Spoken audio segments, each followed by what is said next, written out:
Hey, Santa, Vince, Kelvin. Am I a tyrant? Yes. Yes, I am.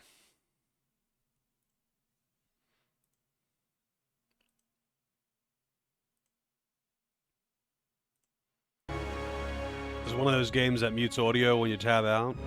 The game itself doesn't actually pause when you tab out, but the audio does mute when you tab out. Not really sure why games do that, but, well, they do. So I gotta update the queue and all that good stuff. And then I will get into the game.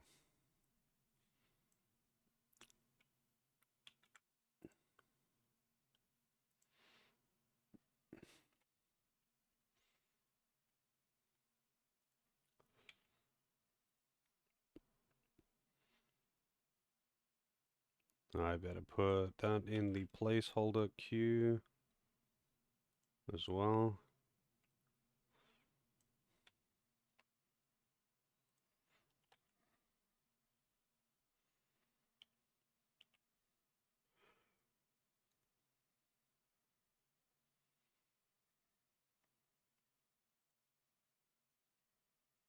I don't know why, but one of my PC fans is being kind of noisy and it's really annoying.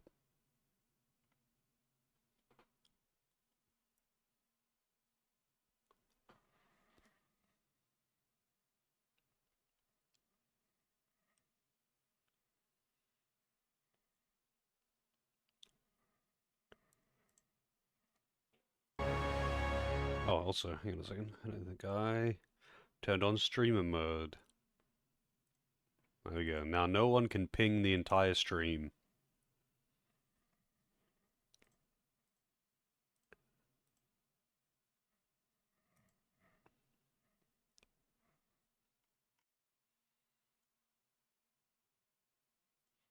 And the timers.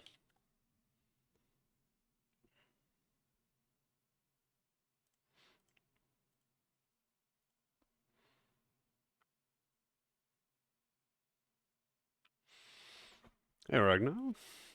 Going to bed, but this is a great game. Hope I enjoy it. Well, I hope I enjoy it too. I've heard good things about it.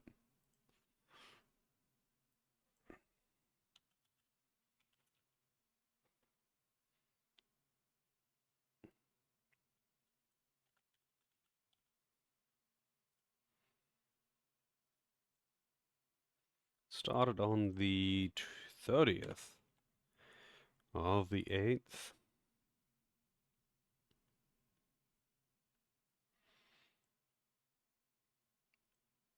And we're good. Hey, Celine. Good morning.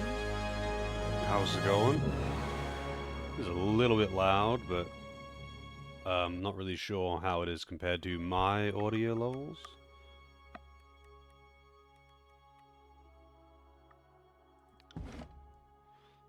Let's just turn it down a little bit more.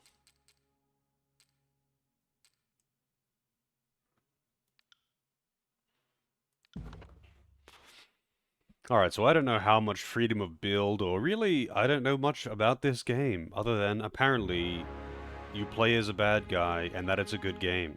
That's about as far as my knowledge goes. So I guess we're gonna find out.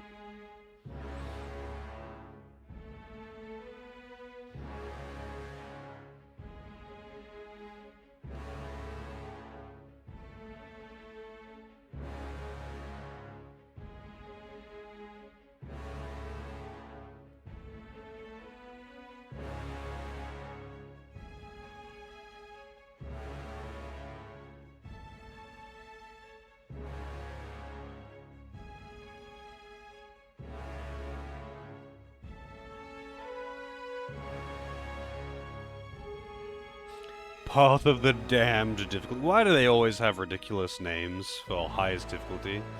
Hey Marlo, how's it going?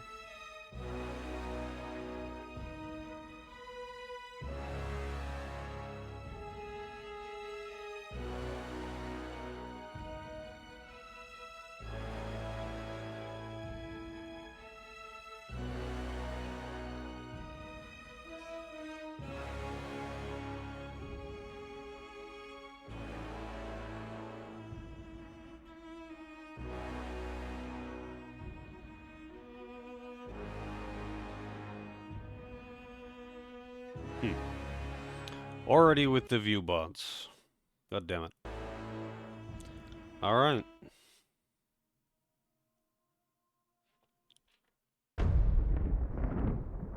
That was indeed quick, yeah. For over 400 years, the armies of Kairos the Overlord have swept across the known world. All who stood against them fell before their might. Even the Archons, women and men of immense power, were forced to kneel, chained to the Overlord's will. Now Kairos' final conquest has come to our corner of the world, and two of the Overlord's armies compete for the honor of taking our lands. The elite disfavored, and the teeming horde of the Scarlet Chorus.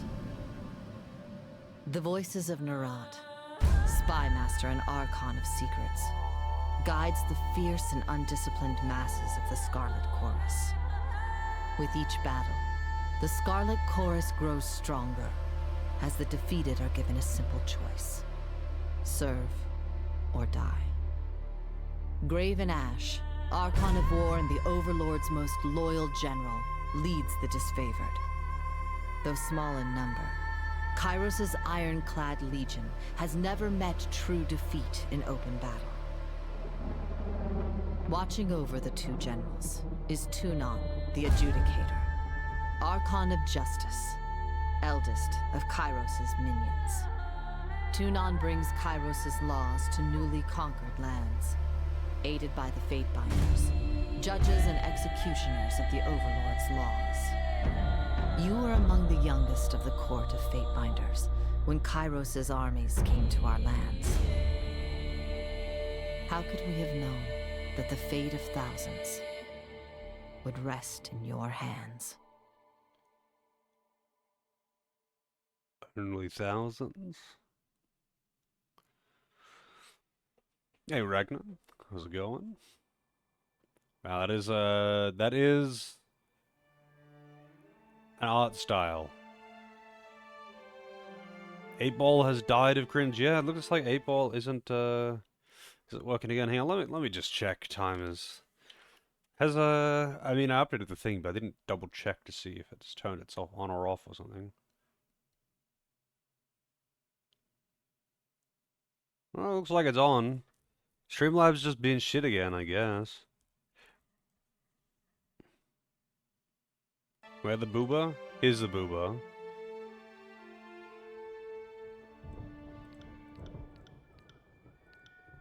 Damn, you're pretty tall.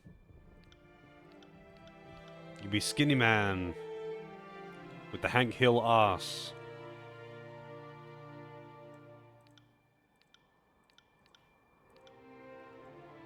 And she is fucking tiny. More fucking viewbots. God damn it, man.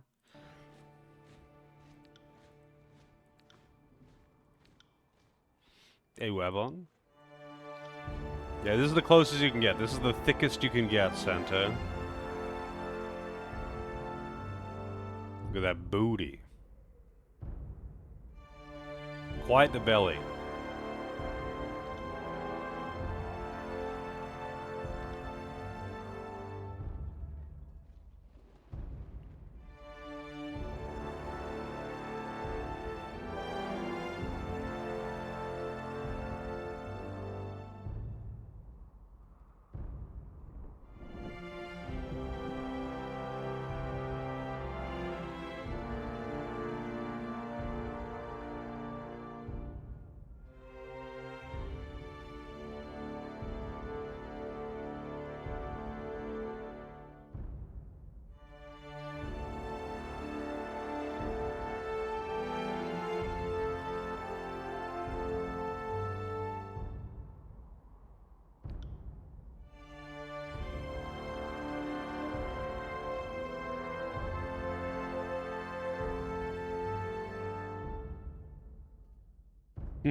Can't play as a T-Rex? No T-Rex option, unfortunately.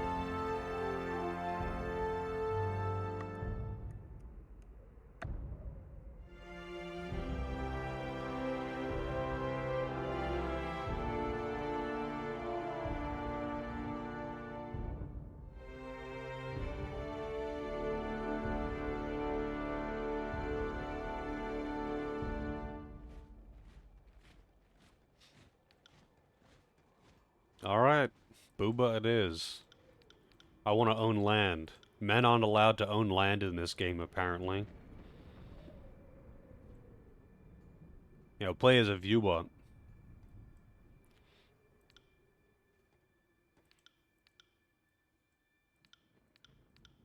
Something tells me you're not going to see much of your character's face. Like, at all.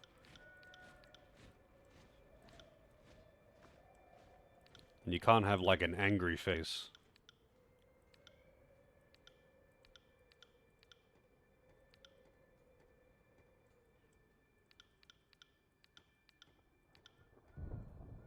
Wow, we really don't have many options. Bald? We bald? We can have braids, which is always a bonus.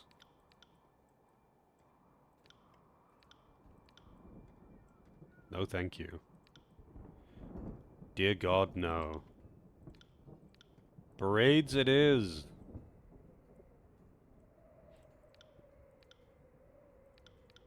None of these faces are good.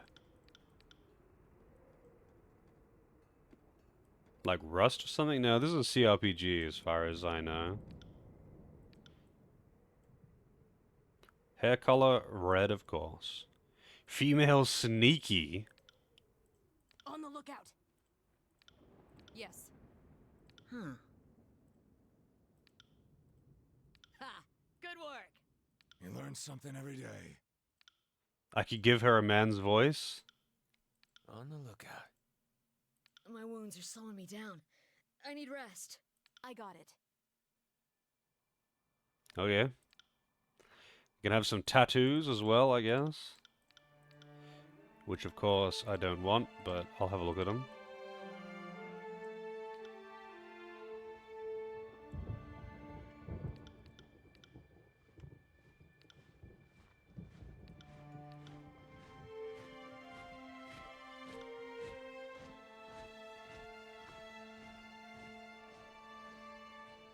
Yeah, I would like super mega braids that come down here, you know? Back of the knees. Portrait.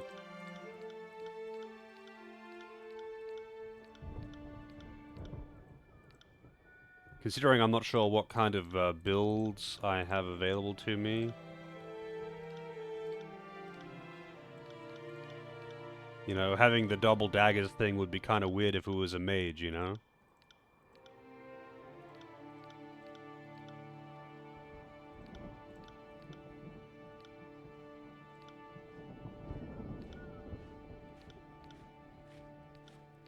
So does this game have other races as well, or is it just humans?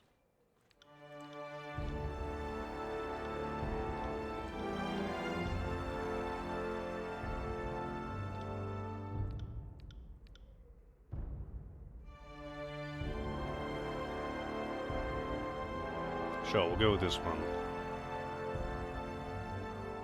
Just humans, but there's some undead? Oh, okay. How's it going, Arrow? Pit fighter, this is your history.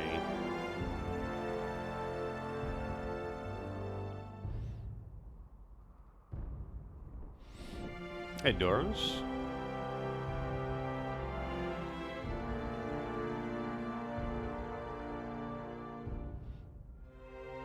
I feel like being a tyrant, you gotta be one of two things. You gotta either be some kind of heavy weapon, smash everything guy, or you gotta be a powerful wizard. There's no in between. There's no roguish tyrant. Boomer hasn't picked anything just yet. I know he's been very busy, but I will have to send him a message.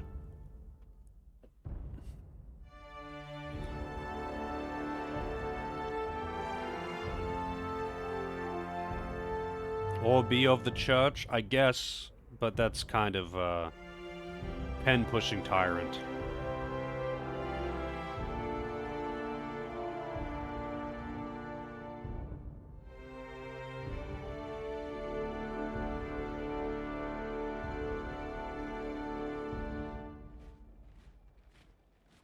So the rest of the Rogue Legacy New Game Plus shenanigans. New Game Plus in that game is a fucking mess. But I did actually mess around with it a bit more afterwards. And I managed to get some of the bosses down. But yeah, New Game Plus is kind of a mess. Like, everywhere is just bullshit everywhere. A bit excessive, I think. I think they might have expected you to have grinded more in the base game before going New Game Plus, so you can actually kill things. My thoughts on Rogue Legacy now that I've played it, now that I've beaten it? Oh, it's really fun. Really, really fun. It's just a bit stupid in New Game Plus. But, like, most games are pretty fucking stupid in New Game Plus, so I don't think that really counts. The game was very fun, though.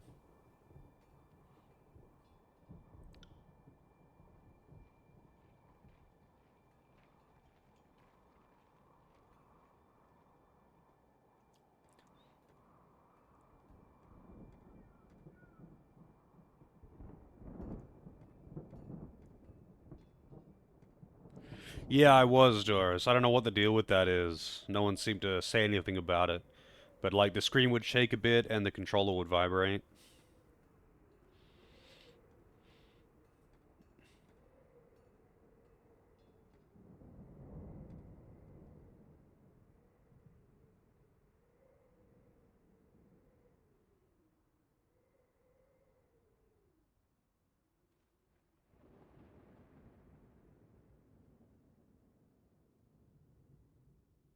Wait, there's no fire spells?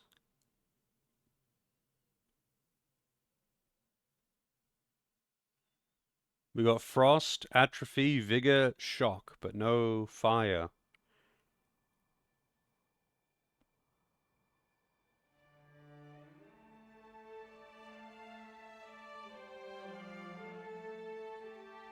Oh, that's random muscle spasm? So wait, it does literally nothing, it just makes your controller vibrate?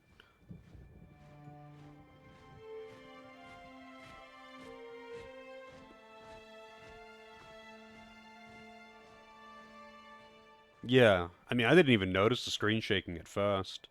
I was just like, wait, why is my controller vibrating?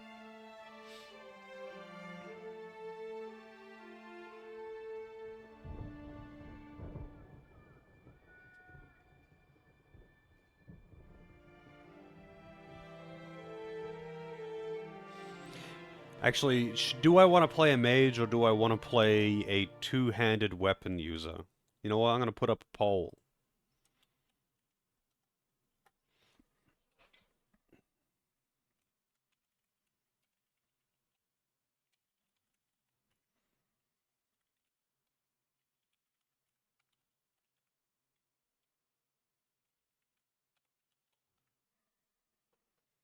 I'll make it 2 minutes.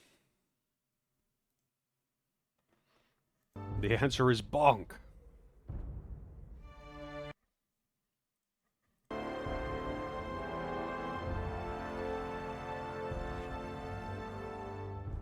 If it's spells, it's gonna be, you know, annihilating enemies with electricity and fire and shit. So, take your pick.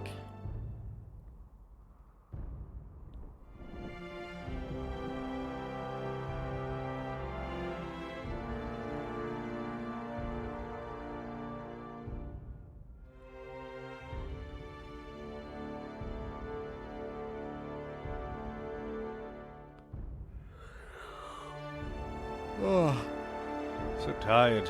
Also, how's it going, Nara?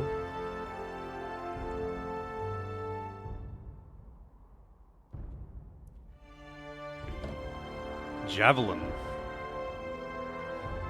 Prone weapons. Sword and shield, greatsword. Short bow. No great bow. Shock spells, vigor spells, frost spells, atrophy spells. So atrophy spells seem to be debuffs.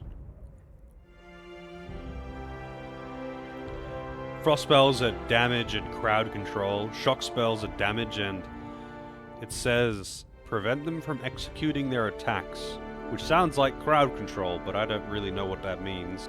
And vigor spells is buffs and presumably heals. I'm doing alright now, just tired. Looks like big swords is the way we are going though. Which means I should probably go back and pick something that isn't War Mage.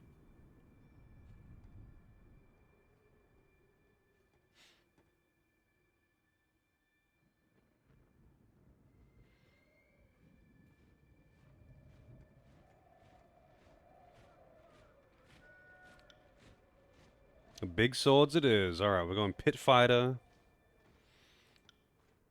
with Great Sword. With a very big handle. You know, let's see all these. I didn't realize I had appearances. Oh, the mages all look the same. An unarmed attack is a thing. I will be for quite a while, comp. But maybe over time it'll make me less tired.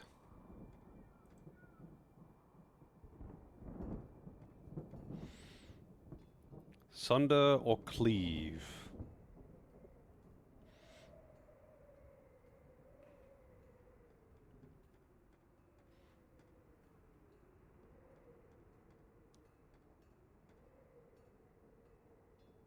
Oh, it's a big AoE.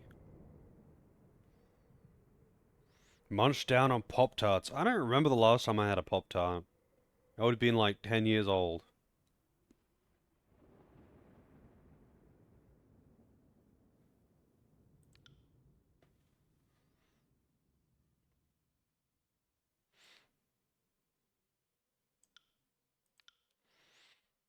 Secondary.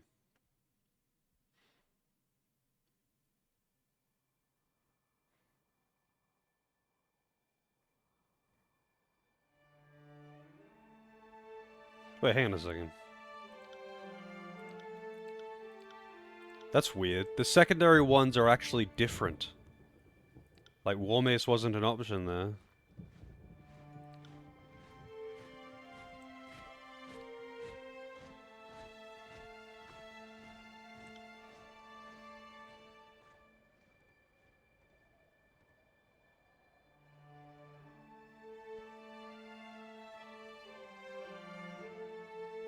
They're bad now? I mean, they're just like a basic pastry with like a simple flavored icing filling, right?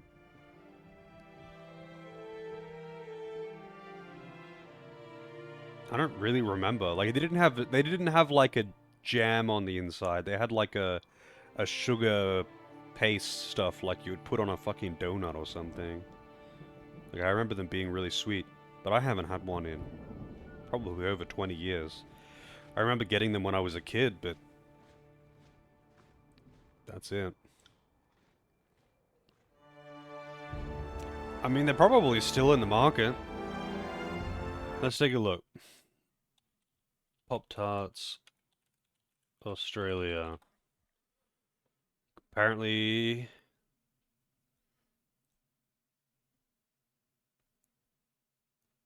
Frosted Chocotastic. So Kellogg's Australia apparently produces them. Where can I buy Pop-Tarts Australia?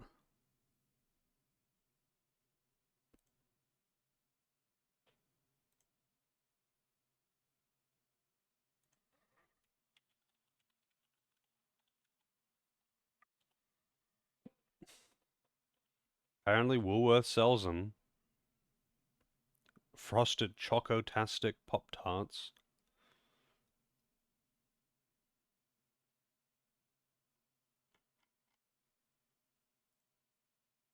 I wonder if Coles sells them as well. Yeah, it looks like Coles sells them too. Maybe I'll get some next time I go. Never had Pop-Tarts? You had fruit roll-ups. Yeah, I wouldn't really compare those two. They're a bit different, to be honest, but roll-ups are nice. Or at least I liked them when I was a kid. How's it going, Loza?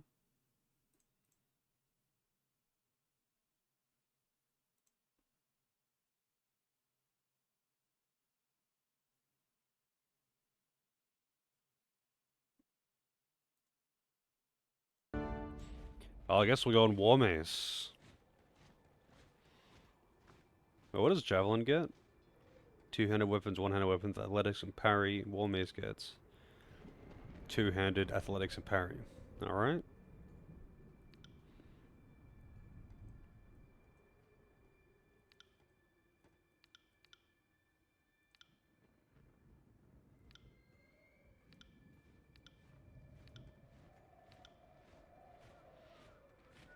Banner customization. Can we have a dick and balls?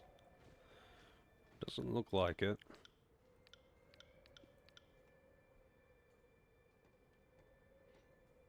Nickelodeon brand fruit roll-ups.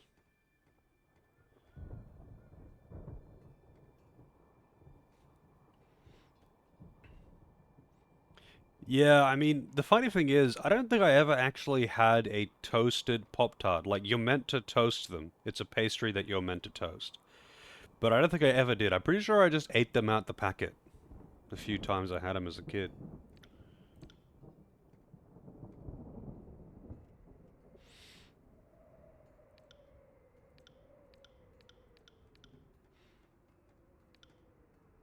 Noose, wow.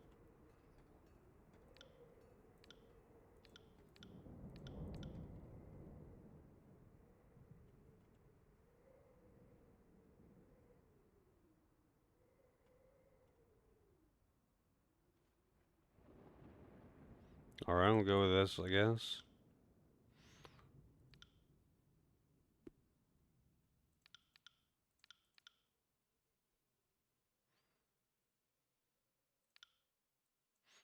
Enter name. Of course I have to name my character. Fruit by the foot seems to be forgotten? Yeah, I guess so. I have never had that. I've just had roll-ups. It's just a really long roll-up, though, right? Doris it is. Evil Doris.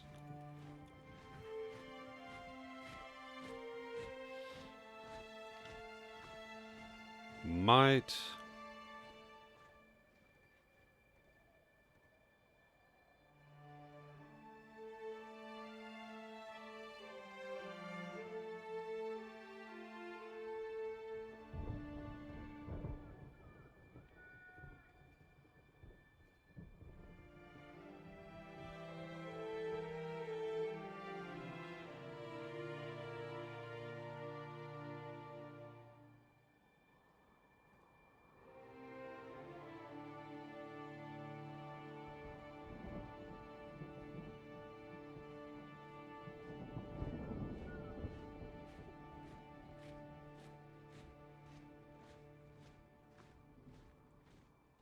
Okay.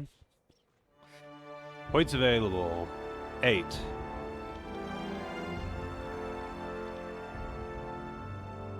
I don't know how much I'm going to need accuracy, like finesse.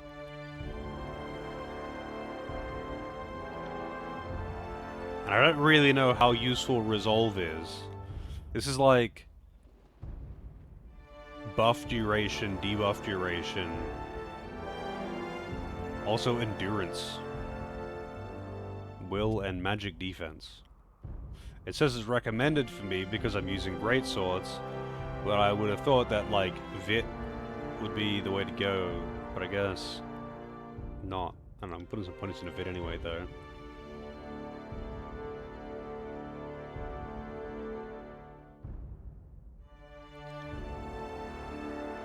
Doris the Indomitable, yep.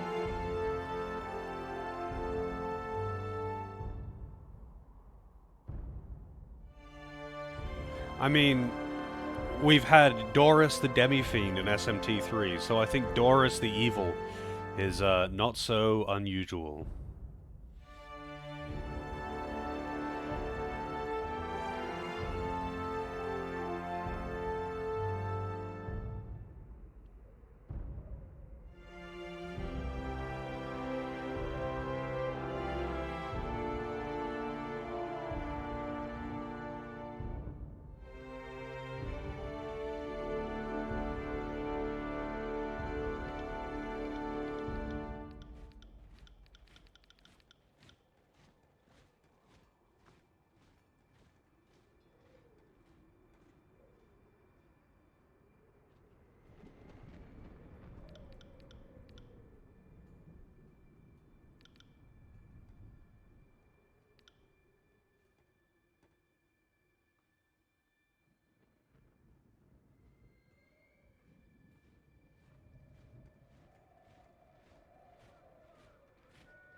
Hmm.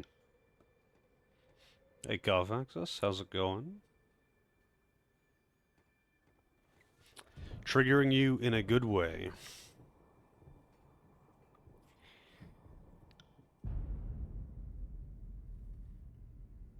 All the world has fallen to Kairos, and now the Overlord's eye is on the Tears, our home.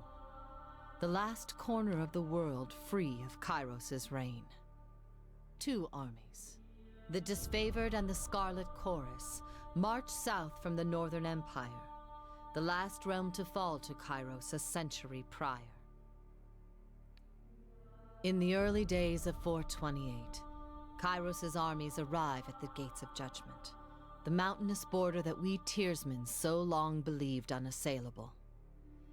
Unable to agree on a unified plan of defense, the various leaders of the Tears sit and wait for each other to deal with the conquerors, until it's too late. Monster noodle snacks? I believe so, yeah.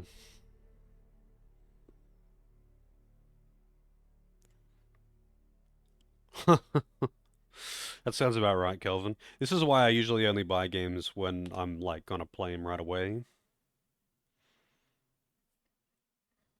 And yeah, that sounds pretty right for CRPGs.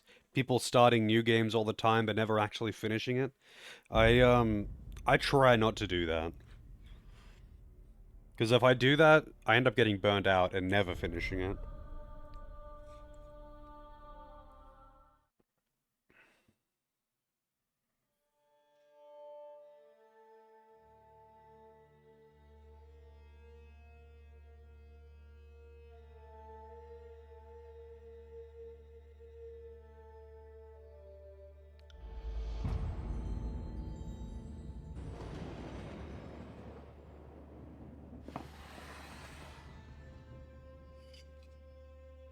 Got angry at the ending. Really? Because it was bad or because it wasn't what you wanted?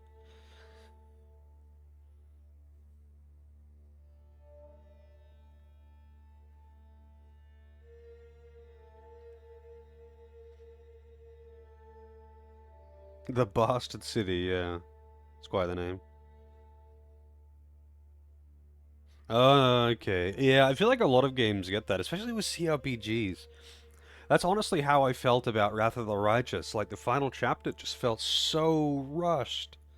Like, everything was just jammed in there, and then bam, you're done. See ya.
I don't really know much about either of these two factions. The Scarlet Chorus or Disfavored.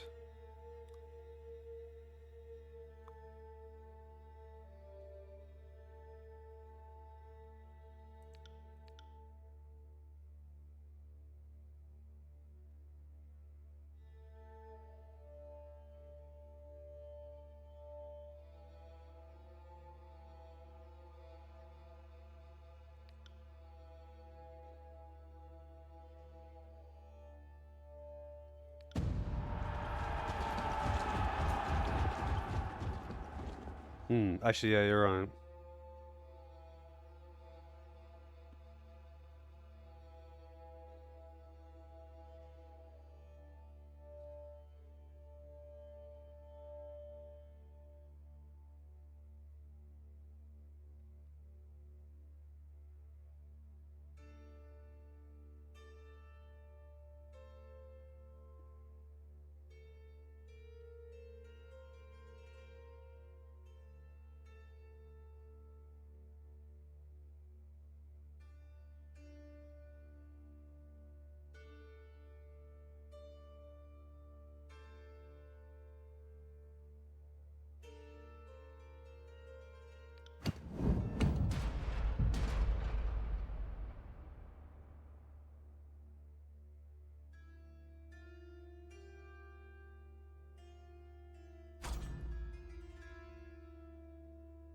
This is an interesting way to start the game.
I don't know, both of these factions seem kind of appealing in their own way.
What year was this game released?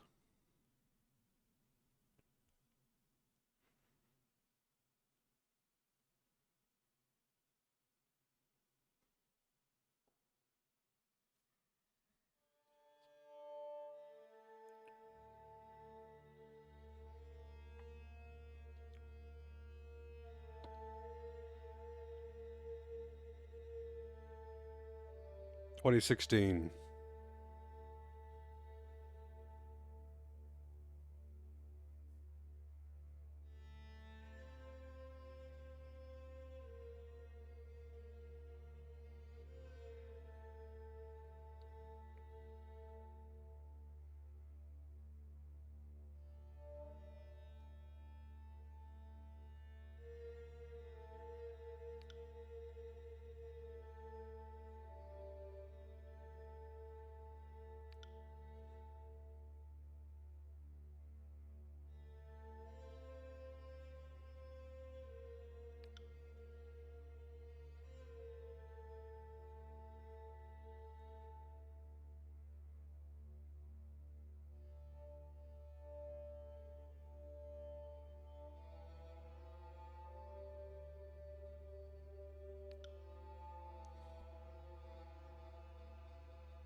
Hmm.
Hmm.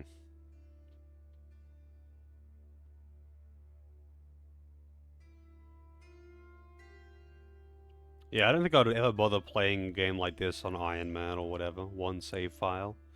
It's kind of boring to me.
This is a pretty long intro thing for a lot of decision making.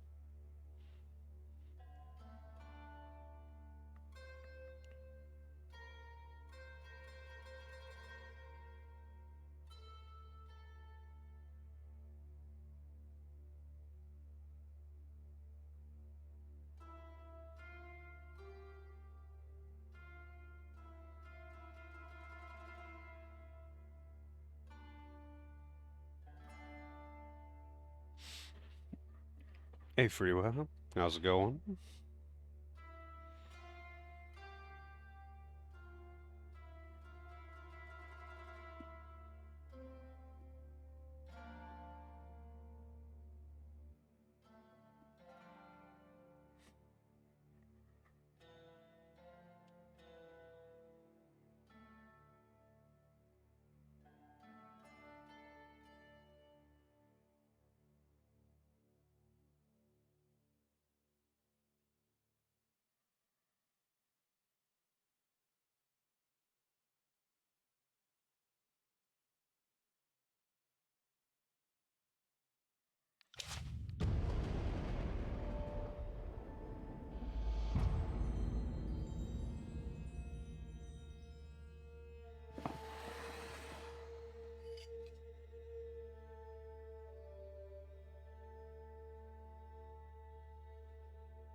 I don't know, I feel like you kind of just meant to go with all of one or all of the other. And then going somewhere in the middle is probably going to be stupid. Oops. Didn't mean to cancel. Oh, well, what is this one, actually?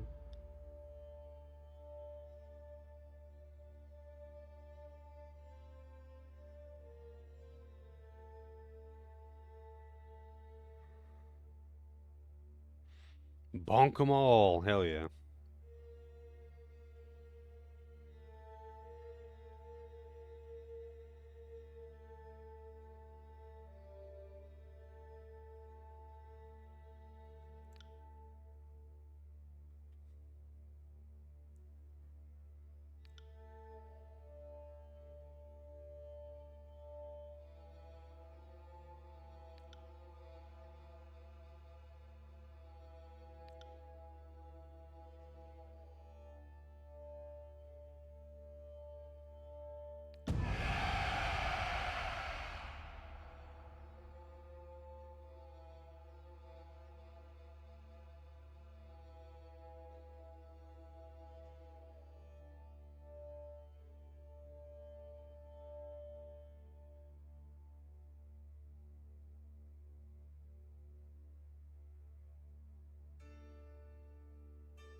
Hmm.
Hmm.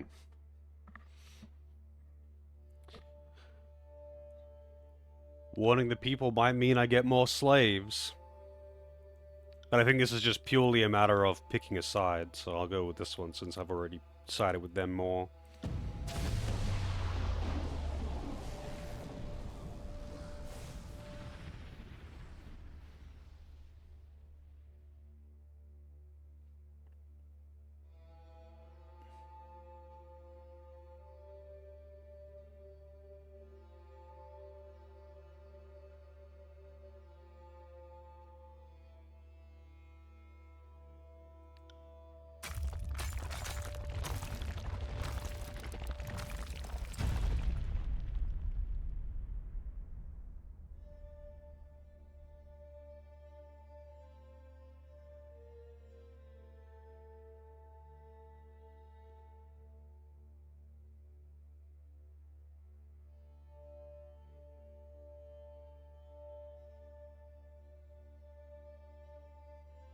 Hey Nether, how's it going?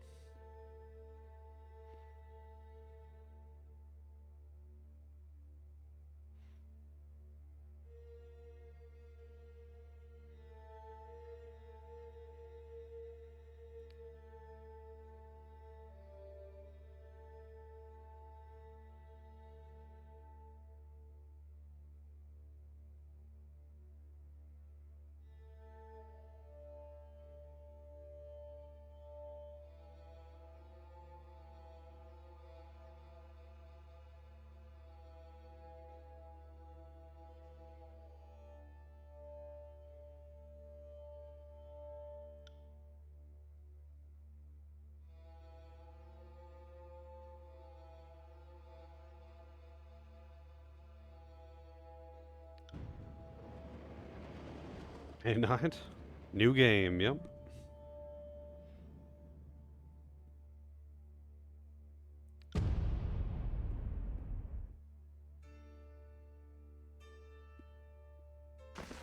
The year is 431, and Kairos' invasion has shattered all major opposition in the tiers. The Younger Realms, the Bastard Tier, the Free Cities. All who defied Kairos lay broken by battle, or bowed in surrender. The two armies of the Overlord, the Disfavored and the Scarlet Chorus, now control our lands. But our will is not yet extinguished. Not entirely. In the Valley of Vendrian's Well, those of us unwilling to bow to Kairos have banded together in defiance. Violating an oath of surrender from 2 years prior, we have staged a bloody uprising, murdering the Disfavored and Scarlet Chorus garrison in a midnight assault. With their main forces spread across the tiers, the Disfavored and Scarlet Chorus redeploy to Vendrian's Well to crush the resistance. But months pass with no definitive battle. As disagreement and discord paralyze the Archons, we bide our time and wait for our message of insurrection to spread across the tiers. The Overlord is not amused, and Kairos has one message for the Archons: crush the Oathbreakers or die. Kairos backs this threat with an edict, a magical commandment that can slay all in the valley should the order be ignored. The honor of proclaiming this edict fell to you. Sent across the mountains to Vendrian's Well, you carry the Overlord's edict to read before the Archons.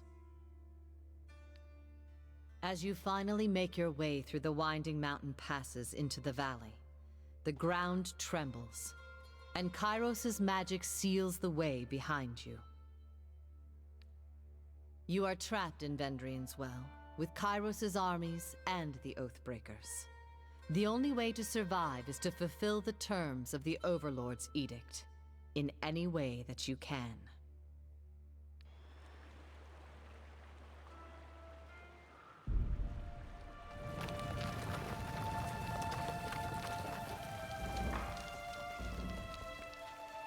Fatebinder.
I got it.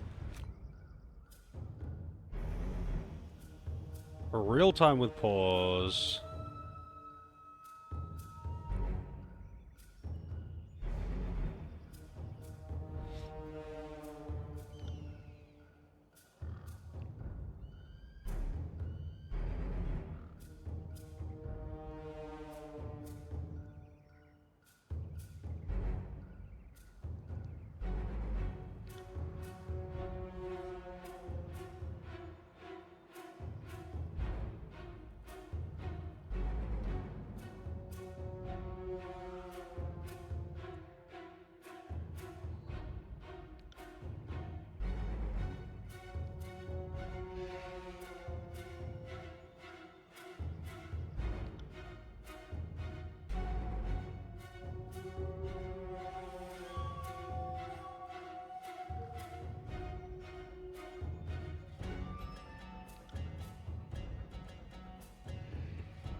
I wonder if this game is going to be accuracy meme heavy, like D&D, or if it'll be more like Pillars, which doesn't really have much in the way of accuracy memes at all, outside of extremely specific circumstances.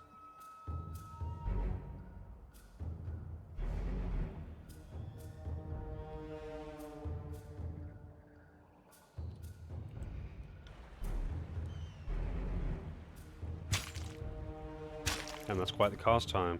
Take that!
Spell creation sigils.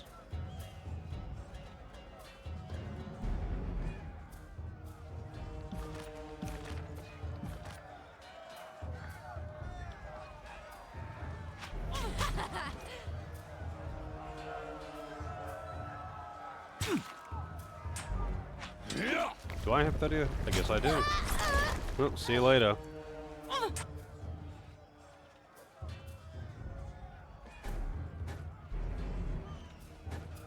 Sorry, I can't.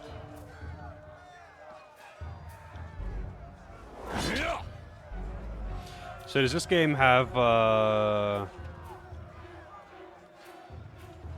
friendly fire as well? Trouble is afoot.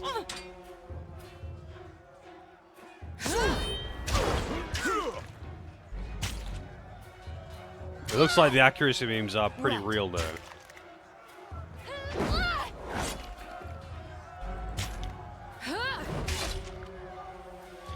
Considering that I've got 68% chance to hit this.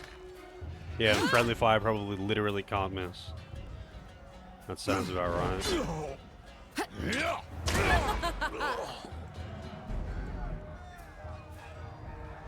Oh, I can't loot the person who got crushed.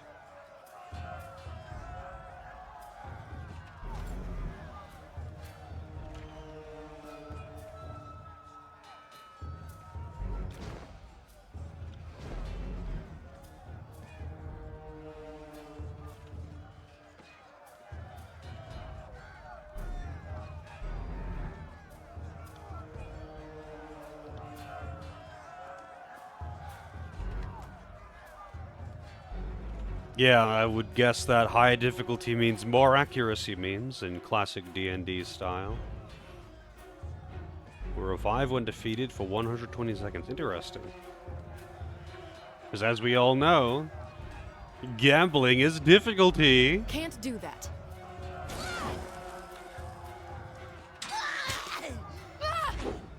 Try and catch me, worm.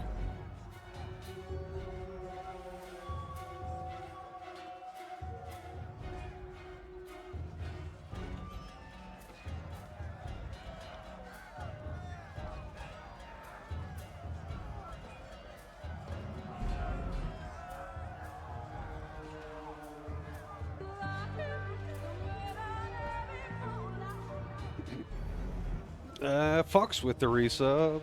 Thank you very much, Fox. Thank you, thank you. 13 years.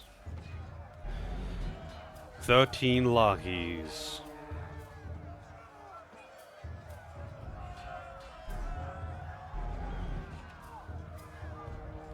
Ha! Fate Finder. You're here at last. Here to join me in putting these cowards out of their misery.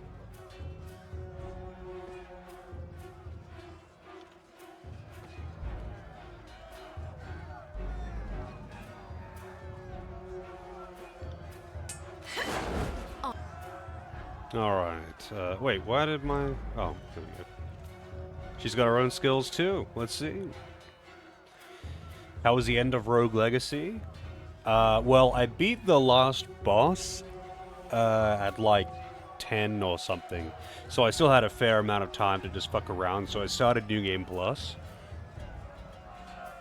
But yeah, the game was really fun. The game was really, really fun. I still played a little bit after stream, actually, so I could beat a bit more of New Game Plus. But New Game Plus was kind of stupid.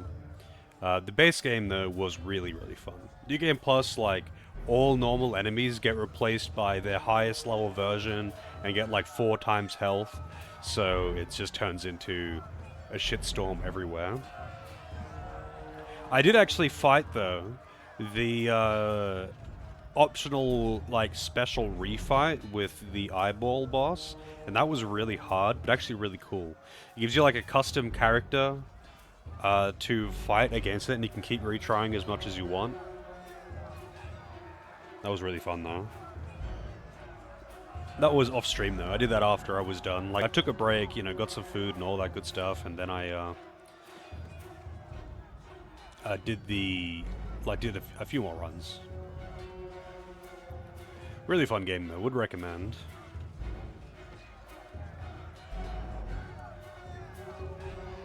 So she's the one who is... Oh, this is just some bad guy.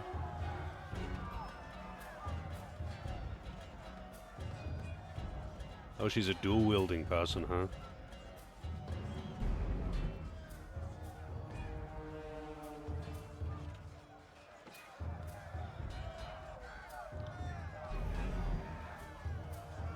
On it. What a rush! I don't think so. You got it.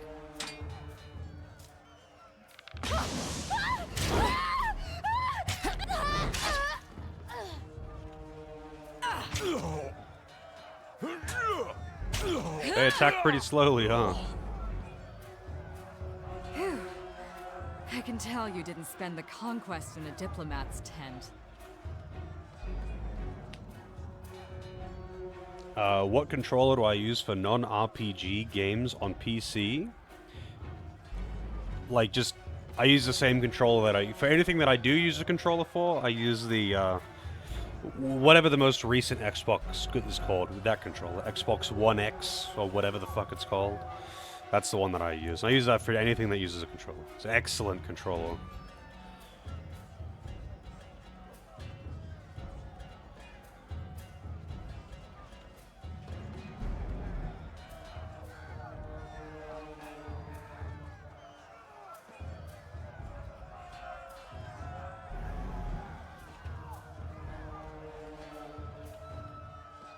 What, you gain experience with skills by using them? What, so if you keep using the same attack, it will get better?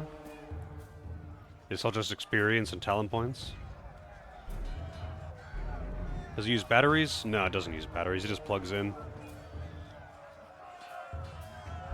So I used to use a... so it's funny, I've never actually owned an Xbox system, but the controllers are really fucking good. And I used to use the 360 controller for years, and it had a bad D-pad, because 360 controllers have bad D-pads, otherwise the controller is great. But the more recent Xbox controllers don't have that problem. They've got a really good D-pad. They improved the one weakness it had. So, yeah. The other thing, though, is it's kind of just nice using them, because they're plug and play with literally anything on PC. Don't have to fuck around with any kind of third-party software or anything like that like you do with PlayStation controllers.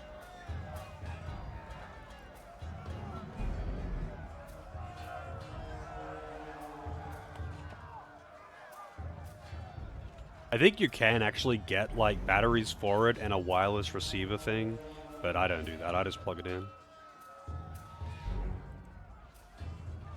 I'm Verse, by the way. But there are more important things to take care of than introductions. Those Vendrian guard we killed didn't come alone.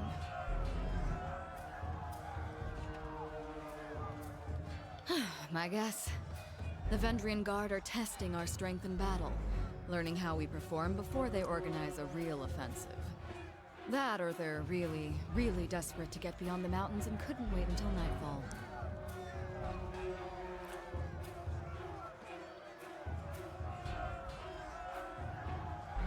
A Scarlet Fury, one of the elite killers of our ignoble gang. You'll see more than a few of us around camp, but don't let that fool you. We're a rare breed. Most of the soldiers in the Scarlet Chorus are little more than farmers and children armed with rusted forks. Makes them easier to control. Oh, okay. The Final Fantasy II style.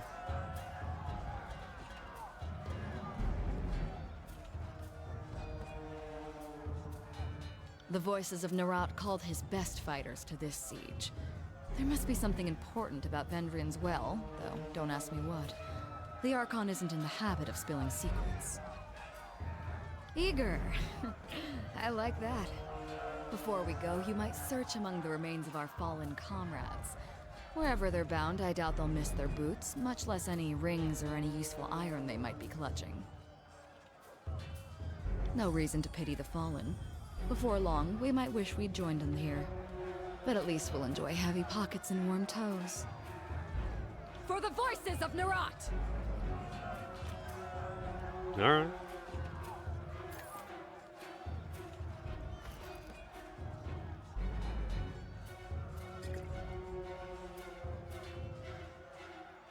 Not enough lore. Doris is not lore. Is not a nerd, I guess.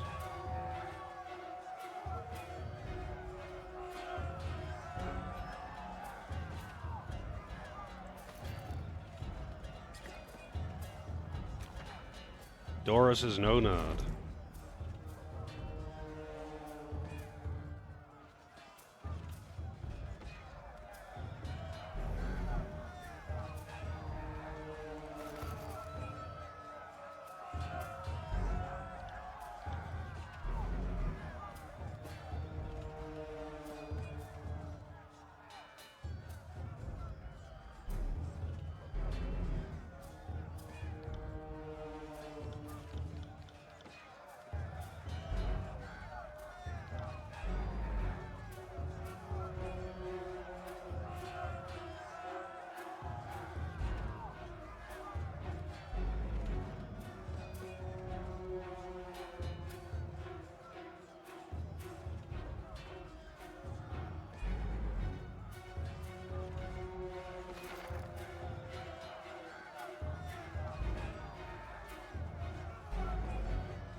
Right.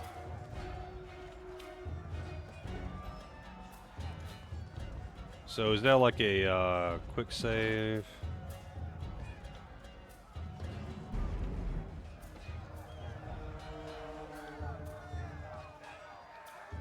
Wait, what? Yes.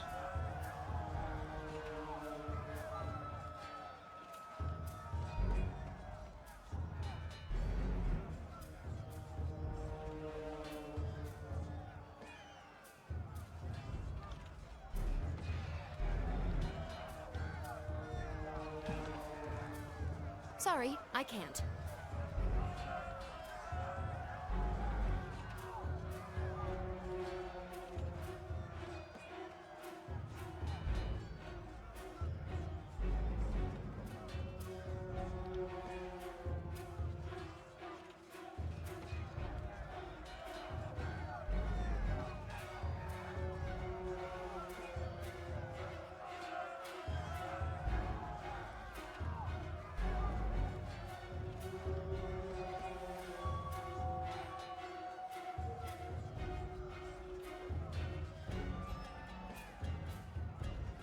Does the Xbox One I don't think any of them require batteries unless if you're plugging them in. Like, unless you wanted to use it wirelessly, you wouldn't need batteries for any of them.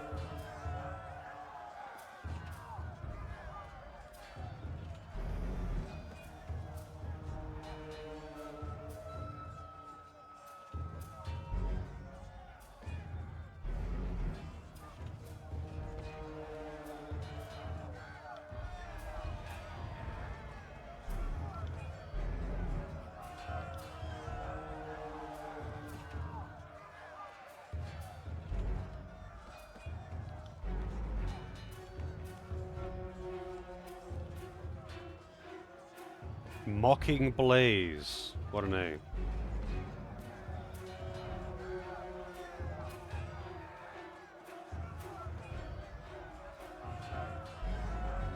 Oh, really? That sucks, Ragnar. They're not cheap either. But I had my Xbox 360 controller for fucking years. I had that for so long. But eventually I just got a new one. Not because it completely broke, but because over time the B button was starting to get a bit dodgy.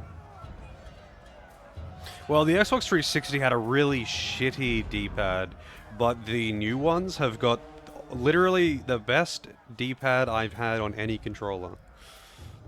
I really don't like the... Well, I mean, I haven't used a PS4 or PS5 controller, but I really don't like the D-pad on the PlayStation controllers up until including 3. The D-pad on the new Xbox controllers is really good. The Xbox 360 one sucked ass, though. That one was just terrible. I mean, you don't really use them that much unless you're playing old games, but still.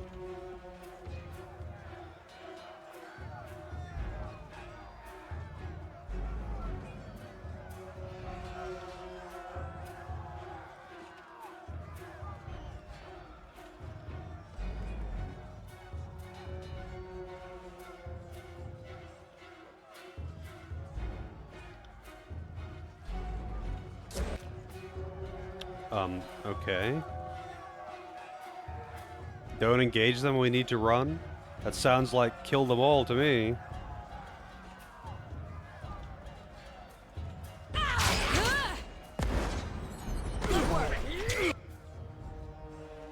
Well, he's still alive.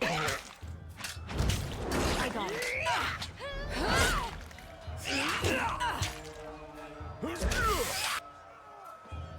She's getting a little bit low. Can't do that. Can't do that. Man, she's getting fucked up. Cannot be changed. Oh, you have to like put it into their inventory for them to use it, I guess.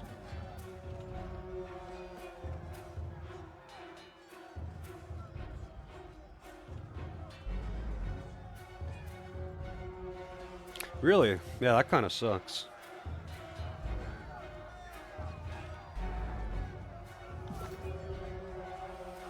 I think that... She's just gonna get fucked up. Because they're all targeting her, and I can't heal. Oh wait, no, yeah I can. She's got this. She does have some potions on, I guess.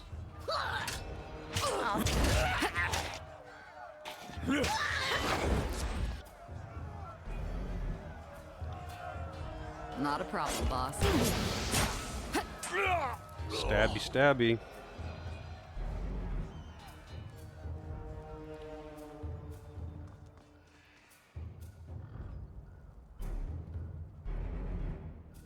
They have the commander. You blame Souls games.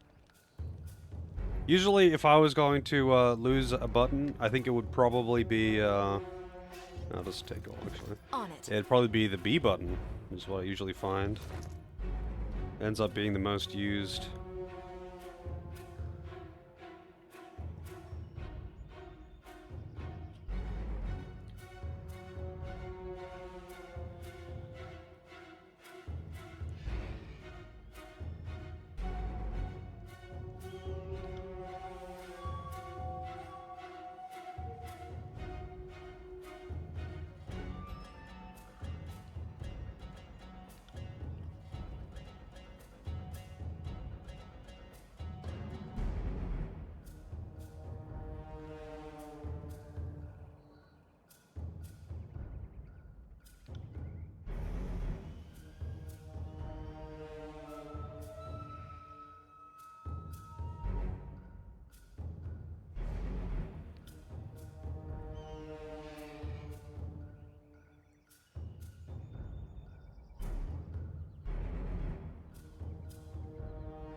Yeah, that's the thing. I actually much prefer the layout on the Xbox controllers because, especially in modern games, you use the left stick far more than the D-pad. So I would rather it be in a more comfortable position. And I don't care that it's asymmetrical. Alright, how do I see how many potions they're carrying? Because she was carrying some potions. Now that oh, here we go. Quick access. There it is. I don't want that many on this shit. I just want, like, 5 on there, man. Well, alright, I guess I'm giving you 10 then. Fuck.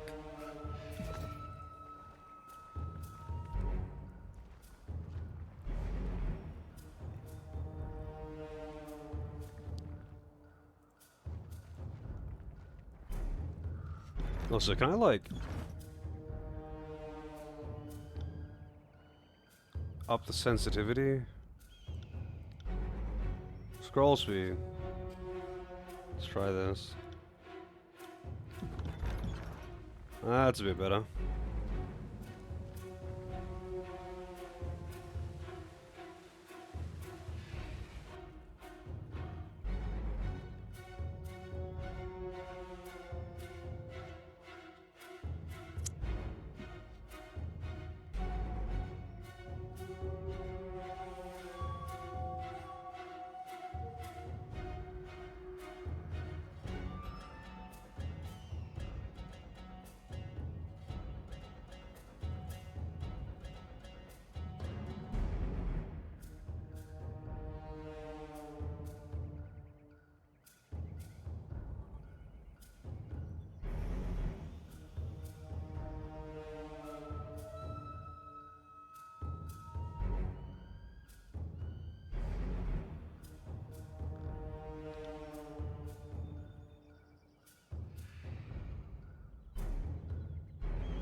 Permission from your pimp.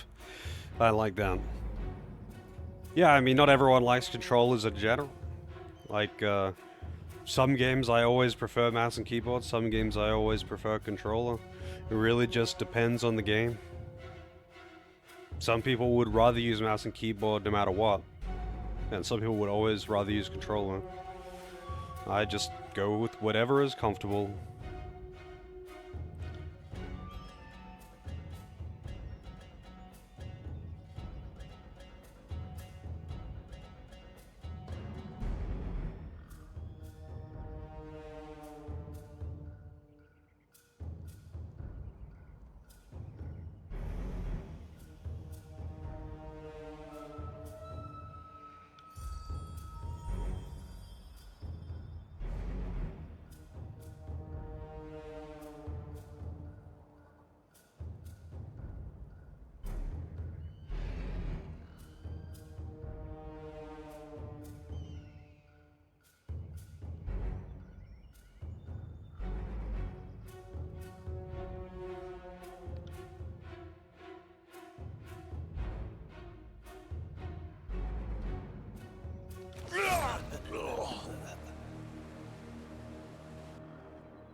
Yeah, when I was playing GTA, I much preferred mouse and keyboard. Anything with shooting, I'm gonna prefer mouse and keyboard, pretty much.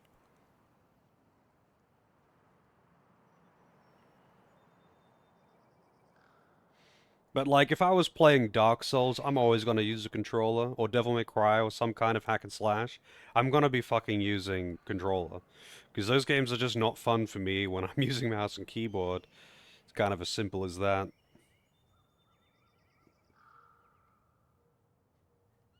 Although, funnily enough, I didn't mind using mouse and keyboard in DMC5 when playing as V or whatever the fuck his name is.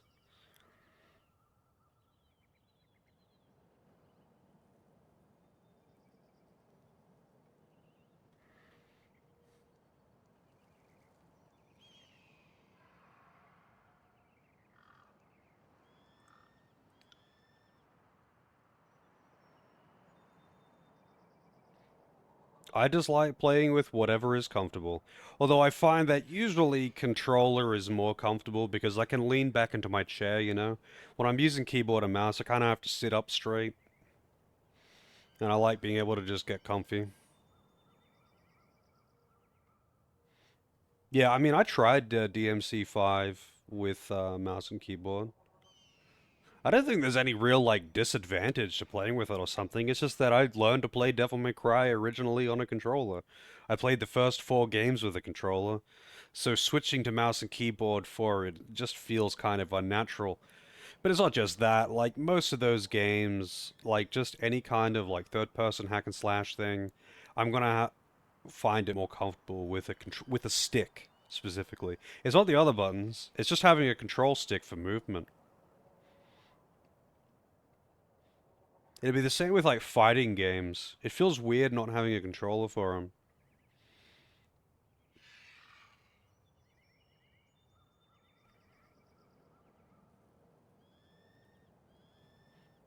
But like, I'm also not trying to fucking metagame it that hard, man. I'm just chilling and playing games.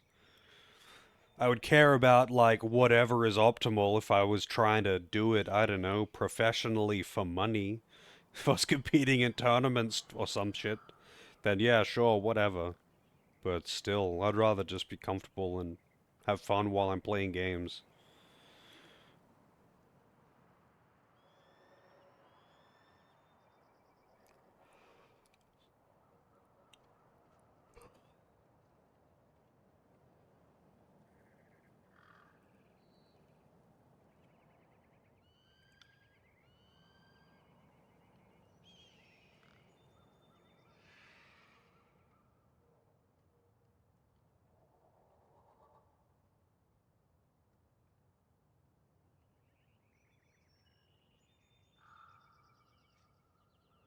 Hey Delta, how's it going? Yeah, I never really could get into using arcade sticks for fighters. Probably because I never played them on arcade, right? I first played fighting games with a controller. Like, I think the first fighting game that I played was Street Fighter 2 on the Super Nintendo, I think. Yeah, everyone, or from what I've seen, because I haven't been, I didn't really watch much or really any of the last Evo, to be honest. Um, I've been noticing though a lot when watching like random fighting game shit. A lot of people actually just use a controller nowadays, whereas before everyone used arcade sticks, everyone, and you were like looked at weird if you didn't. And yeah, I was kind of surprised. It's kind of something that I noticed a lot with like Street Fighter 5 and 6, more people just using controllers, just a regular old controller. And yeah, I remember like when it first started happening, like with Street Fighter 5, the commentators were always like, "Wow, another guy not using an arcade stick, just using a controller."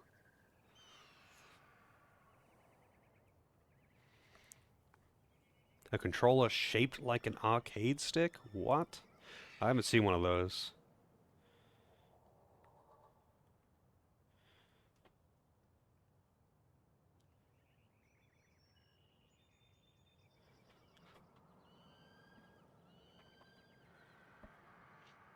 I mean, it's not like I don't like try to be good at games that I play, and I've played plenty of FPS games and tried hard in them. I just mean like I'm gonna use whatever is most comfortable and whatever is gonna make it more fun for me. I dumped a lot of time into some online games that I get pretty sweaty, you know. Played plenty of Dota, Overwatch, TF2, Counter-Strike, whatever. Let's take a look at this thing. Is it just like a small one? No, this looks like I mean, it doesn't have a stick on it, which is kind of weird.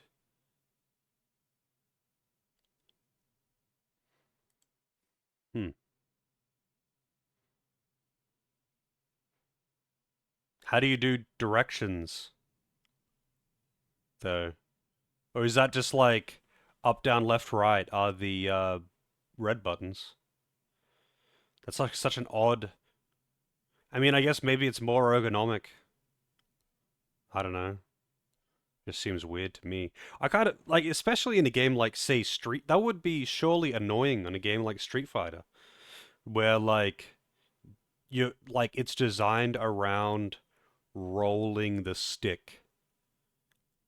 Like you're meant to like the actions for the most part are quite literally designed around a stick, and it doesn't translate very well to a D-pad because you're meant to roll the stick, you know, left, down, right, because that does all of the inputs for the command.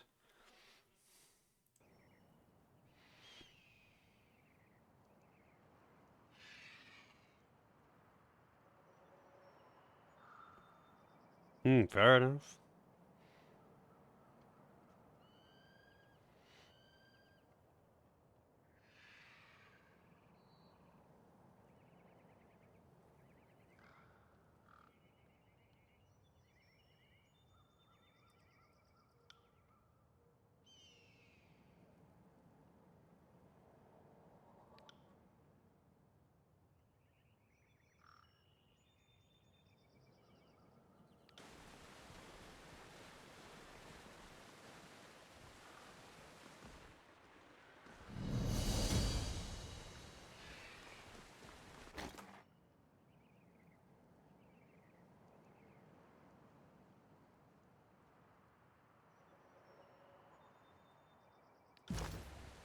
Will do.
Okay.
Oh, is that actually better than what I'm using? What is that? 13 to 18 slash?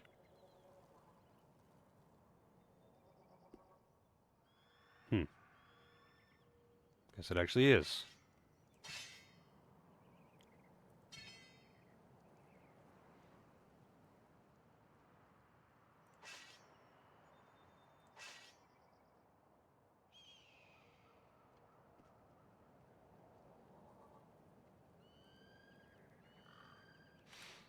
I'm guessing precision is an accuracy bonus? There seems to be a lot of tiny stat increases and decreases on fucking everything.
I'm assuming that she's got unlimited money.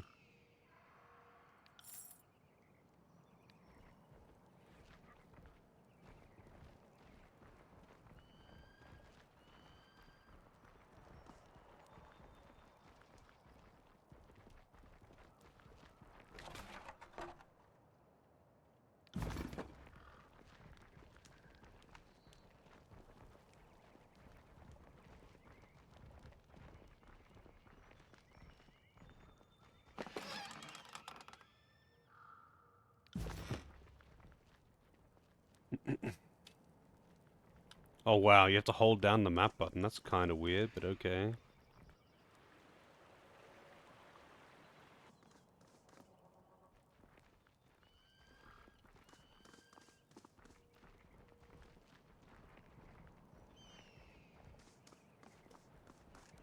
Sorry, I can't. Hey, Combo. I am indeed playing Tyranny. Can't do that.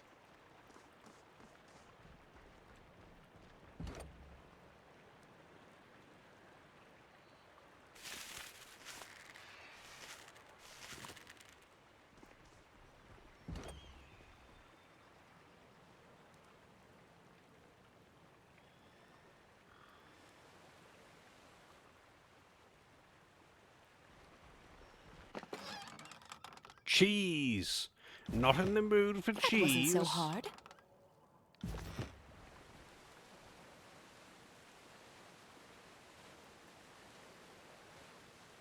Can't do that. Okay.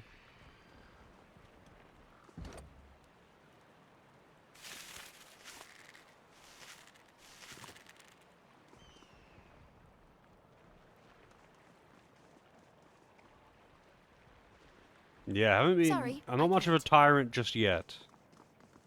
Still just some guy. Sorry, I can't. Glorified messenger. Sorry, I can't.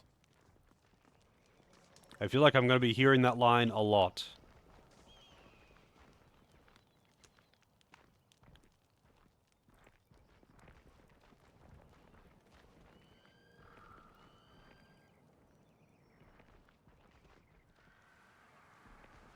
Sorry, I can't.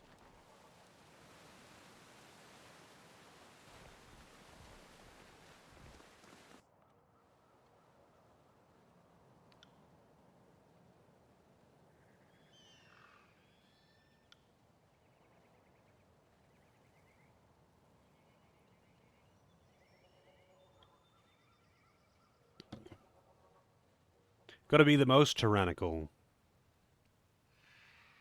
I hope they don't, like, try and force me into being a good guy. Like, I don't want to be a good guy. Isn't that kind of the point of this game? Because I've noticed that you can gain reputation with the locals here as if I would be liberating them or something. Hell no. I'm here to enslave people.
So you've got fear, favor, and wrath.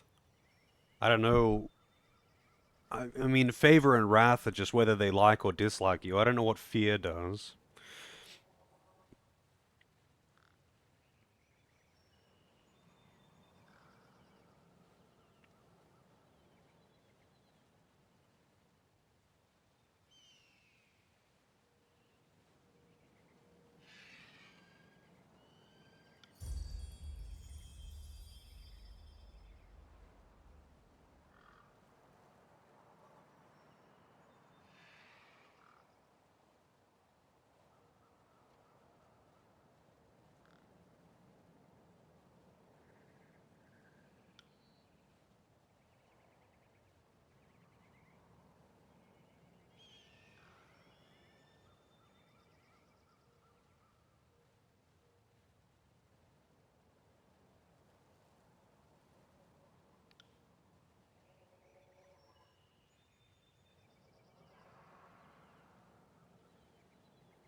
Okay.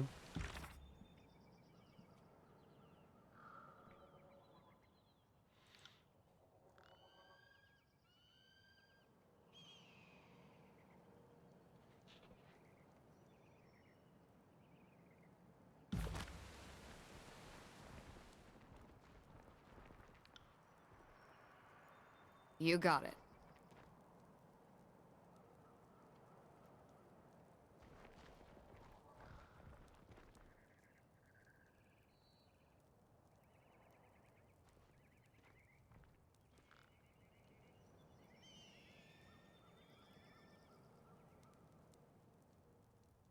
Need to talk? I suppose I can give you a moment of my time. What do you need?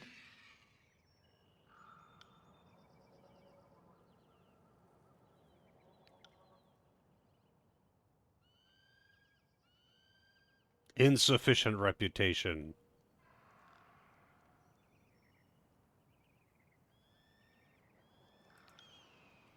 Yes. The answer is yes.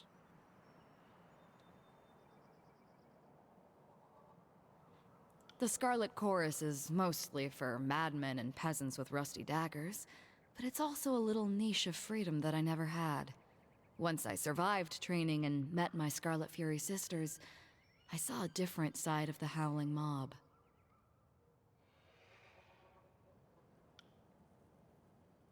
It seems that this game has got a weird, like, some things are voiced and then other things are not voiced in the same sentence. It's like Octopath did that too.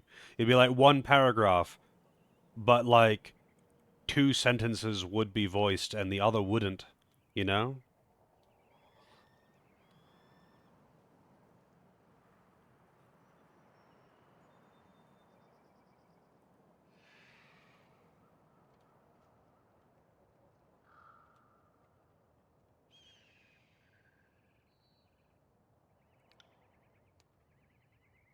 Yeah, Trails does it a bit too. I just don't get why. Like, why would they choose to do it like that?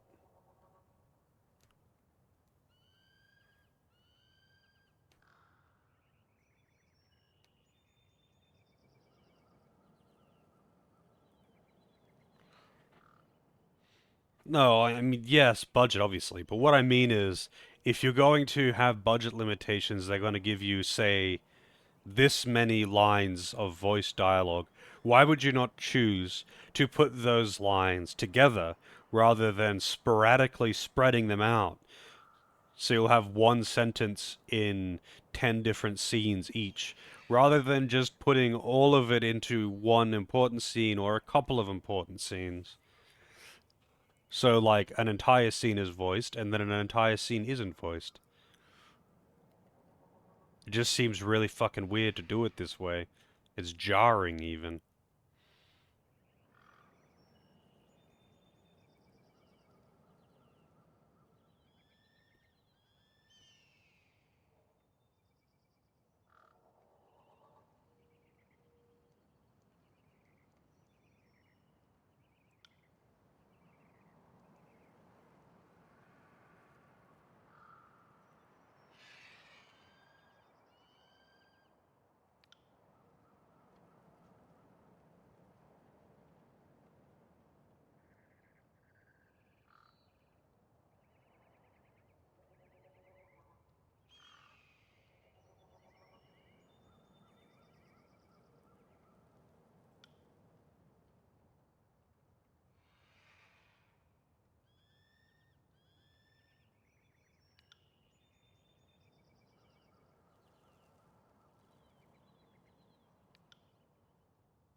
I received a gift. Alright, what's this? It won't tell me until I open it.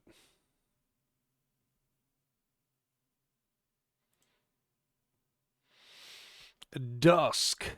Battle through an onslaught of mystical backwater cultists, possessed militants, and even darker forces as you attempt to discover just what lurks beneath the earth in this retro FPS inspired by the 90s legends.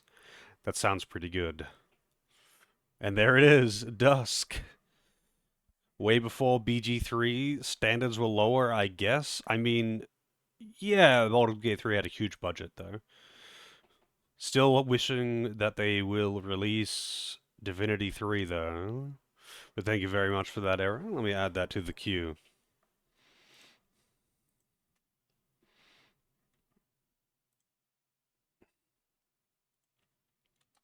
Dusk.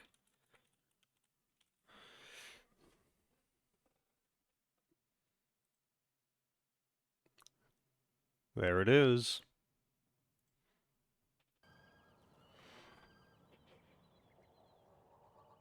Oh, really? That's that sounds pretty good. Actually, I'm kind of curious. I'm going to Google see some screenshots of this. Dusk game. Let's see. I feel like I might have seen someone playing this.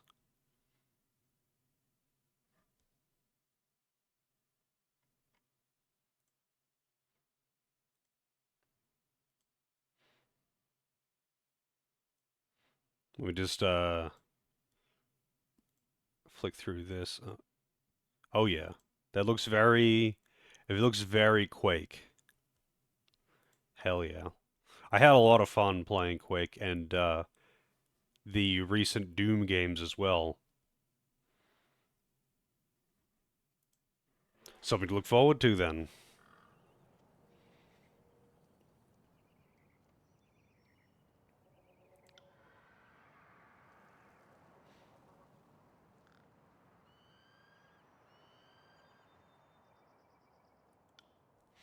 Alright. Right. Right. Alright. Not sure where I'm trying to get to here. Oh, this is a gate. I thought this was a wall.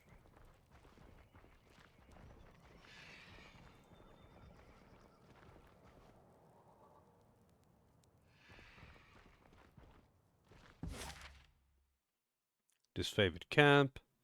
Edgering ruins. 2 hours, 45 minutes to complete your journey.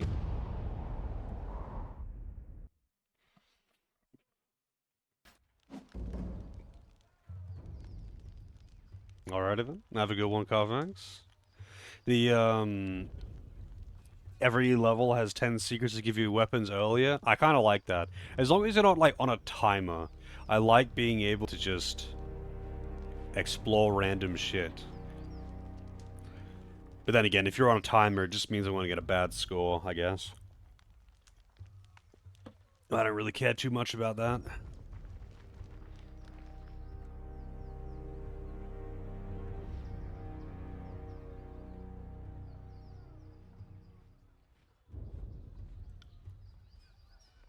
No law, no subterfuge.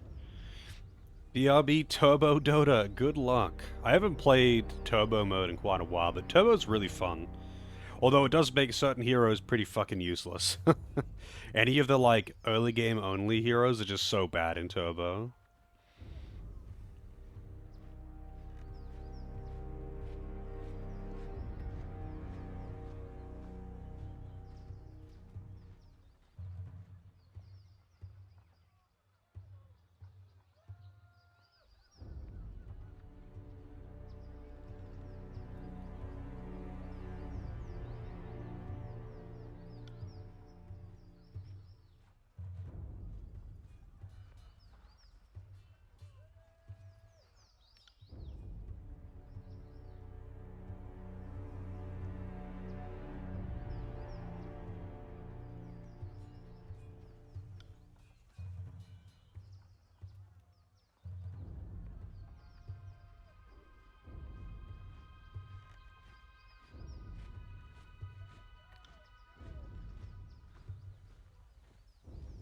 Yeah, like, usually when I'm doing Turbo, I just pick something late game.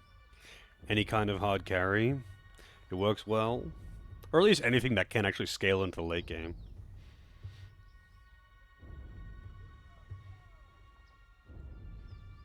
Because, like, it only takes a few minutes to get to a point of being able to make moves as a hard carry in that mode.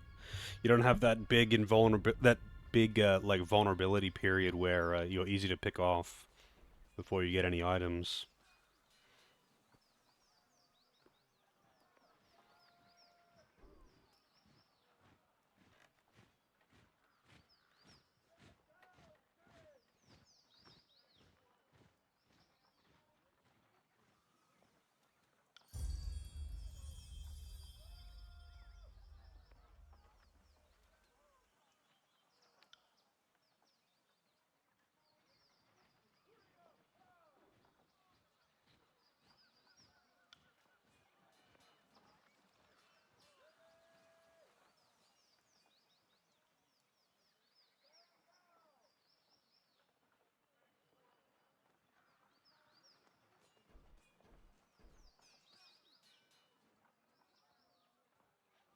Hmm.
Well, he was clearly not in the wrong, but whatever.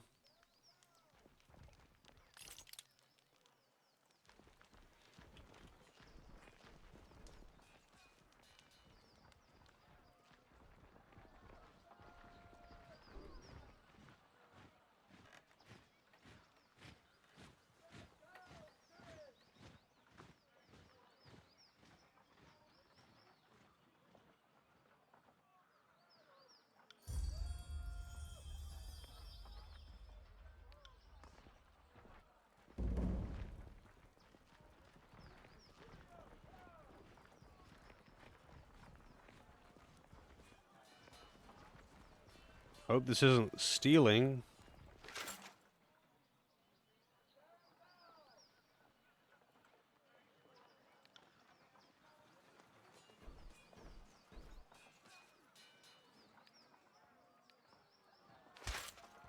I'm gonna assume that if something is considered theft, it would, like, mark it as such.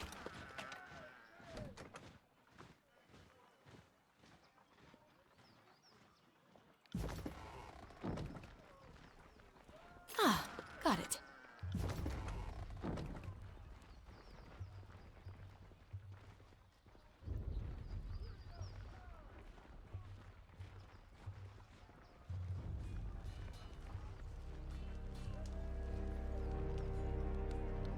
Also, I'm curious if this game has got accuracy memes in dialogue, like Baldur's Gate.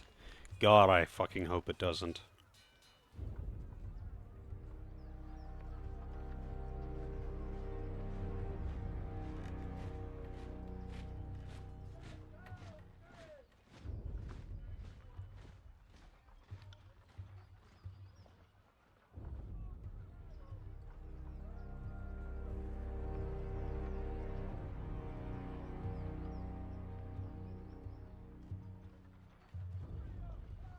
Yeah, I'm not a fan of accuracy memes in fucking dialogue, that's for sure. Oh no, I slipped while talking and turned my praise into an insult, and now I failed a conversation. That is fucking ridiculous and stupid, and should be illegal to even consider putting it in a video game. I got a high roll on speech.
Interesting.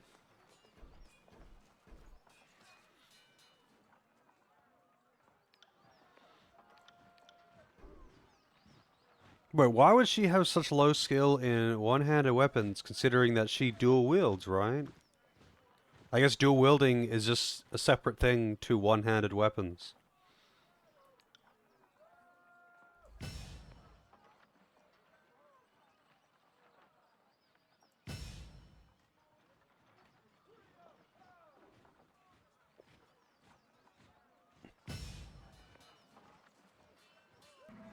I'm in danger. Weird. Also, I'm in danger. Level 1 with the raid. This game is harder than Dark Souls? Well, that is yet to be seen because I haven't done that much gameplay.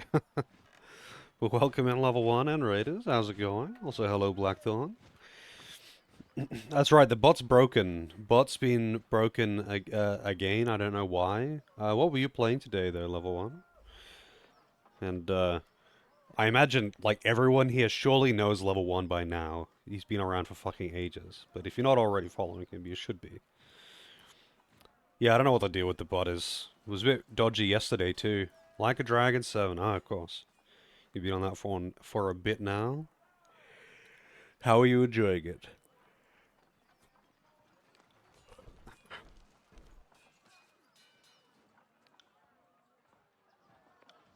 Alright, hang on a second. So let's see. Character sheet for Verse. Yeah, okay, so dual wield in one hand. Even though dual wielding is one-handed too, dual wielding is a separate skill to one-handed weapons.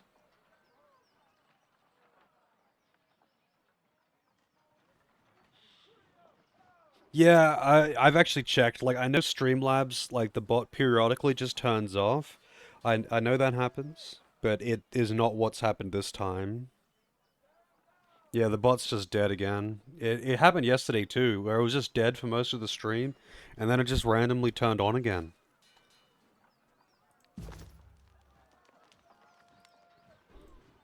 Alright, what does Marcus train in? He does two-handed weapons and parry. They both do one-handed weapons.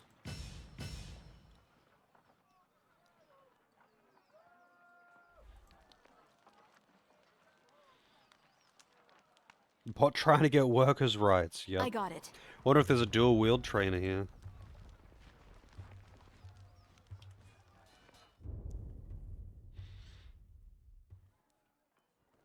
Oh damn, these guys look fancy as hell.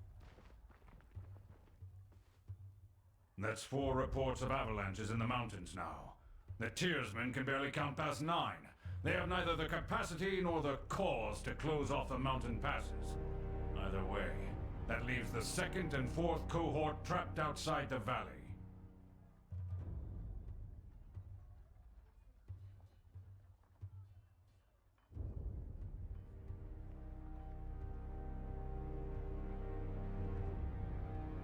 Or it's the work of your perfidious Earthshakers. Only a fool would not suspect a traitorous Archon of poisoning the mind of his students with sedition.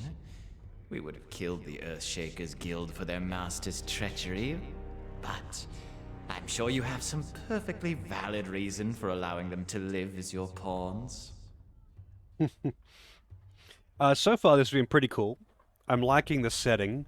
I haven't done much, so like, when you start the game... I mean, have you played this one, Level 1? When you start the game, you, like, have to do a bunch of, like, decisions, which is, like, setting the stage for the game to actually start. Because, like, for the previous few years before gameplay starts, it had been, like, a long war of them trying to invade this land. And then, you make a few decisions on how that war went down, and then it starts you off. So I haven't done too much. A lot of yap. But it's a pretty cool premise, so I'm interested to see how evil it'll let me be. Only an hour of OG Fallout? Well, I don't think this is much like OG Fallout. I get the feeling this is going to be a bit more like Pillars of Eternity.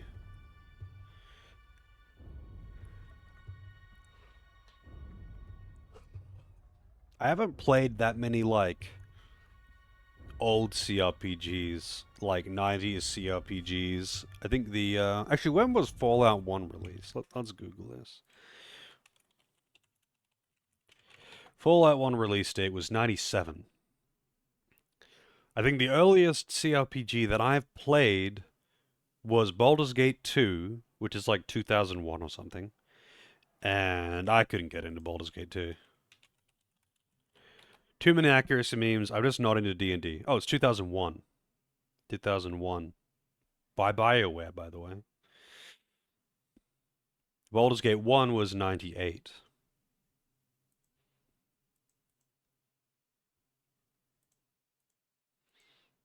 So Fallout 1 was before Baldur's Gate 1.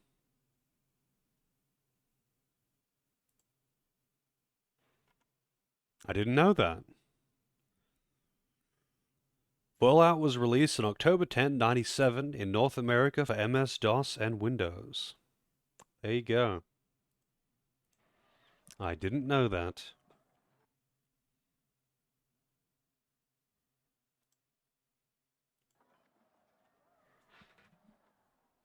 Yeah, I mean, BioWare's certainly changed a lot since then.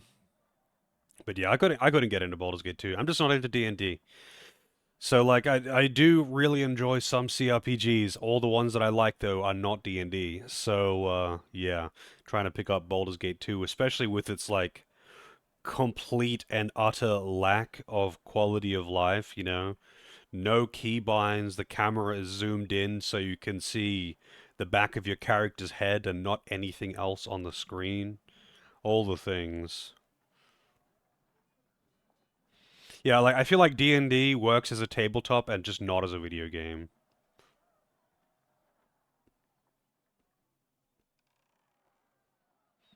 And funnily enough, I don't know how the tabletop Warhammer works, because all the Warhammer stuff that I've played were like action video games or RTS, which don't really lean into the RPG stuff. And I'm assuming that that would mean that they're completely disconnected from the tabletop. Although, funnily enough, I did used to have Warhammer miniatures. Not very many, though. I had a couple of them. I did Lord of the Rings miniatures, and like I just painted them. I didn't actually play the tabletop. I just liked painting them. Um, and then I got given some Warhammer ones as well. But that's like my only exposure to that shit. I never played any tabletops. I've never played any tabletops of any franchise. Yeah, that sounds about right for Warhammer.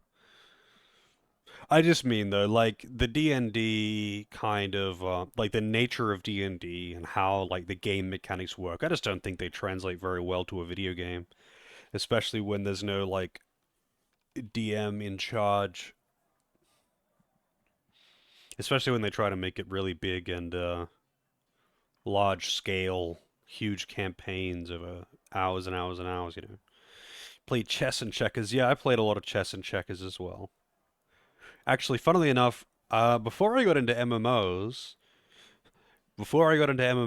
I used to play chess and checkers online. That was what I did with my spare time in the afternoons before I started playing online games. I was never good, but like, that's what I did.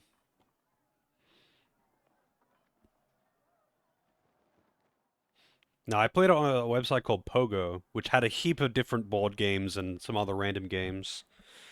Um, yeah, Pogo had tons of shit on it. I just only played chess and checkers. There was heaps of like other popular board games and just some other random games on there. And you could like chat with people you were playing against and whatnot.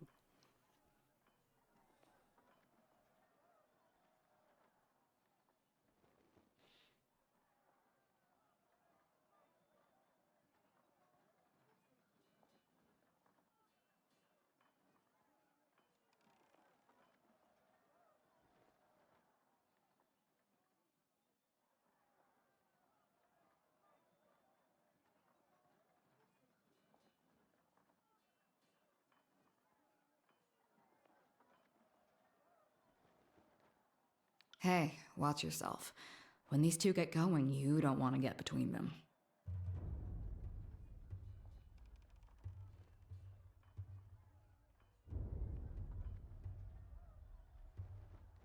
I always know you've run out of things to say when you resort to mocking my vassals. If we are to speak of treachery, why is it that my scouts see the Scarlet Chorus warriors defecting back to the Vendrian Guard? Your fearsome reputation has gone flaccid, for it seems you cannot control your soldiers, or perhaps you simply choose not to. Flaccid. Warcraft 3 was your first online experience. I'm not sure what my first online experience was. It might have actually been Checkers. Maybe. I'm not sure because like around that time I did a bunch of shit online. Like and by online experience, I'm talking about only like games. Because obviously before I started playing that, I was browsing random websites and shit, but yeah.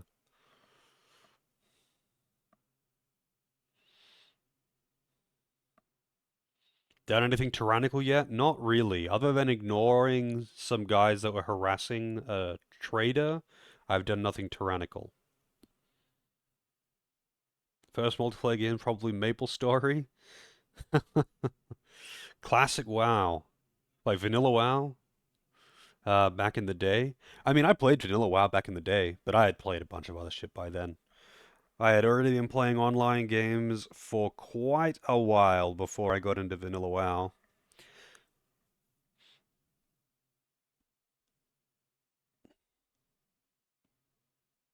Okay, hold on a second. I'm gonna check the voice actors for this.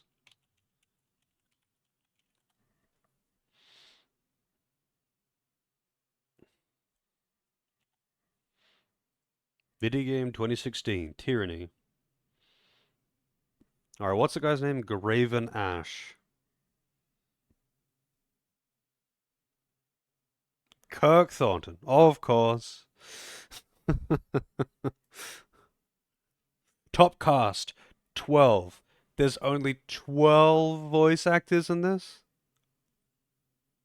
Alright, how many of these do I know? Kirk Thornton, Patrick Saints. That's it. I don't recognize the rest. Man, that is a tiny cast. So this game is going to be probably almost entirely not voiced.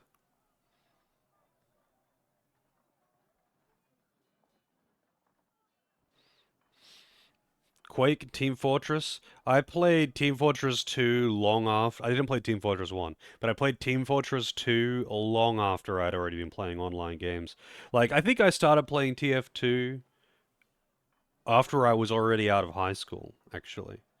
I got into RuneScape in like my first year of high school and also Ragnarok Online at around the same time.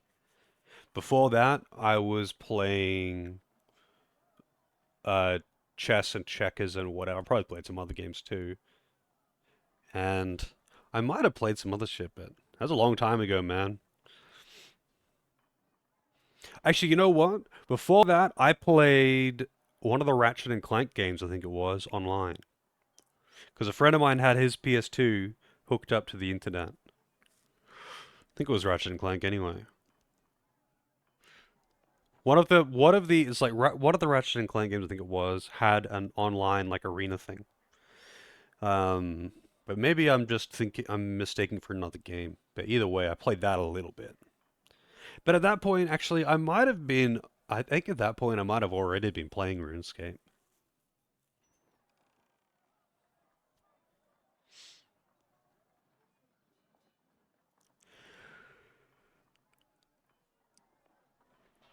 Yeah, right. I knew one person. I didn't even know PlayStation 2 could do online, but one person, one of my friends had it. And I was like, "Whoa, this thing has fucking online. That's awesome."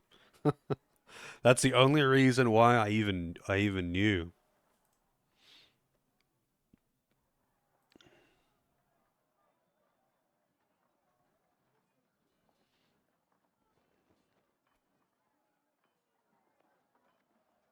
Speaking of strategic failures, who was it that insisted the valley would need only a token garrison?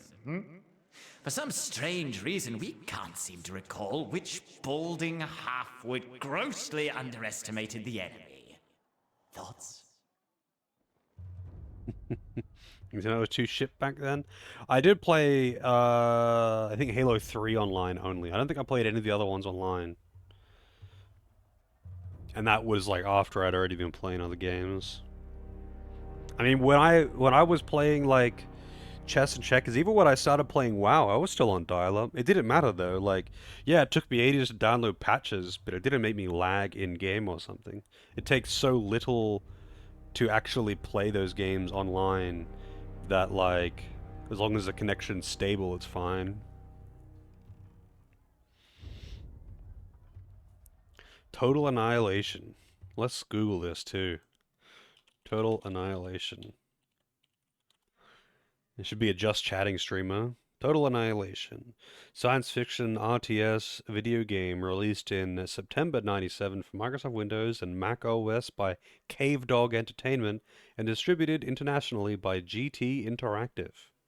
I know the name, but I haven't actually, I don't think I've ever seen any of this.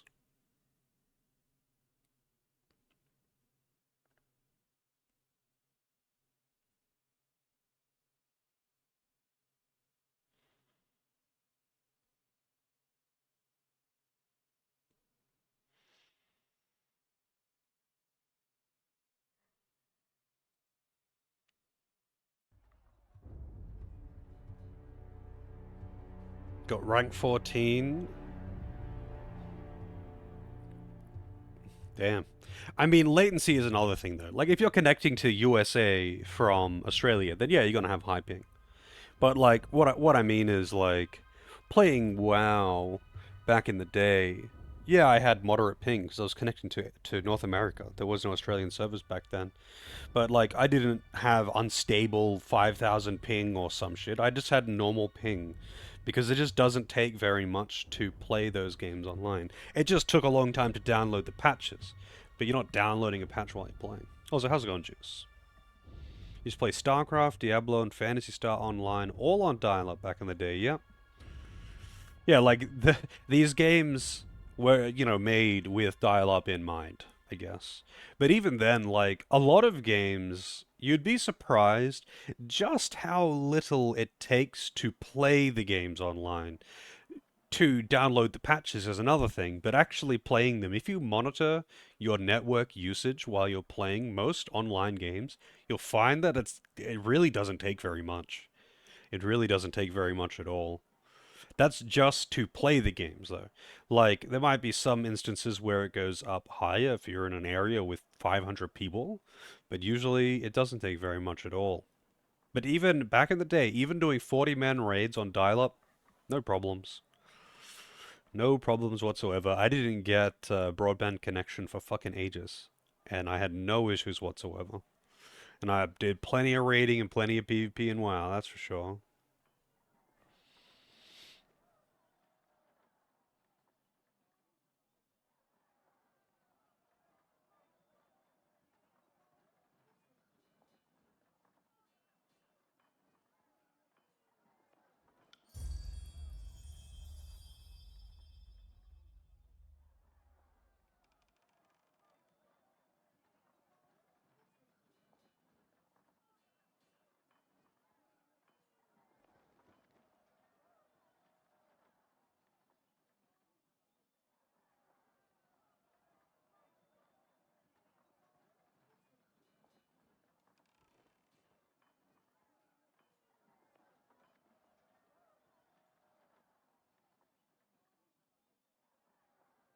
Ah, the Stormcaller.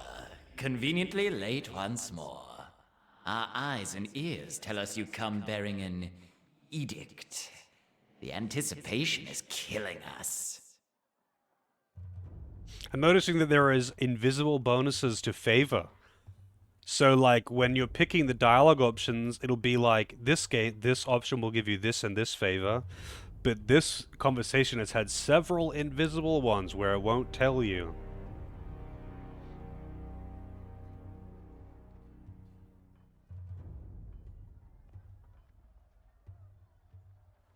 played one game that used a ton of bandwidth. I can't think of like which games I've played that use a ton. I mean, FPS games I think tend to use the most. On dial-up, I don't think I played any FPS games until I already had a broadband connection though. Like I'm pretty sure, because I played a handful. Like I played some Call of Duty. Let's see, what do I play? Call of Duty, Team Fortress, Medal of Honor. I played on my computer, not at a friend's place or something. And those are all on a broadband connection.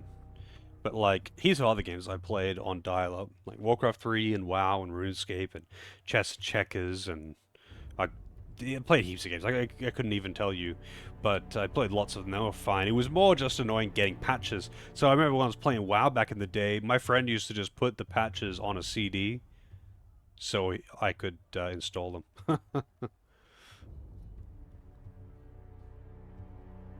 Some places in WoW and Asheron's Call were impossible on dial-up. Really? Yeah, I never had any issues on WoW on dial-up. I played WoW on dial-up for years. I had no issues. Um, Not that I can remember anyway. Like I would just do normal shit.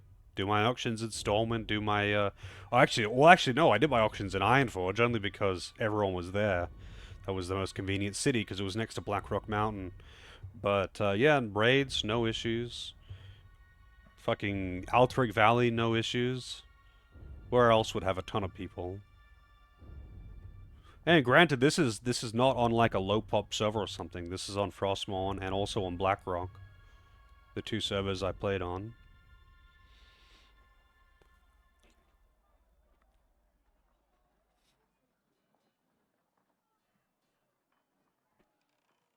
Oh, really? That's interesting, Ragnar.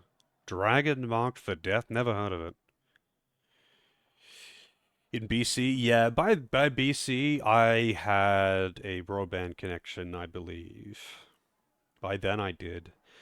Um, I don't know. I found it wasn't really just, oh, lots of people around, connection shits itself. I didn't really have that kind of thing. Maybe it's just because even when there were lots of people around, it wasn't enough to make my connection shit out, but who knows? Maybe in those situations where I'm in a city, I just didn't notice the ping because WoW does client-side actions, but I'm not sure. But even in like Outer Valley, which is like 40 versus 40, I still never had issues with it.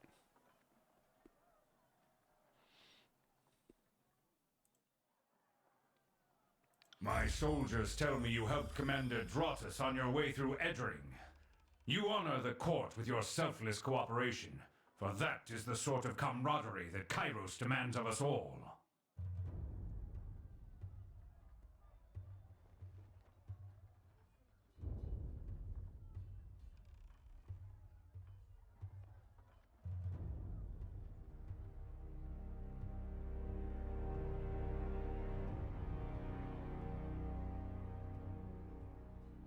Yeah, this is just gonna be so awkward, like trying to micromanage all this fucking reputation.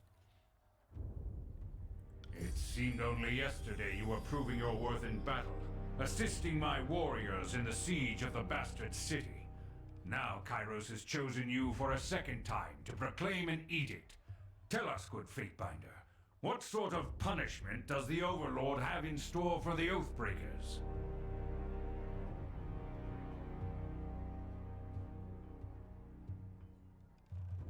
Pretty grindy. Oh, okay. Kind of curious. Let me Google this. Dragon marked for death.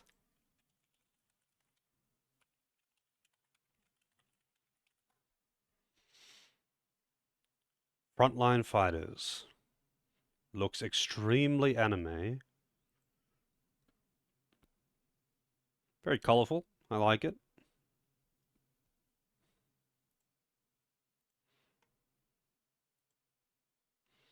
I do kind of miss the old days, getting home from school, playing WoW, playing RuneScape, whatever. Chilling with my friends and playing Warcraft 3. Man, I spent a lot of time playing Warcraft 3, just custom games in the afternoon.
No doubt the avalanches in the mountains are part of this ultimatum. We must conquer the Oathbreakers or die in failure. There is no room for error, and no other way out of this valley alive. We'll need to advance across the Mittani. We lose everything if we stand still, and we move to backup Plan Green. The Earthshakers didn't make it over the mountain in time, so we do this the hard way. Over the walls instead of through. So you found your backbone at last! Oh, we were worried past humiliations would make you soft, timid. That was a record for you, right? A baker's dozen lost in one sortie. If you had waited for the chorus reinforcements, maybe we'd have eyes and ears on the matter.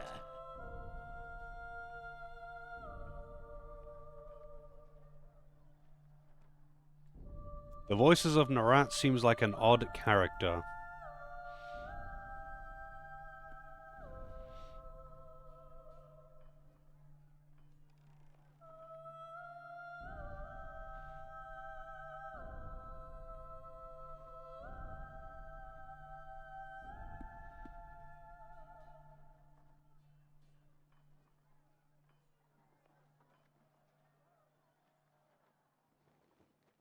You make it sound like you've been putting even the slightest effort into getting a foothold across the Mittani, when all you've done is set your gangs to uncoordinated raids. You're the Archon of Secrets. Why is it you still don't know the enemy's full strength and capabilities? Maybe you know, and choose not to share. Look, if you're afraid to send more troops against the Oathbreakers, just admit that you're a coward and allow us to take charge of the situation. The Scarlet Chorus will be happy to prove it can do what the disfavored cannot. The Fatebinder is right. We're acting not as leaders, but as children. I've no time for your foolish japes and That petty facepalm. thoughts. We should focus on the objective at hand, and that is taking the Mittani River, and then advancing to Ascension Hall and ending this edict.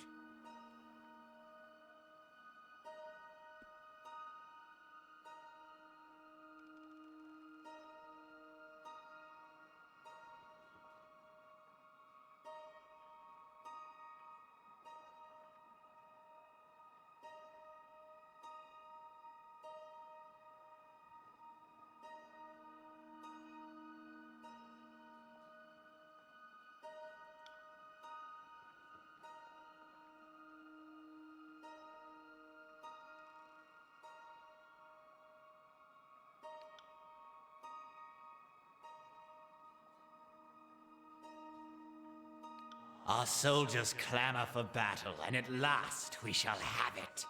Verse, we command you to continue guarding the Fatebinder. Tunon's chosen is our honored guest, and must be shown our finest hospitality. I won't let you down, boss. She'll get through the campaign in one piece, as long as she doesn't do anything too stupid. And before we forget, we have a debt to settle. Last year, when our warriors got confused about supply lines, so kind of you to understand how things get muddled in the fog of war.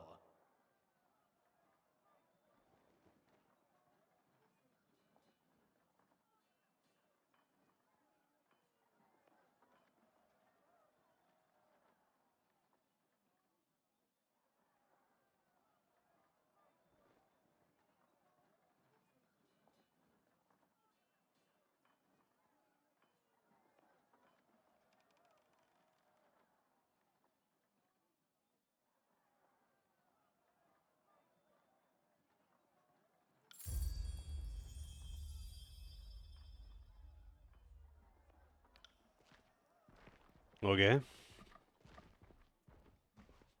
Finally, the fool and his puppet are gone. Perhaps now I can hear myself think. Rarely do I question Kairos' judgment, but I will never understand why the voices of Nerat is given such authority. I shudder to think what will become of us all should Tunon favor him in the end. Though the edict threatens the Scarlet Chorus just as it threatens us, I cannot shake the feeling that our allies will work against us. Now, if you'll leave me be, I have a battle to plan. I imagine duty requires you speak with the chorus further. But if I can convince you to lend a hand, most of my legion is trapped beyond the mountains, so I'm in need of an added sword or two. If you wish to be counted amongst the glorious, speak with the Iron Marshal. She will direct the order of battle until we are ready for the final push into the Citadel. Just SMT, law, and chaos? Oh yeah. That does seem pretty appropriate, actually.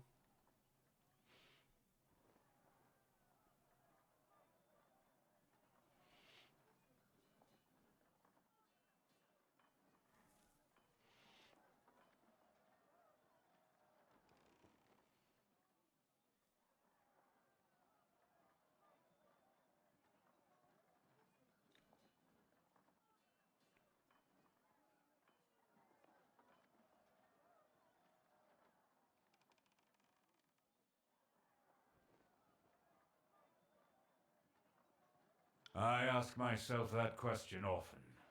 While we take the river crossing, the Scarlet Chorus should be using their sizable presence to remove the Oathbreaker patrols lurking in the Outer Valley.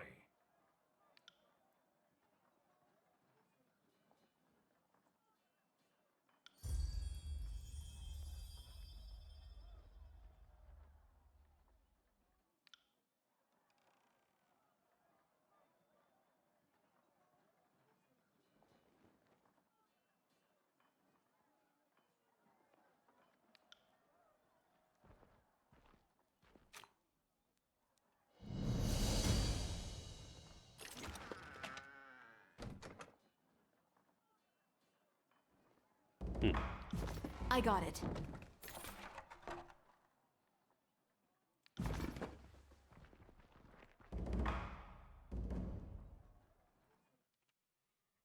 Oh man.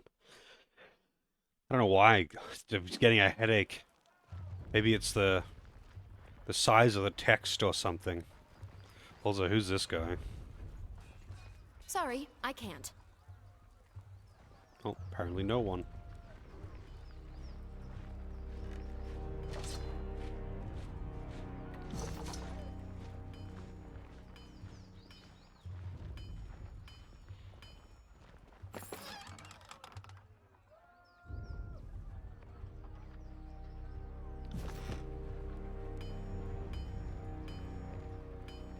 Good thing I keep a torsion wrench handy. Good thing these guys don't seem to give a shit that I'm stealing from them all the time.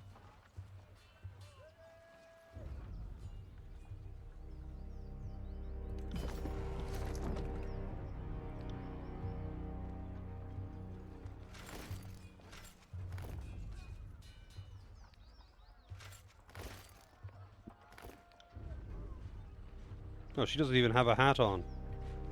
Here you go, buddy.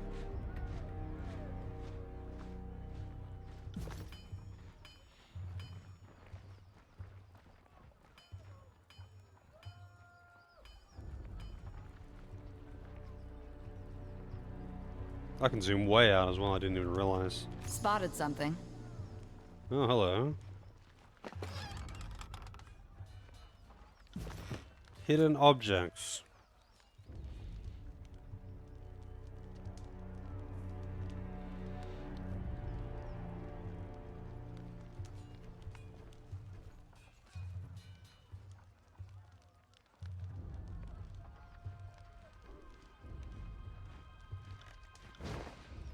Oh, I see.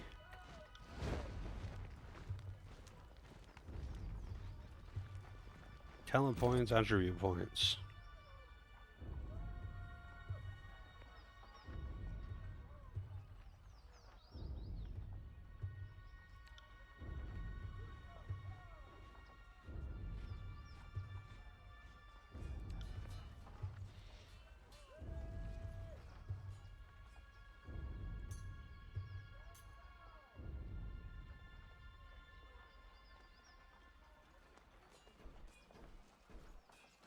Why would you lock skill growth? Is that just like to arbitrarily challenge yourself so you could do like a low level run or something?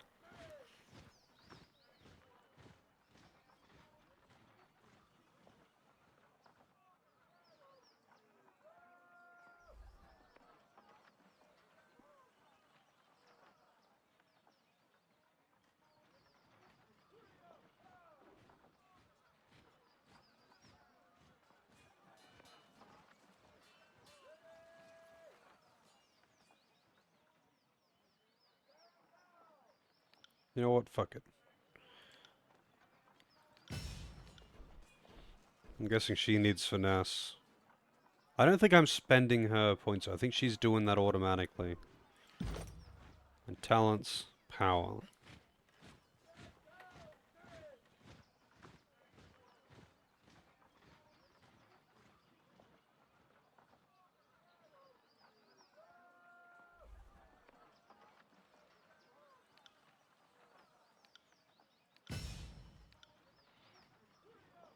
Yeah, it looks like the other characters are like fixed, but your character is pretty open.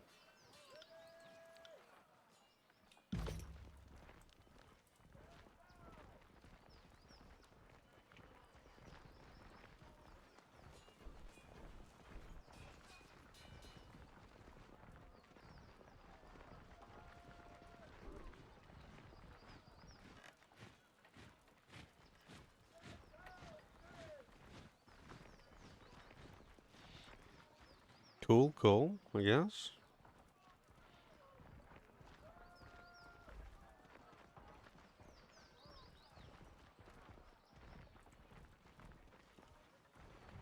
Oh shit, I didn't even realize what time it was too. It's coffee time. Also, I need to get some fresh air. Let me just put a save there.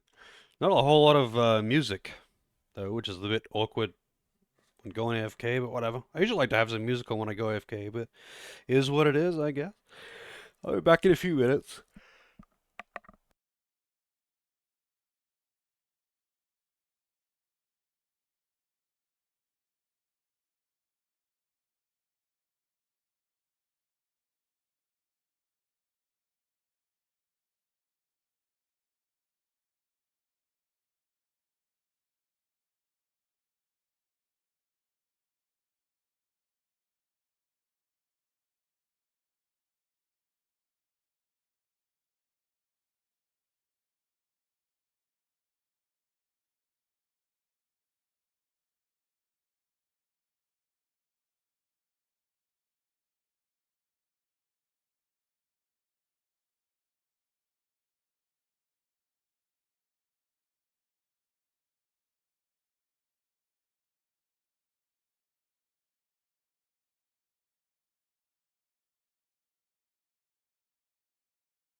Alrighty. I'm back.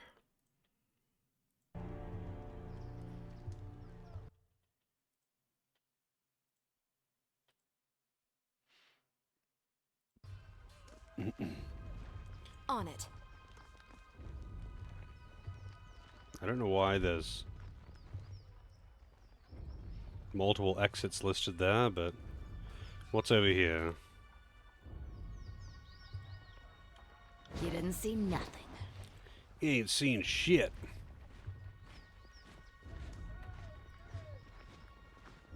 A modest grave for the Archon's son, Brennix. We don't bother with funeral rites in the chorus. No point in thanking conscripts for their duty.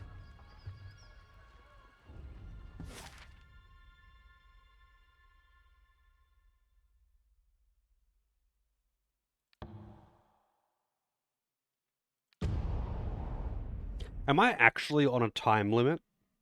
Like, technically, in the story, yes, they are on a time limit. But am I actually on a time limit?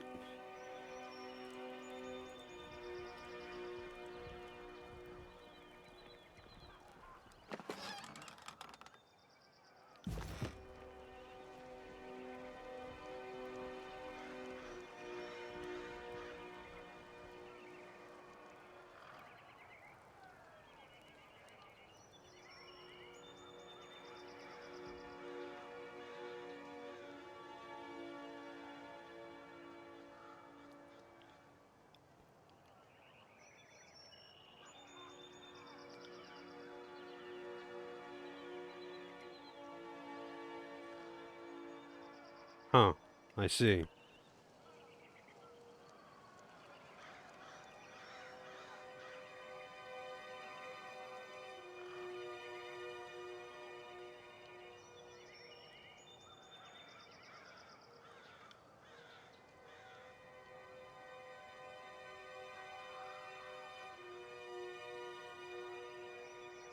They said fuck.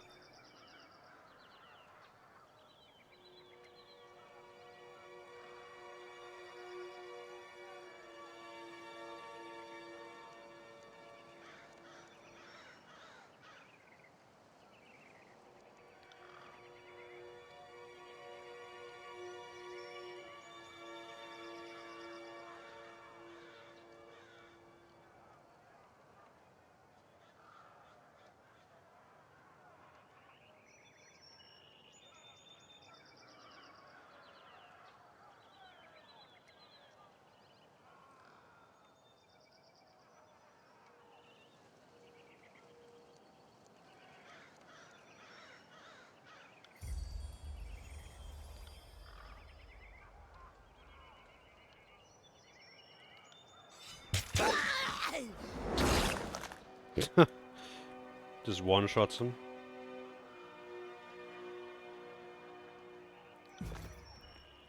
Alright. Just fuckwit will do. Captain Fuckwit was my father.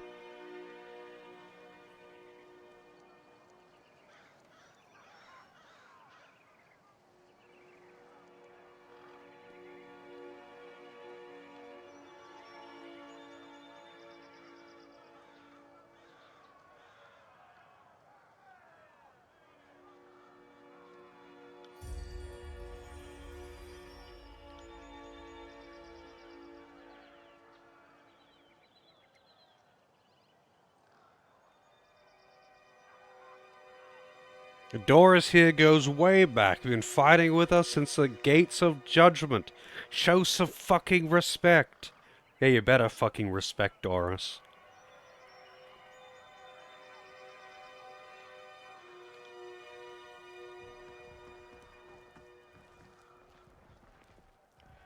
There are some interesting names going around here. What have we here?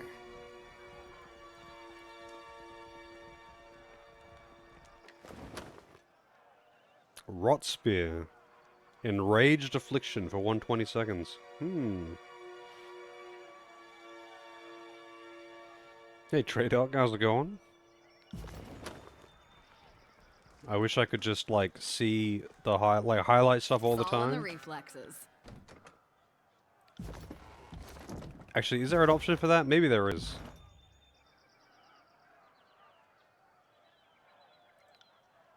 No, I mean...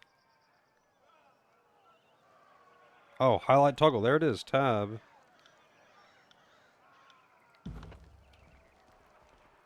Nice. It seems pretty neat so far, although there's a lot of reading, because there's not much that's voice acted. And I always like to see more stuff voice acted. But at the moment I've got a bit of a headache, so that doesn't help with the excessive reading.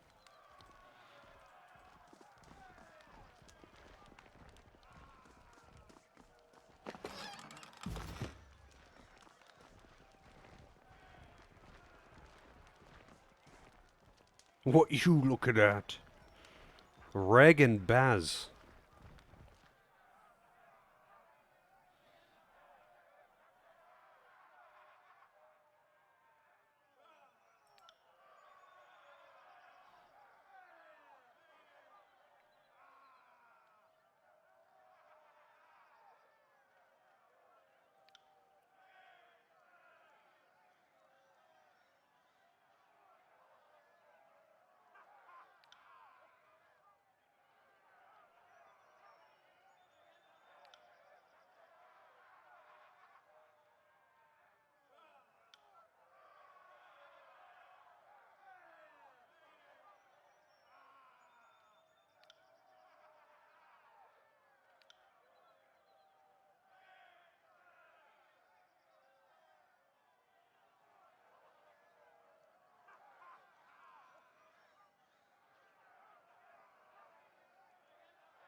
Sorry, I can't.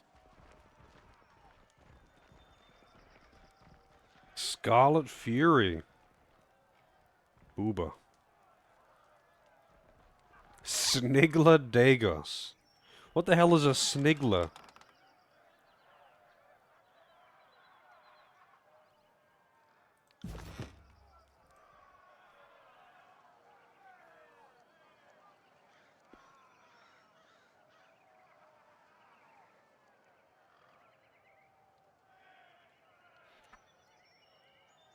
Or is Snigler his name? Dagos sounds like a name.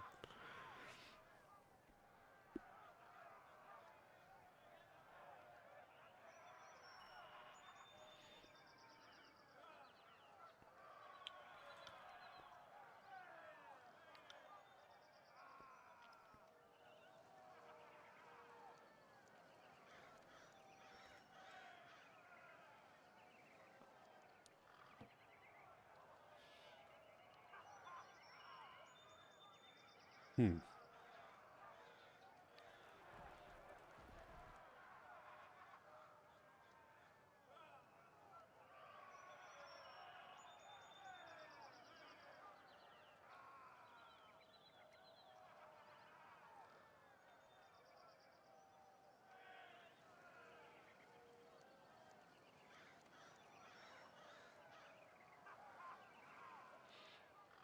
The fifth eye's voice makes your gums itch and your fingernails feel in need of a trim.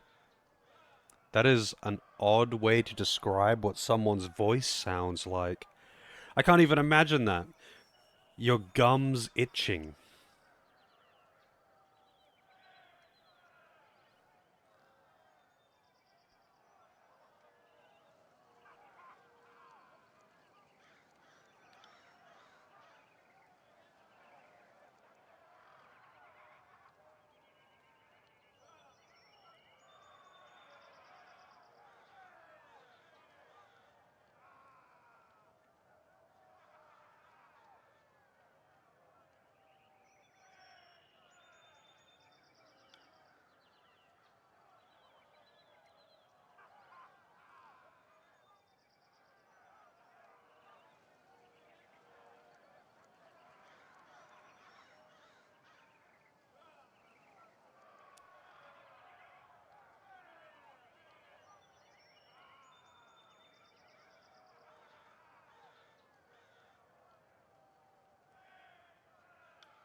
Okay.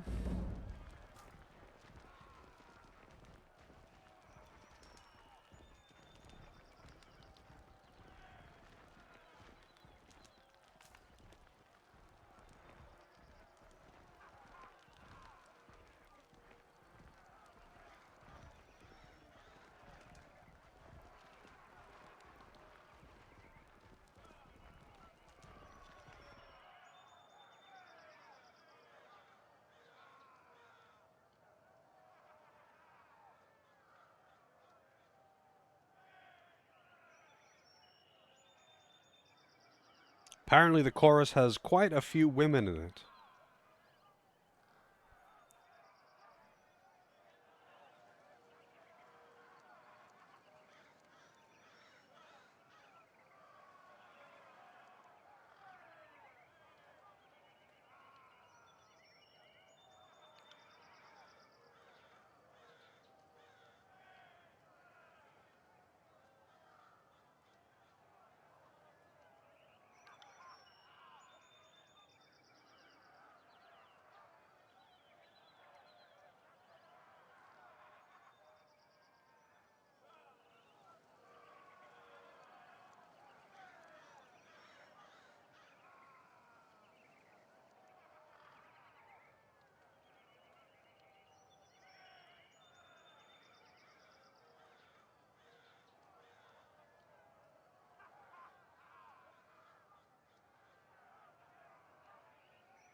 Hiding your orders in your boots.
Nice. Didn't even hesitate.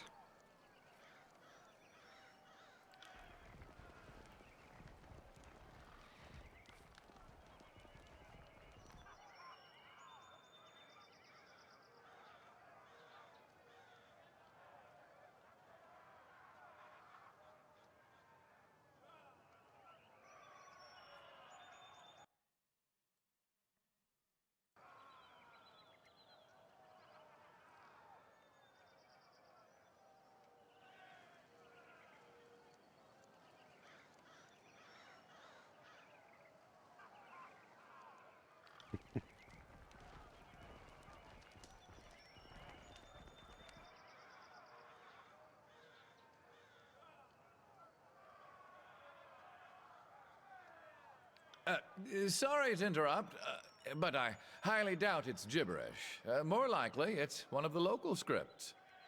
That's a pretty distinct accent. The accents are kind of all over the place that I've noticed.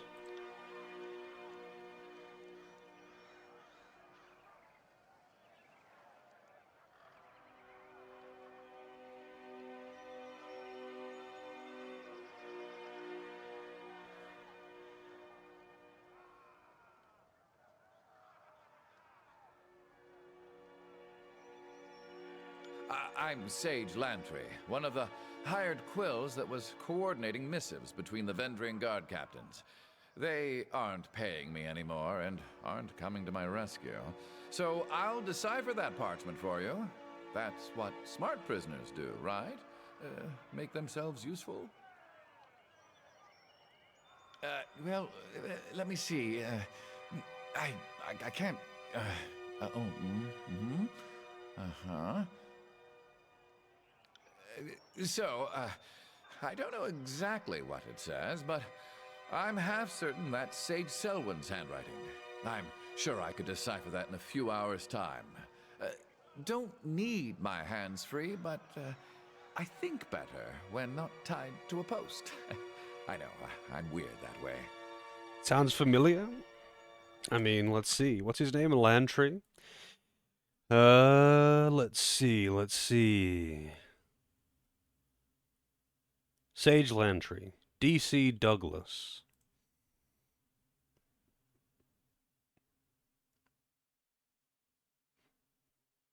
Apparently he voiced characters in... He voiced Ravis in Star Wars Jedi Survivor. And otherwise he's just done, like, regular acting. Otherwise, I've never heard of this guy, though. Let's see, though. Unicorn Overlord, Tekken 8. Armored Core 6. Wesker voice actor. Nier Automata version 1.1a TV series? What? There was a fucking Nier TV show? Honkai Star Rail?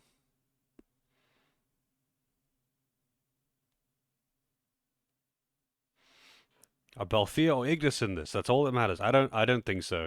The it's only got a cast of 12 people. It's a very tiny cast. Trails of Cold Steel. Man, he's got lots of stuff that I'm aware of, but I haven't played most of these games or anything. He's just done a lot of work though. 325 credits.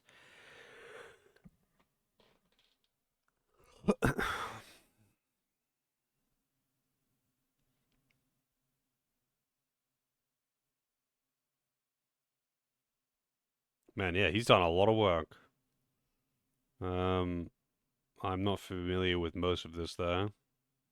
He's pretty famous. Last of Us Part 2.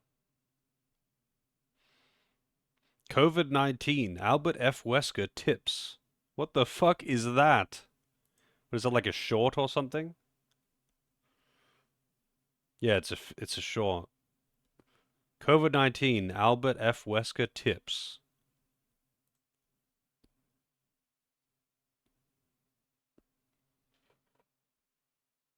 Hang on a second. Public service. I'm gonna have to watch this on stream. I'll put it up. I'll put it up.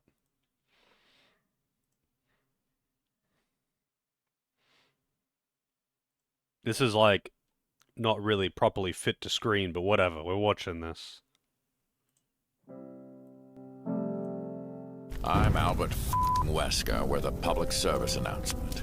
The world is dealing with a once-in-a-century viral outbreak created by nature. Yes, nature. Now you're all in lockdown. When you do go out, you're under advisement to wear face masks. And I thought I should offer you some advice. Most of you are pathetic when it comes to making your own face coverings. You're using your parents' old Aerosmith concert scarf merch. Even Chris Redfield knows that's stupid. Using your parents' old Aerosmith concert scarf merch? Even I know that's stupid. Ugh, no charisma. What you need to do is go to the CDC website and follow their guidelines on how to make your own. Or step it up with a Claire Redfield mask. Want to be really safe? Get all Lupo on people's asses. And for you good little soldiers, the Umbrella Protocol works quite well. This is Orb. Survival is your responsibility. My personal favorite is using a flying alien ovary. Yes. I understand many of you struggle with social distancing and being in lockdown. Wah. Try healing from 2 Hellfire missiles to your face while locked down in a volcano for 11 years. Just explore your hobbies. Work out and get a hard body. Indulge your fantasy life. I know I have. Huh? Not that. I was thinking more about a Jill sandwich. Shut up, old man.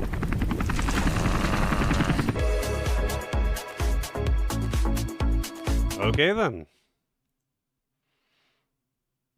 That was a thing. Yeah, apparently that guy's done a lot of stuff though. Code Vein, Borderlands 3. Yeah, this guy has done a lot of work. Still better than Resident Evil 5. Is Resident Evil 5 that bad? Soul Calibur 6.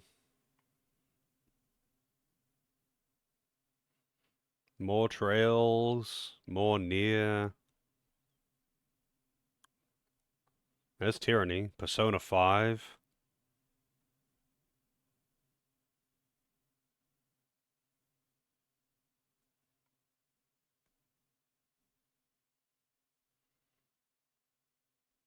RE5 is great as long as you play co-op. Yeah, I've heard that it's fun co-op. I've heard that it's fun co-op.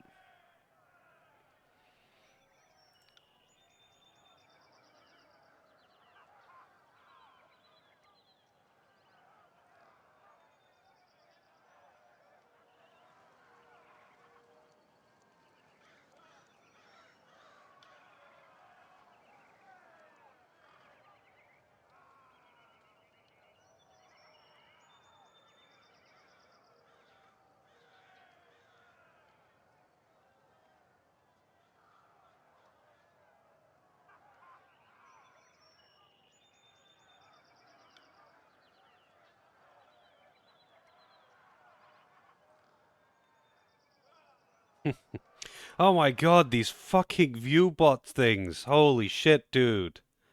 They're getting so bad lately.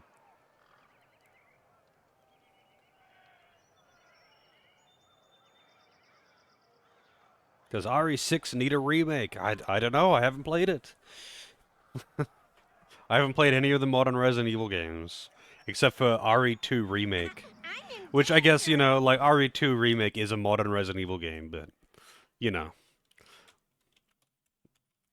Eat with the raid, though. Oh, right, of course. I can't actually shout out, because the bot's broken. But welcome in, Eat. Welcome. Thank you for the raid. How's it going, Slay the Beast? How was the stream, Eat? What were you playing today? Need to set up auto ban? Yeah, I probably should. The thing is, I don't want to just, like, disable links, because, like, a lot of the time it's relevant. I mean, even today, people have posted a few links. And that's fine. Like, I'm okay with people posting links if it's relevant. And if I just, like, ban links, then it would just, like, be annoying.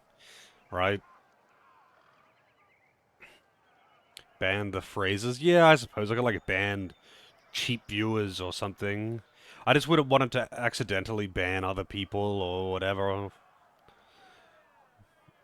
But yeah, I can try and set it up to like just time out people for saying cheap viewers or best viewers or whatever. The problem is that the bots will put like accented characters in there, you know? That kind of thing. That's usually what they do. It's pretty wild though, like they're just getting worse. Normally I don't get any bots, but lately it's been crazy, but everyone's getting it. Everyone's getting so many bots. Even people that I see usually get none.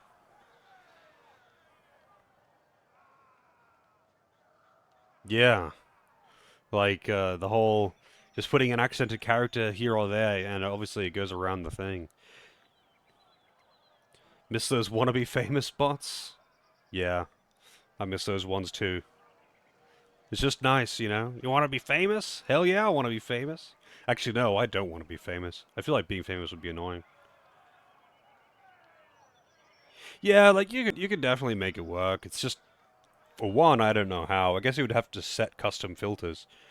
There's a couple custom filters that I would definitely like to put in anyway, that I just haven't got around with. Just so, certain things that, irk me, you know, couldn't be uttered. Like the misuse of euphemisms.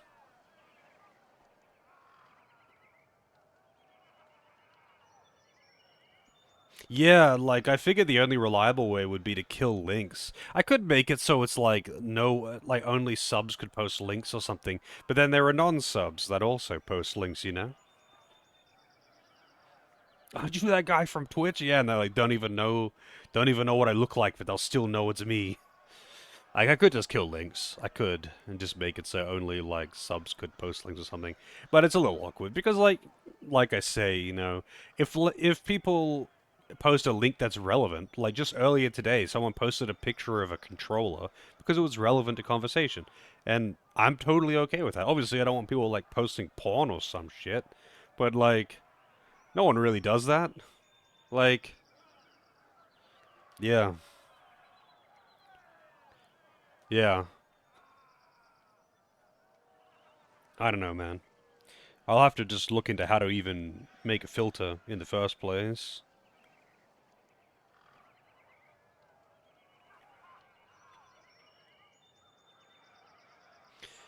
Still just annoying that we even have to do this at all.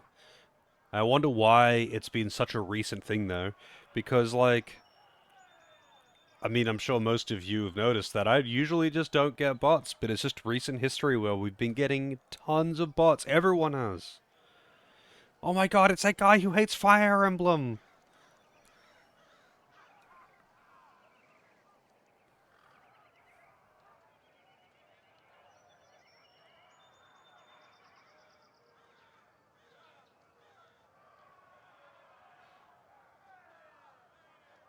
I mean, I wouldn't know. To be honest, I've never looked into any of it, because I've just never really needed to. I've basically never really had to, moderate my chat. People usually pretty well behaved.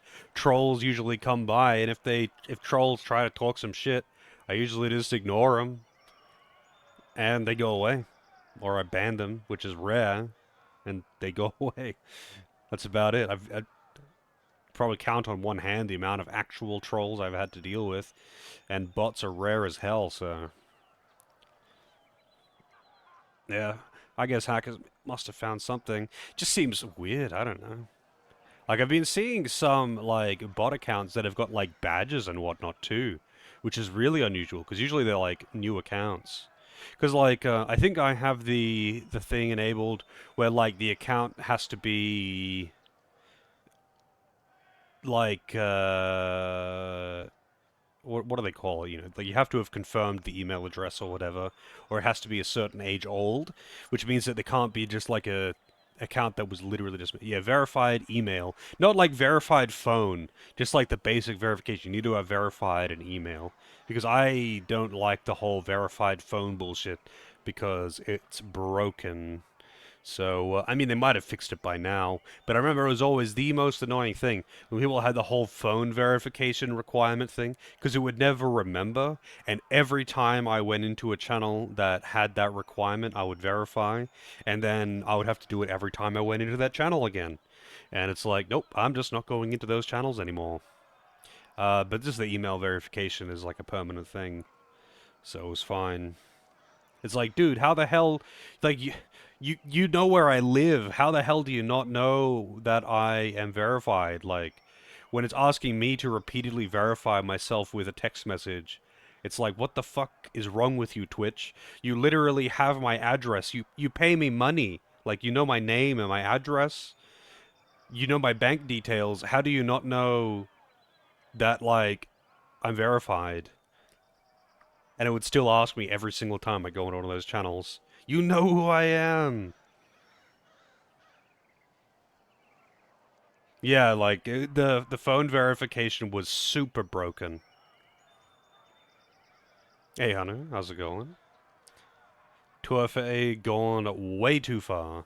Yeah, like, I like the whole requirement of the account needs to be, like, a few days old, or the account needs to be, um, like, verified with email or something.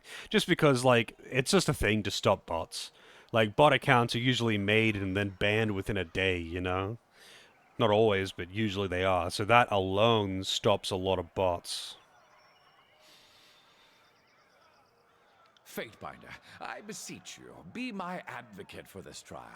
I'm no fool. I know the chorus uses blood, not words, to settle these matters. But you are a servant of the Archon of Justice, are you not? This guy really does have a really different accent compared to everyone else.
I like this.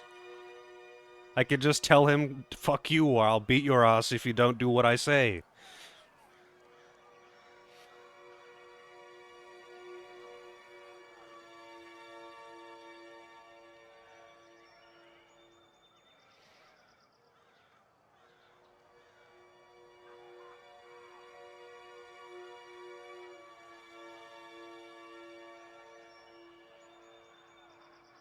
Scarlet Chorus gain favor, Scarlet Chorus gain wrath.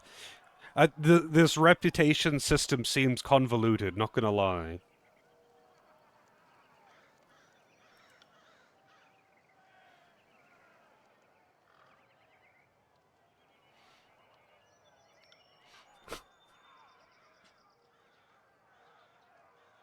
It's like every faction and every person has got their own reputation. Like every faction's got their own reputation, and everyone has got their own like fear and wrath and whatever. So like you could have a high reputation with a faction, but these few people within it don't like you or are angry at you or something. How's the game, by the way? I mean, it seems cool so far. I just don't understand how the reputation works. It seems weird.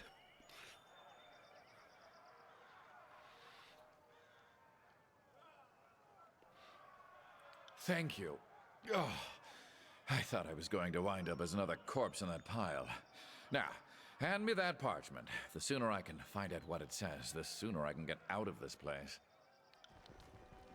Oh, he's not going anywhere. You're staying with me, buddy. You're going to be reading all of my parchments.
Alright. Oh, he's actually in my party, too. And he's level 3? Interesting. He's higher level than the rest. Edict of Execution. Alright, buddy, what do you got? Oh, look at how stylish this old man is. God damn.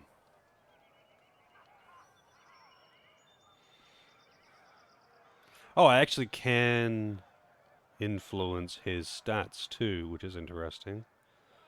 Spell strength. All spell strength. Whoops.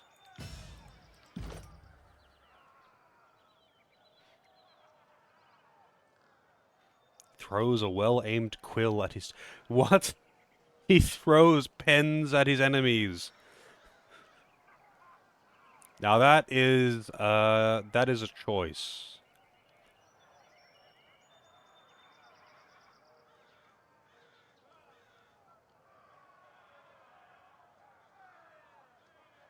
He's a sage. I mean, yep.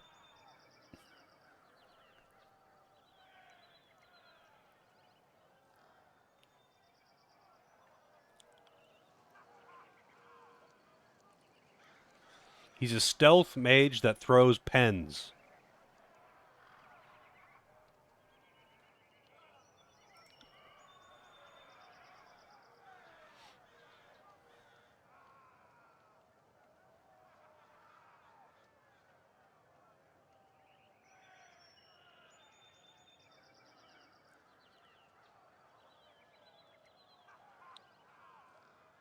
Huh. Also, renewal doesn't restore health. It restores the durability of equipment.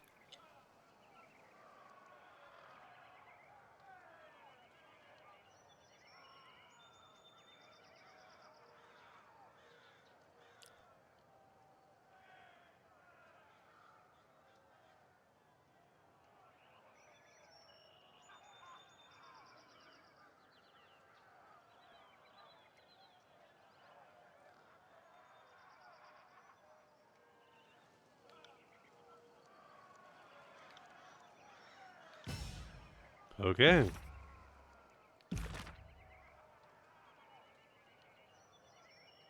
He does have a heal, though. I don't understand how the spell creation thing is, but okay. Yeah, the queue is getting a little short, isn't it? Will do. 8 days to Kairos' Day of Swords.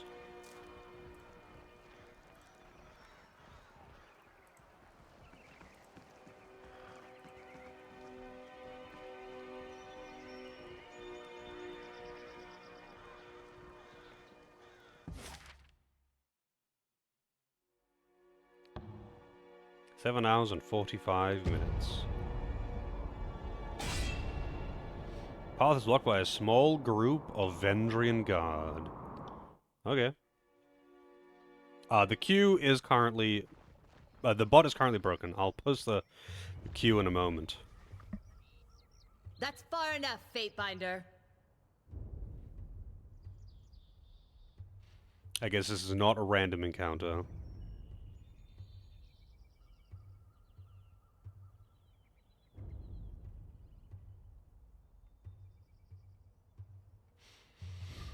Alright, hang on a second. Let me get the queue for you.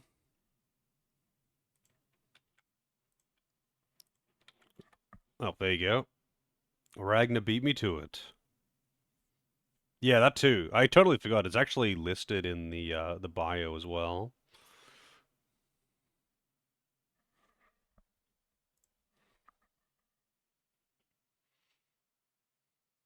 And apparently this character is voiced by Valerie Aram. Never heard of him. She doesn't even have a profile picture on IMDb, but she has 97 credits. Kind of weird that someone with nearly 100 credits doesn't even have a photo on IMDb, but it is what it is, I guess.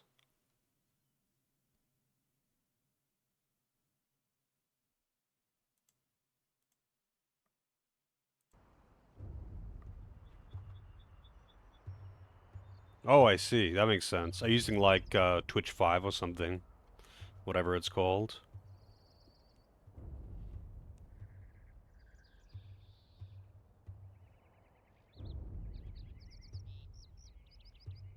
In accordance with ancient customs north and south, I offer and request a delay of blade. There are matters we must discuss without fear of reprisal.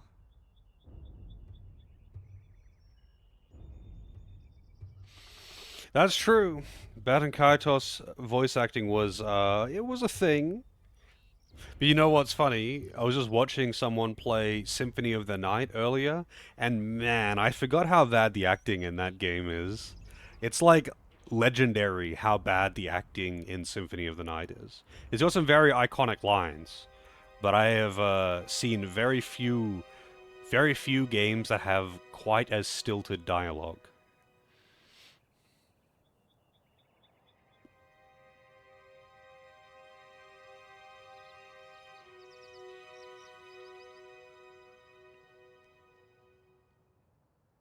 I am Ebb of the School of Tides, and today I speak on behalf of the Vendrian Guard.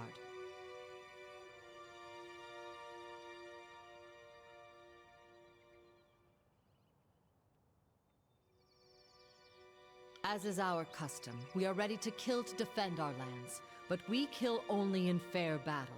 We don't slay our prisoners. We know this isn't Kairos's way, but we must have hope. Die, monster! Yep. What is a man?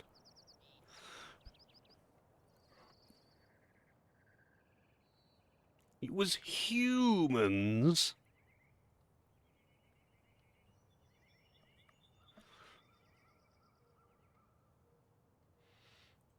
A few of my kin have gone missing, and though they may have perished, I have to inquire on the off chance they still live. If Captain Tarkus Deimos still lives, we would negotiate for his release.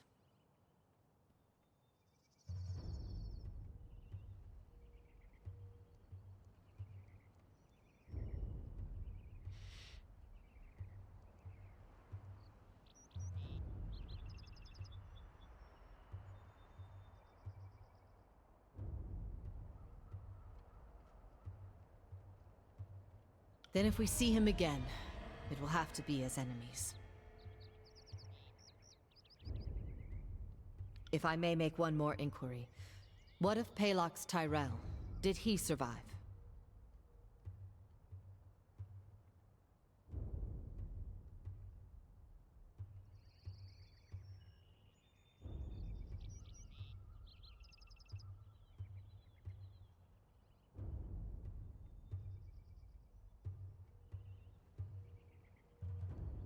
Huh. Really, that would piss him off? That's kind of weird.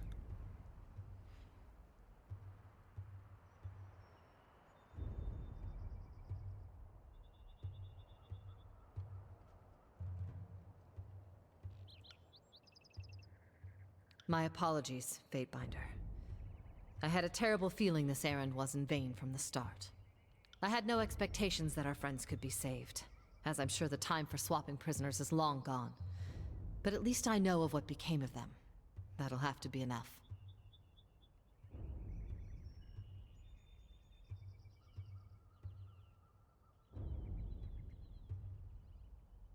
I will entertain them as best I can. After all, understanding is the only hope we have. What is it you wish to know? Don Knotts. I don't know who that is.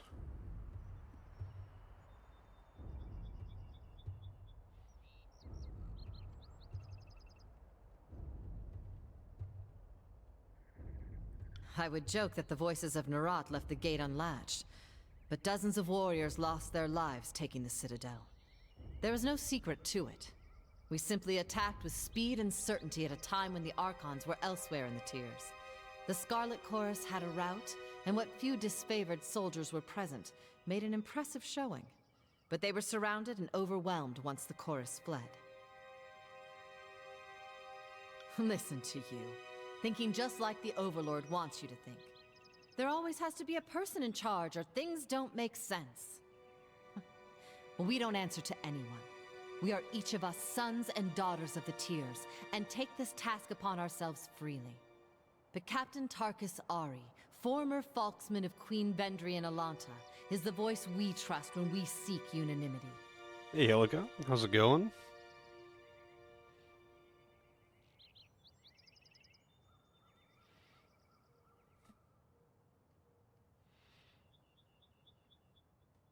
I mean, are you used to seeing Lozo speak in any other language?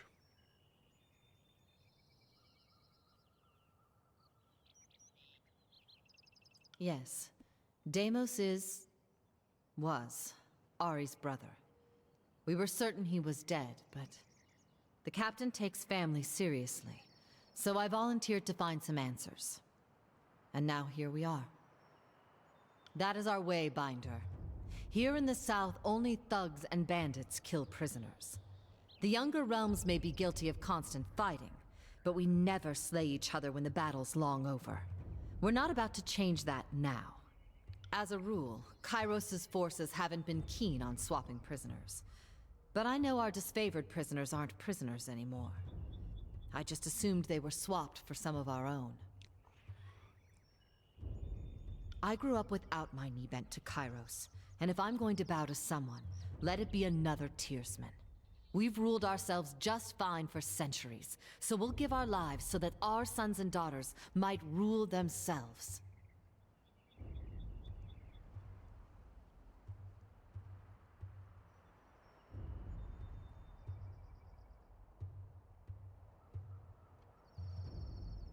There's freedom, then there's trusting idiots with power. Hey, Give a man Streamlabs. a million marauders, he'll lose sleep worrying over his neighbor's 1,000. I prefer my realms ruled by the braver sex. For centuries we've left the lands to the women, and the seas to the men. And we did plenty fine until Kairos came around.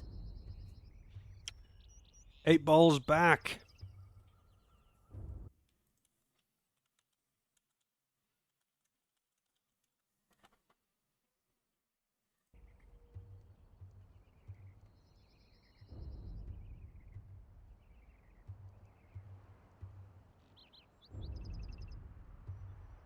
Oh, we don't. Those who believed Kairos could be stopped all died years ago, in the first wave of fighting. It's not about the hope of victory. It's about the hope of inspiring others. It is very likely we will fall here in Vendrian's Well. But perhaps others will arise elsewhere.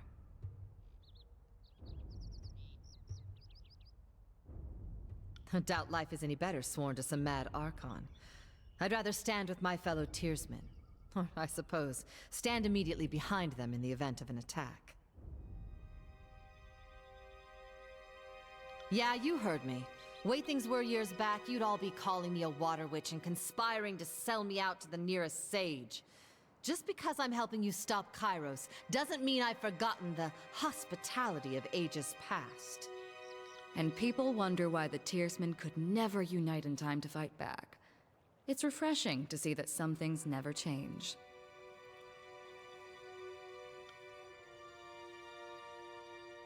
Fair enough. But now a question for you. The Edict. I can feel its magic coursing through the air. Everyone can. But those of us enlightened to the currents of magic feel it most. The wording of the Edict. What was it?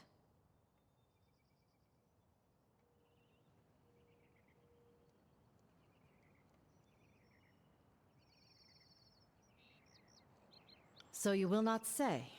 I expected as much. Can it be worse than endless storms or fire pouring from the earth? Not that you'd answer that either.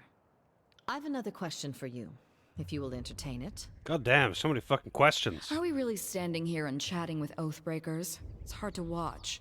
Like cuddling a goat you're going to kill for dinner. A shame. But if you have no heart for discourse, I will take no more of your time.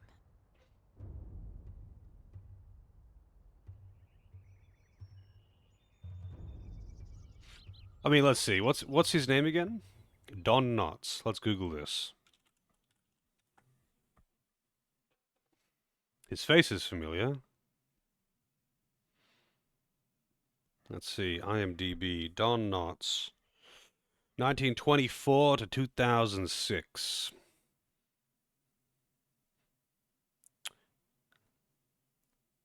That 70s show. Chicken Little. What have I seen here? Johnny Bravo.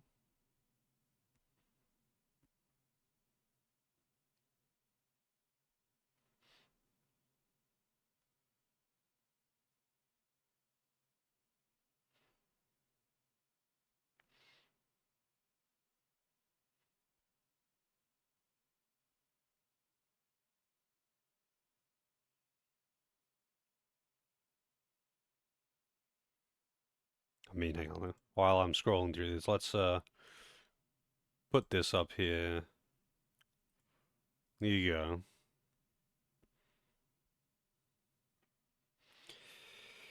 What am I familiar with here?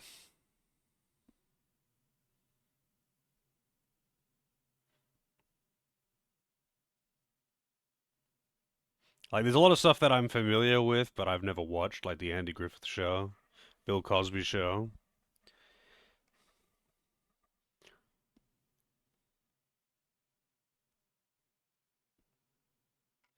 But yeah, I'm not really... Other than Johnny Bravo and Chicken Little, I think that's it. Apparently, he doesn't have a lot of credits on here. But his face is familiar. Like, I've certainly seen him around. But yeah, I just don't watch a lot of stuff in general, so...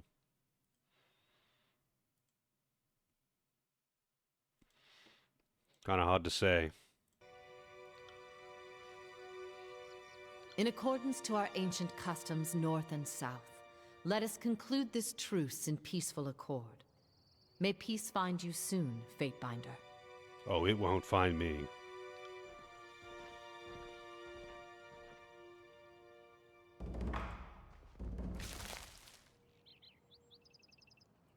On it.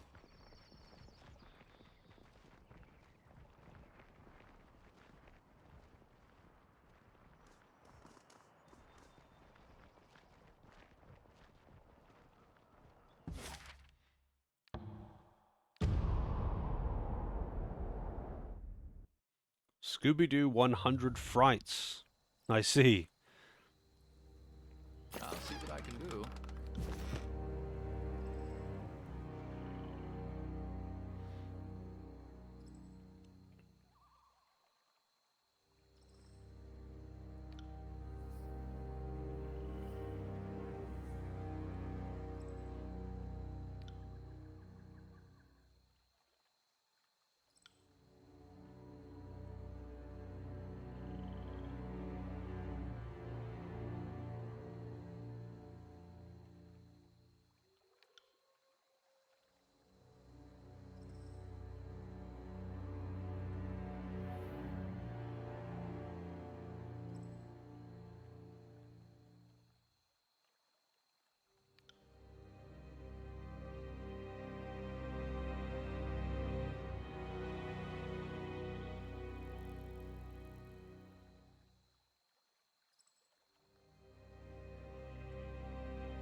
Okay.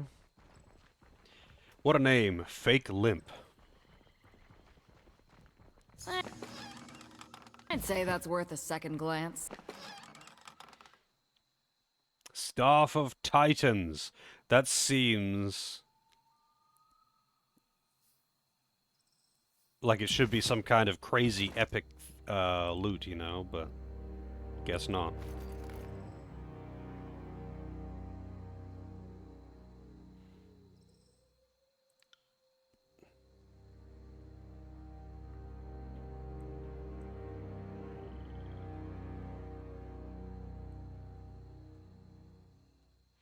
I still think it's kind of silly that his weapon of choice is a fucking quill.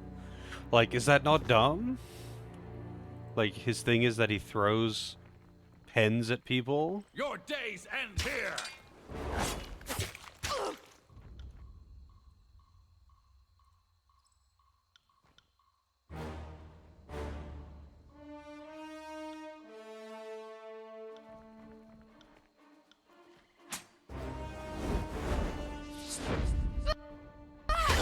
See you there.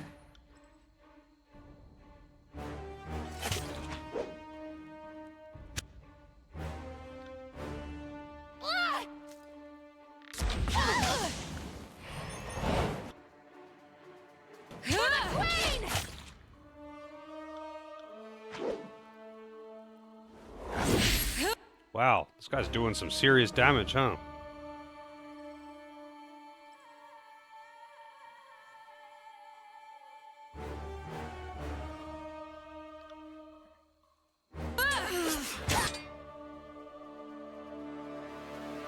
Can't do that.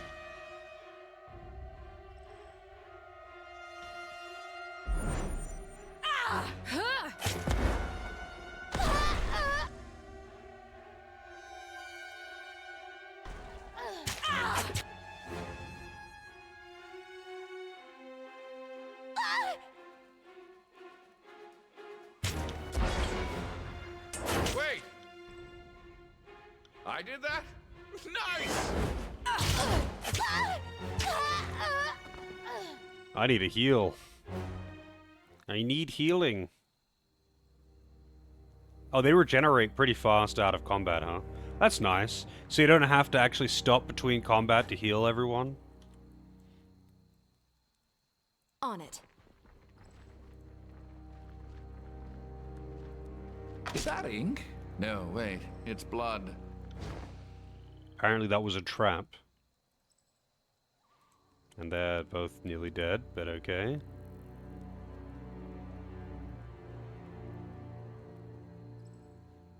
Just gotta wait for this, I guess.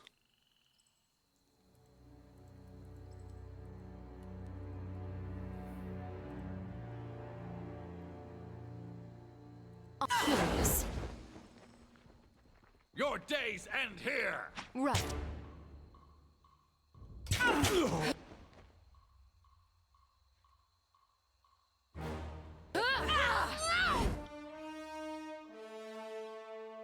Kind of want an offensive mage, but you know, don't have one. Wow, I'm just getting actually fucked up by these guys though. Like, the amount of damage that I'm taking is pretty wild.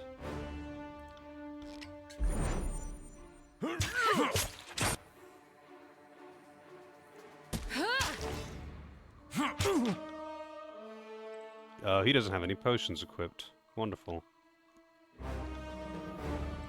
I can't take much more of this.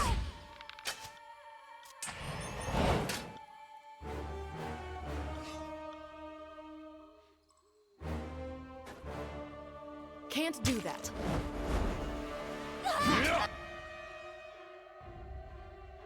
Will do.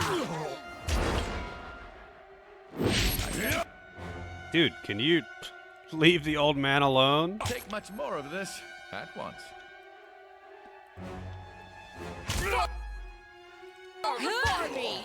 As you command.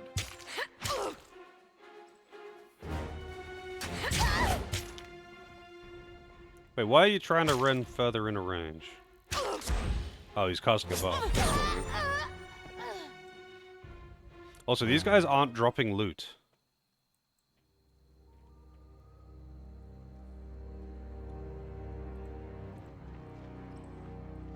Moving cautiously. Gotta- Can't do that. Gotta crouch while walking around, otherwise they won't detect the traps, so...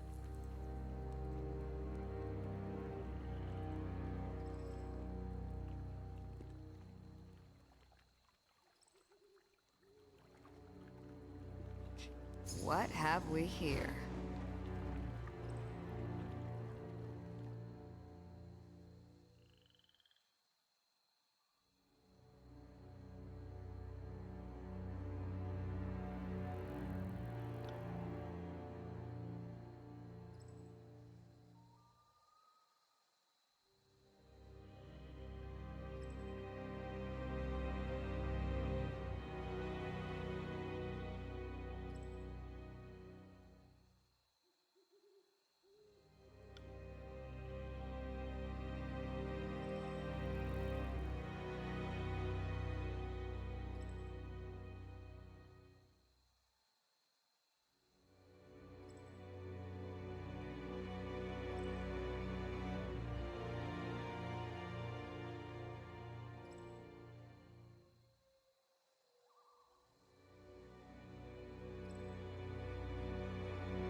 There's only 3 of them anyway.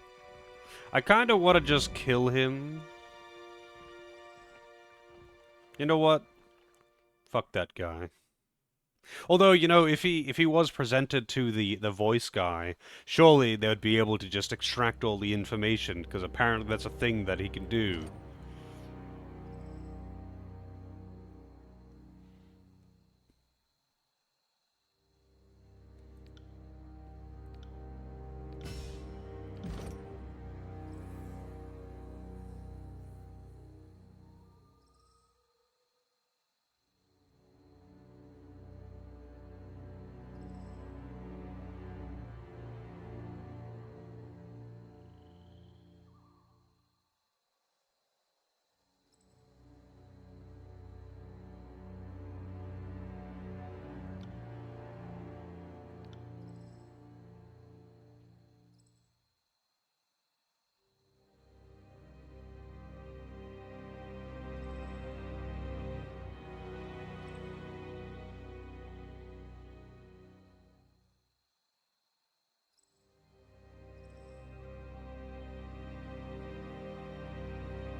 Let's have this conversation again. I'd say that's worth a second glance.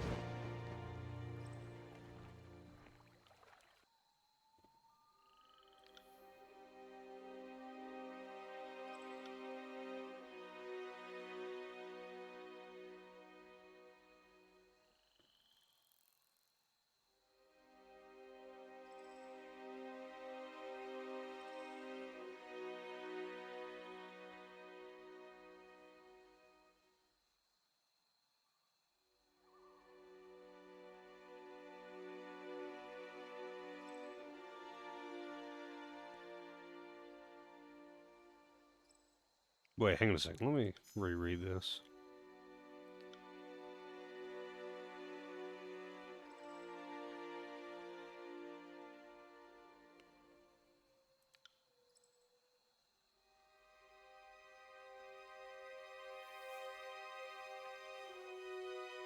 I really do only get this choice. Like, I can't just... I mean, I guess I could just kill them all.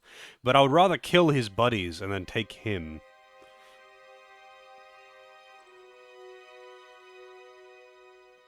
But oh, whatever. I guess I'll just go with what I did before.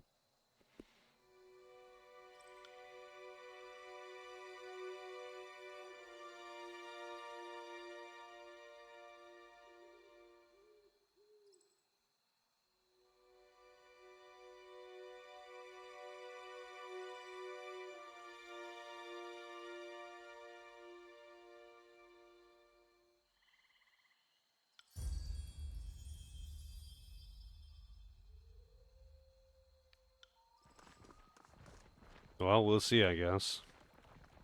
Will do.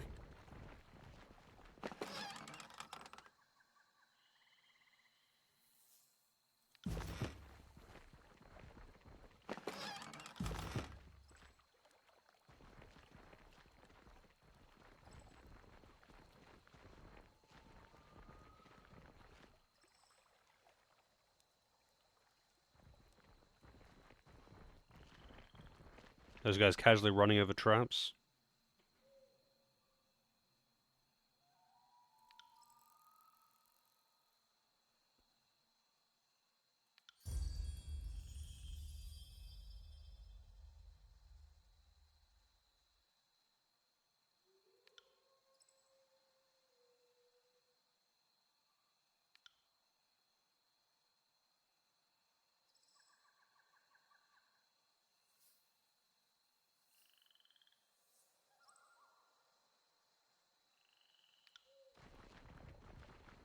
Guess I'm fighting reinforcements. Oh, there they are. I wonder if the enemies can trigger traps.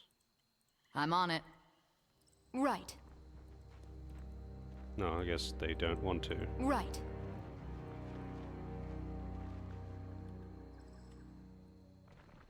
Look at that. Archers and honor guards. At a future corpse. Good work.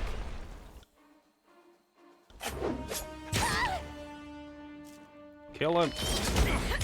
Hey, leave him alone. Damn thing couldn't pierce cloth. Queen! I got it.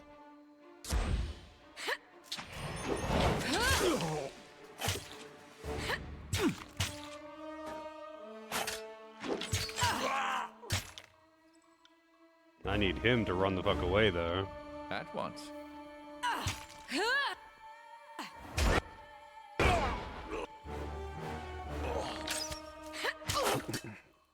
On it. Oh, and of course, wounded.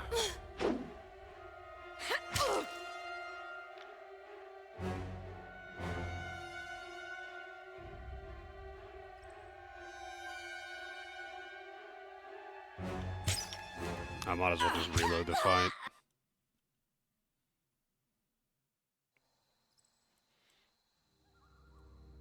As you command. Is that AoE? No, Vit and Might.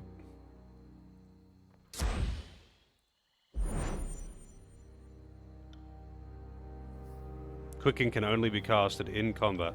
Whoa, what the fuck are you doing, buddy? Of course. Right.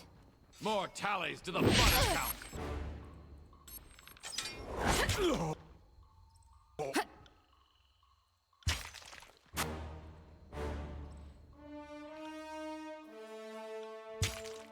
You got it.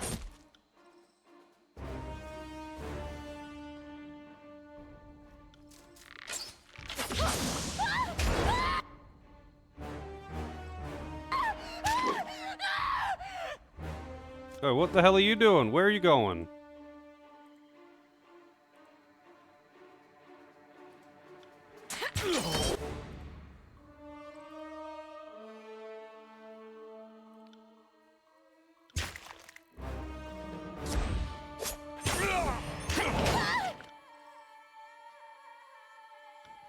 Consider it done. Apologies, but I can't do that.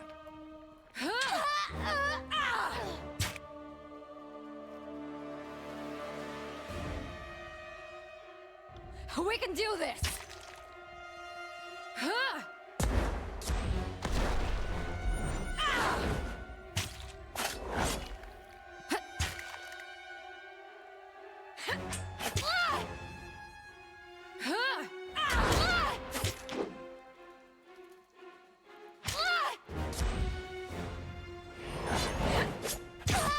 Miss. I Okay. got it. What is this? Oh, poison, right. From earlier. Sorry, I can't. And I guess we're going back to the Scarlet Camp. Hang on. So what is the, quest log again?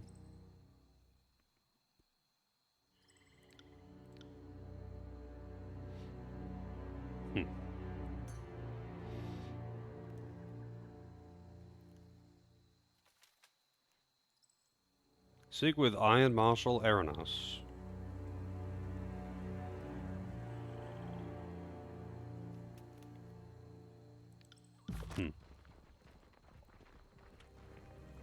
So where is the disfavored camp? Oh, right, it's over here. I just didn't do that when I was there. Guess I might as well do that while I have time. I should have done that before leaving, I just didn't.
Alright, so where is this guy? Iron Marshal whatever. Oh, over here. I tried talking to you earlier, because you look important, but it wouldn't let me.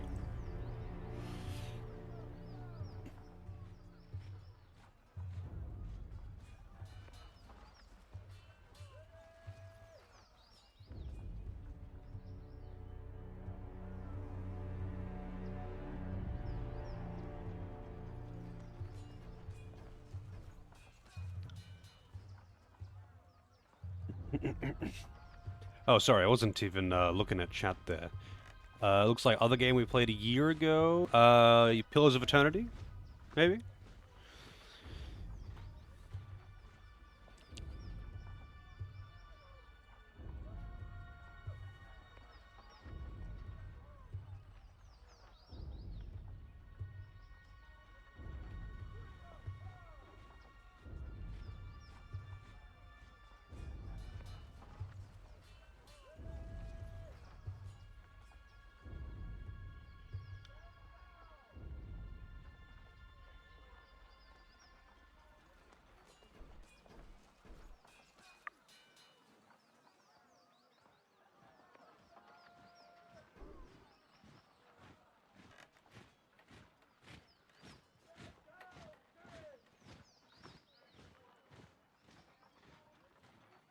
Pillars of Eternity and Edge of Eternity mixed up. Well, I'm unfamiliar with Edge of Eternity, but every time people are talking about Pillars of Eternity, they usually abbreviate it to PoE, and then I immediately think of Path of Exile. Because I learned of Path of Exile long before Pillars of Eternity.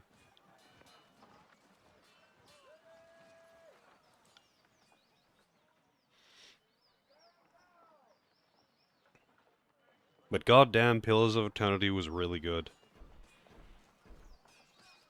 Although I think it had especially good writing, and also the voice acting was really good. And there was a lot of voice dialogue in that game. But it had some fantastic characters.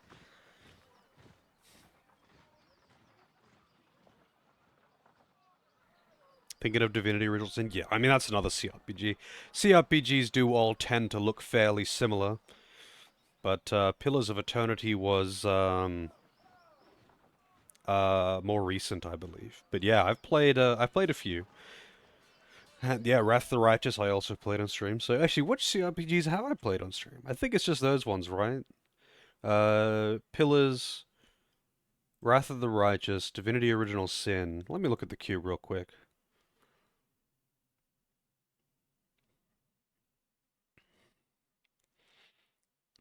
What else did I play in the way of CRPGs on stream?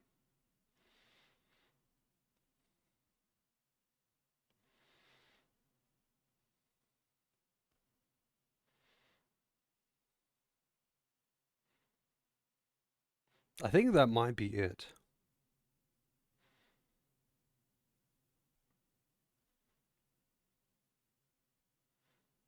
Funnily enough, Growlancer is also it's not really a CRPG or anything, but it is also a real-time with pause isometric game like this one. It does play very differently in reality, though. But from at a glance, it would actually look kind of similar despite the art style.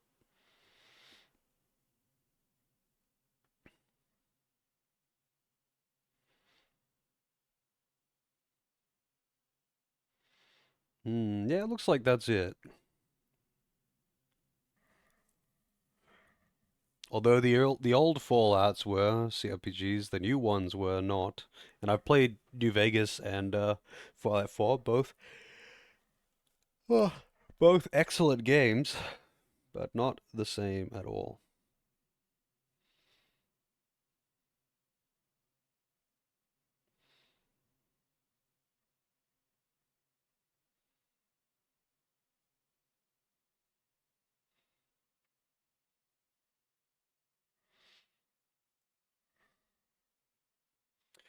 Rogue Trader? Yeah, Rogue Trader is Owlcat, right? But it's basically just more D&D, isn't it? Like, I don't know how different it is from the Pillars of Eternity, not Pillars of Eternity, the freaking Pathfinder games.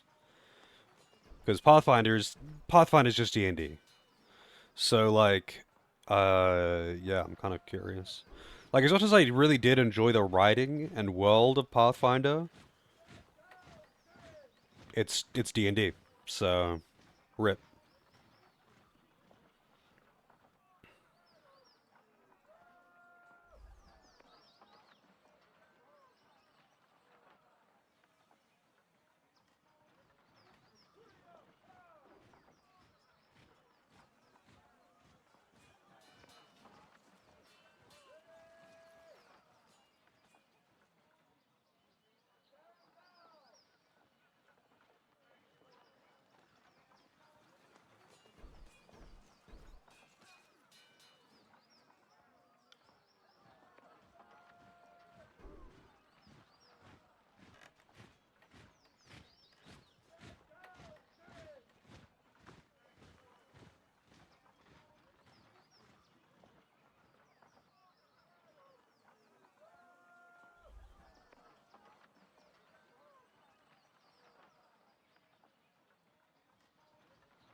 Yeah, it's a bit hit or miss for me because I really do enjoy, like, I really enjoy a good CRPG. I mean, any kind of non-JRPG, funnily enough, I really enjoy. I mean, I enjoy JRPGs as well too, of course, but like, it just really depends because if it is literally D&D, then I'm not really interested.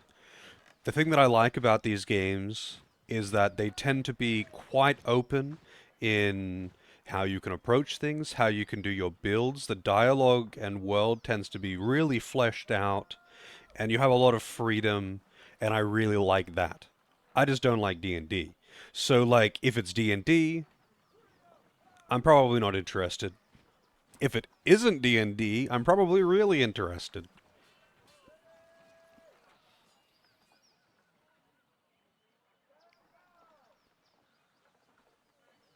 But unfortunately, the bigger titles are D&D. Baldur's Gate and Pathfinder, for example. They're just D&D.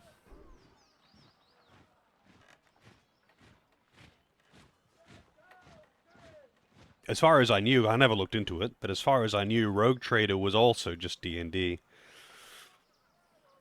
Although, it's kind of funny because it's by Alcat, right? The people who did Pathfinder. And the writing in Pathfinder, in Wrath of the Righteous anyway, I haven't played Kingmaker. The writing in Wrath of the Righteous was really good.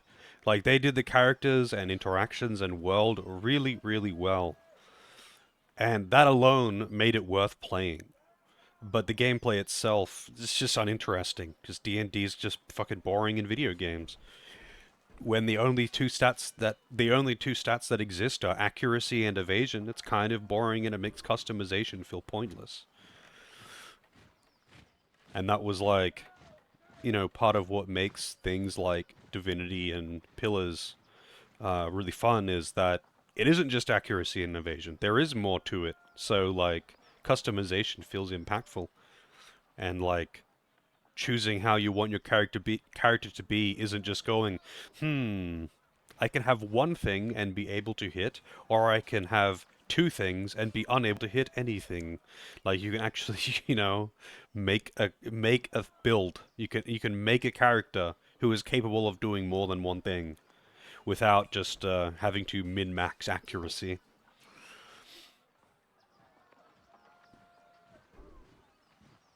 I think in all my time when I was playing Pillars, there was only two times that accuracy memes surfaced. There was a crypt where all the enemies were shades, and that was because I had a lot of physical damage and I didn't really have like an answer to things that were specifically meant to be fought with magic. And there was a dragon that I fought for whatever reason just had crazy high evasion, and that was it. That was the only time it was ever an issue. Everything else was just fine. Like, yeah, 90 plus accuracy most of the time. So it was way more about positioning strategy, build, managing resources, that kind of shit, than it was just having high accuracy and good RNG in general. Or in the case of Wrath of the Righteous, casting 80 buffs before combat starts so you have accuracy and evasion.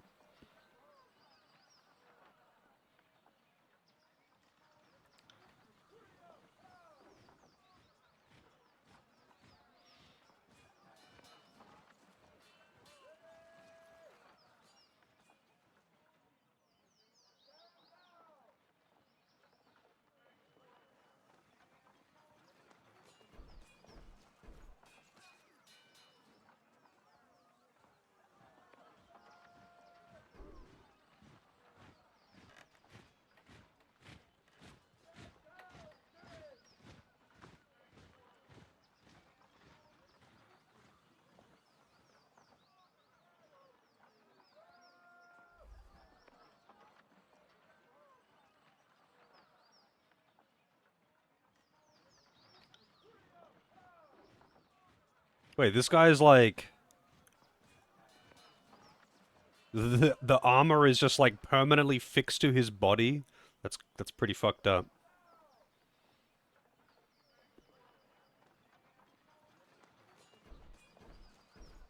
So, like, no wonder he reeks of sweat and feces if he can never take his armor off. Fatebinder, the Iron Marshal has tasked me with keeping you alive, and I have no intention of disappointing her. That should be enough assurance for anyone. Wow. What's his name again? Barrack? It's Patrick Sates, so I was like, I'm pretty sure I know who this is. It's Patrick Sates. What do you know? I wasn't sure you would recognize me, Binder.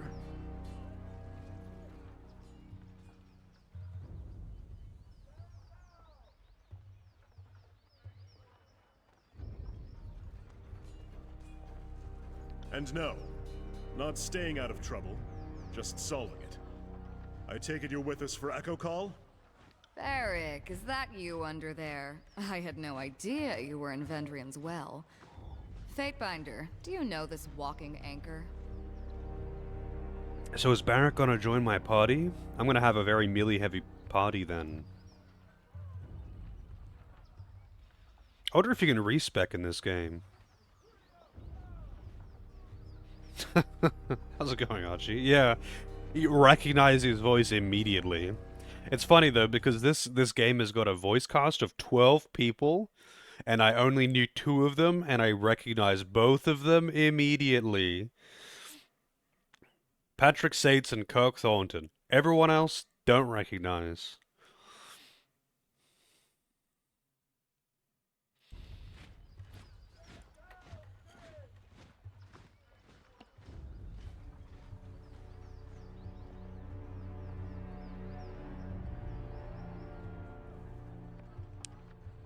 You're generous to say so. I'm afraid I left the better part of myself on the killing fields of Stalwart. But it's still in my pride and honor to serve the Legion. Hey, Bob. How's it going? Good morning.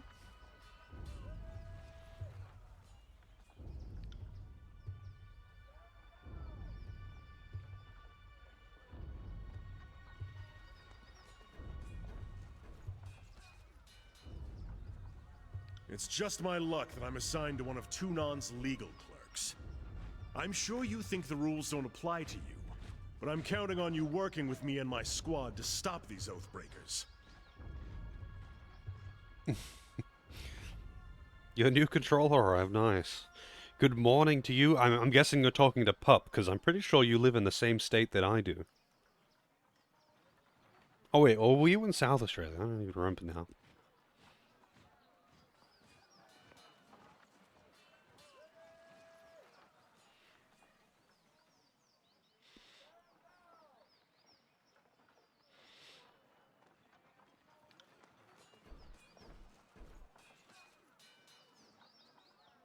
Basically morning, yep.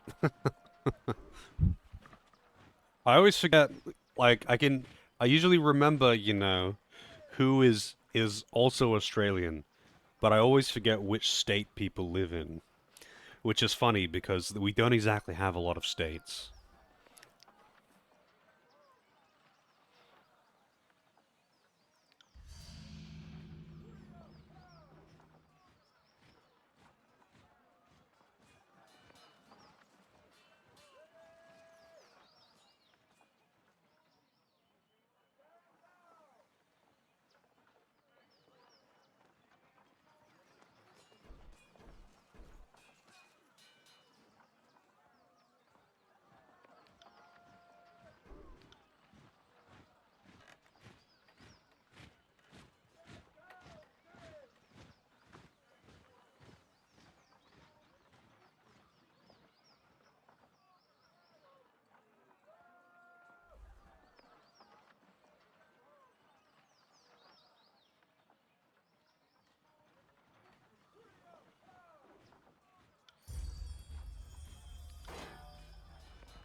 Finally get to see Phase 2. Nice. I guess your prog is going well then. My group progged Phase 2 really fast. It took us much longer to get to Phase 2 than it did to beat it. Because realistically, honestly, there's only really 2 mechanics that should give anyone pause in Phase 2. I don't remember the names of them though, so I couldn't say the names. But the second set of summoned clones and well, I guess the third set of summoned clones, the one with the baited guns and towers. Those are by far the worst mechanics in Phase 2. And honestly, the rest of them are pretty easy.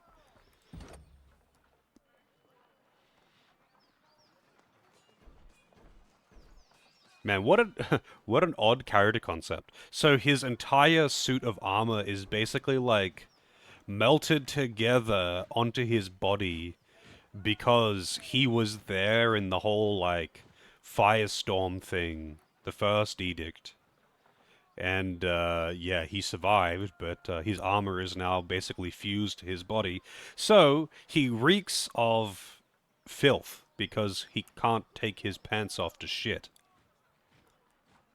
What a fate. But you would think he would have some kind of horrible infections, being unable to bathe. He'd be fucked under all that, like... He would be very... Surely he'd be very sick and his skin would be all fucked up. Like, he wouldn't last long like that at all. Certainly not a few years, at the very least. That might be the ones, pup. That might be the ones. Okay, AJ. Could have installed a flap door or something. Yeah, they need like an angle grinder or something to just cut off the arse of his suit. But yeah, it'd be like he would definitely have a lot of skin problems, that's for sure. But just generally, even if he magically wasn't shitting himself every day, like he being unable to bathe, his skin would be all kinds of fucked up. Let me look at M4S timeline. Let me see. M4S timeline.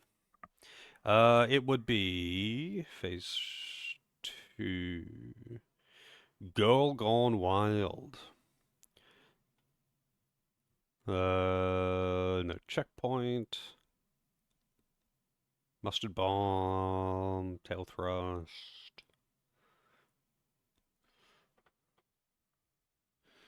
Twilight Sabbath. Midnight Sabbath. Yeah, Midnight Sabbath and Sunrise Sabbath. By far the worst mechanics in that fight. The rest of it is honestly actually pretty fucking easy.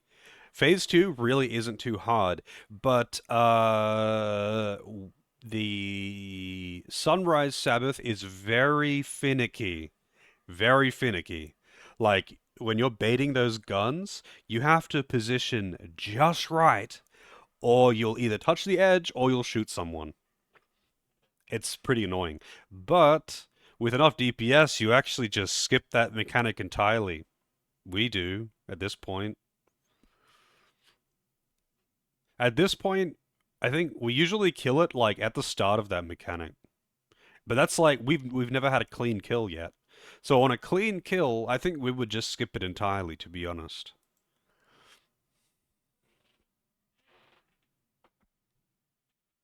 Yeah, I mean, maybe you're right, AJ. Maybe he doesn't even exude bodily waste. He just absorbs it all back in and just uses it for extra energy.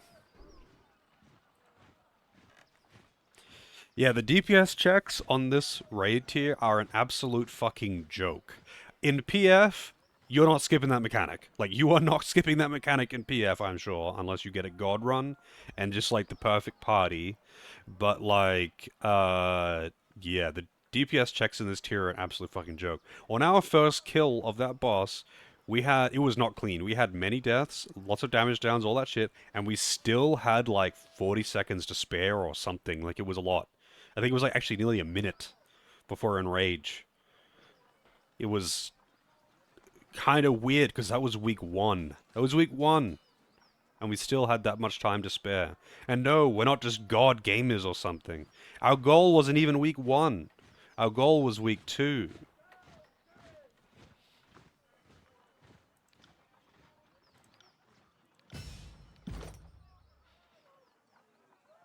Punisher and Sentinel. So I could make him a tank, or I could make him a two-handed weapon user.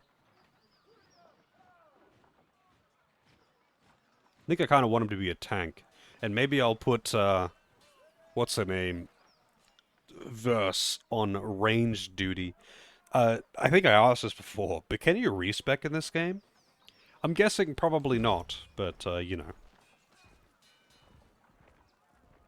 Yeah, maybe I'll give him a shield. So, what does he have? I might make her a ranger.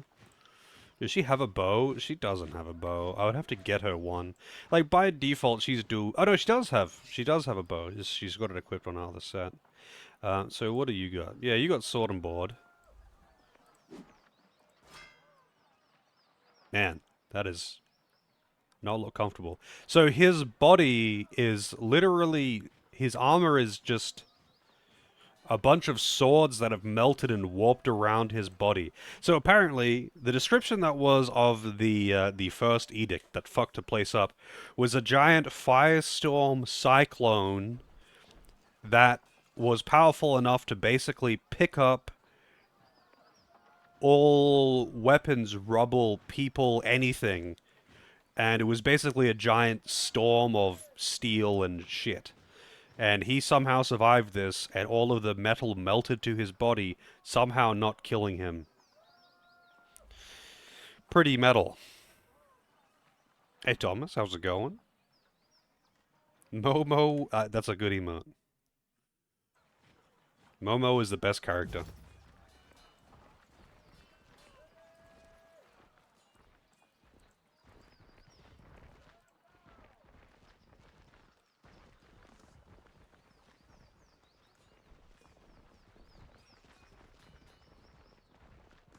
Wait, what is the formation that I've got going? Can I, like, set a custom formation? So how do I edit this formation? Oh, I see. Okay. You and you.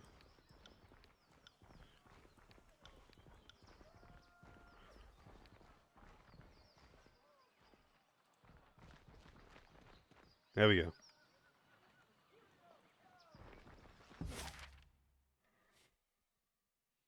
If only her glasses weren't just for show. Oh, because, like, she has low accuracy with her basic attacks. It's kind of funny how everyone uses her as, like, a berserker class. But she's meant to be a mage.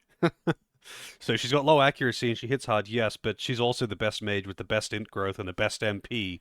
She just doesn't learn the best spells. She learns some reasonably good spells, but in order to get better spells, you have to put her under a mentor. But I use her as a support anyway, and basically don't make her attack because she gets the best buffs. So she's always in the party. But the real reason she's in the party is because I like her. She's entertaining. And it's especially funny if you've got Ray in the party with her, because they have some good banter. There's definitely some hate fucking going on after the story is done with those two. But there's some very funny scenes that are made good by those two being there.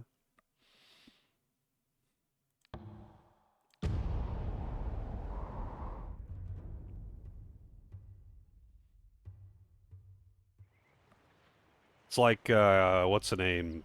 Izael and Estinian in FF14. Not even for the banter. I mean, I use them for practicality purposes because they're both very useful. But, yeah. They are very entertaining to have around. Like, there are also some funny scenes, like, for example, when you talk to the old dragon guy, down in the basement of the ruins at near the end of the game, and he's like, "Oh yeah, I'm only going to talk to you if you bring a cute girl down here." And if you're meant to bring Nina down, but if you bring Momo down, he's like, "What the fuck? What is this? I said bring a cute girl down." Some bullshit. But if Ray is there, he also talks some shit and starts laughing at her. It's these kinds of small interactions that are just made better by having those two in the party, because they always banter with each other.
Hmm.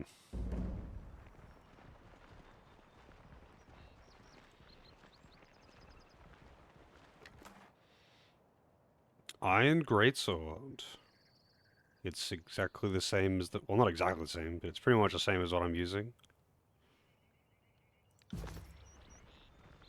I'm glad that there seems to be AoE loot in this game, though.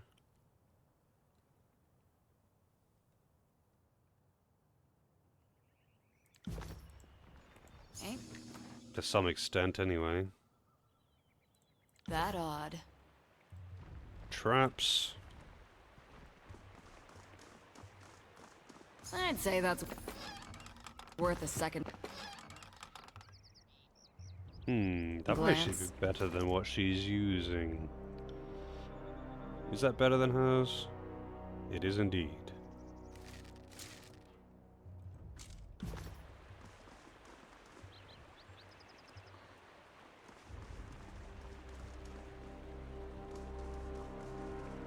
Wait, what is this?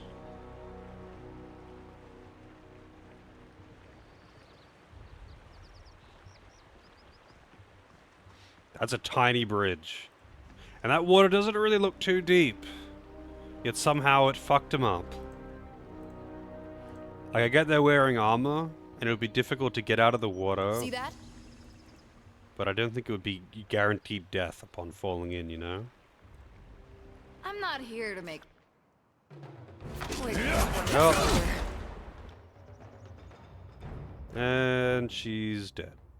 Wait, is she? Yep, she's dead. That trap fucked her up.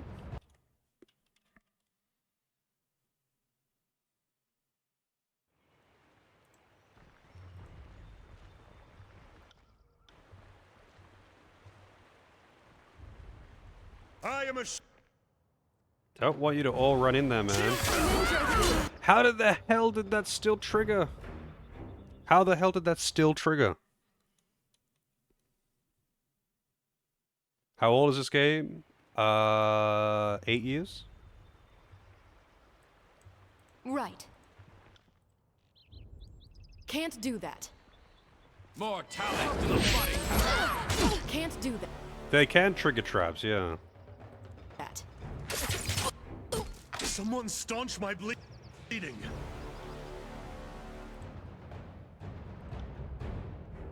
As you command.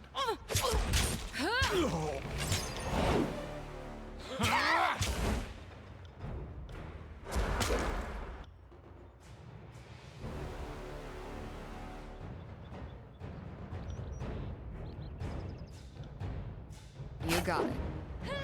Let's try that again. Not bad.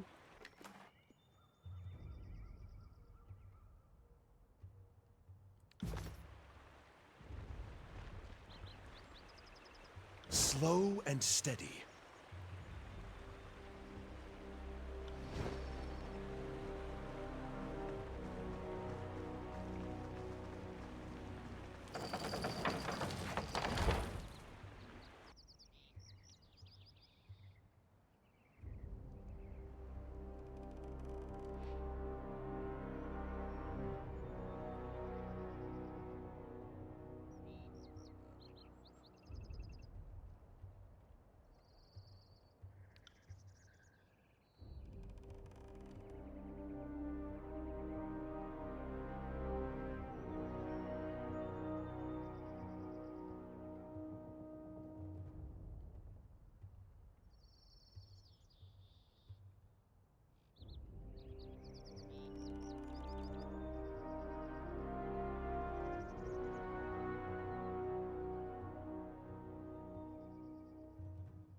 Hey Phoenix, good morning.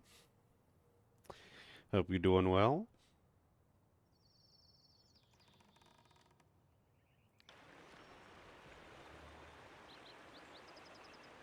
I got it.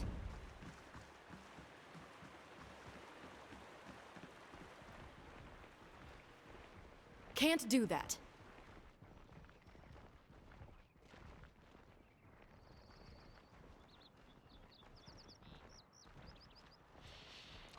Getting ready for your jobby job. Sounds like fun, considering what a jobby is short for, or rather a slang term for.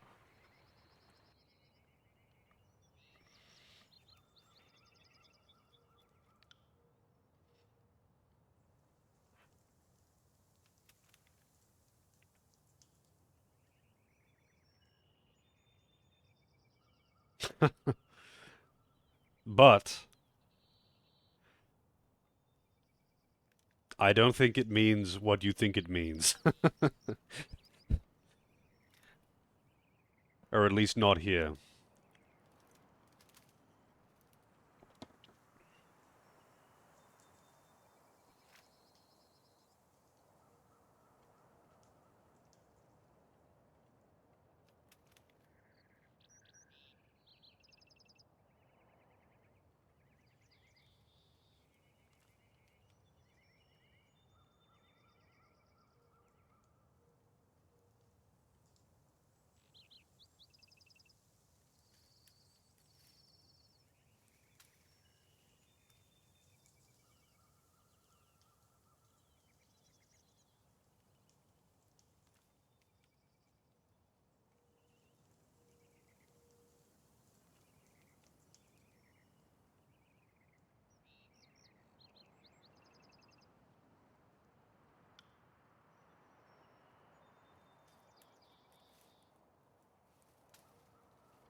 Hey Nova, one of your favorite games? Oh yeah? It seems a lot of people are quite the big fans of this game. It seems pretty cool so far. A lot of reading, but because there's not much voice acting, but it seems pretty cool so far. I like the idea of being able to actually be a bad guy, but let's see how much of a bad guy I can really be. Am I really going to be a tyrant lord that takes over the world? Or am I just working for one?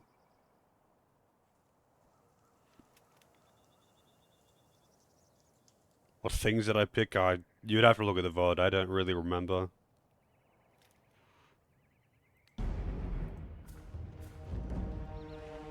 Sorry, I can't.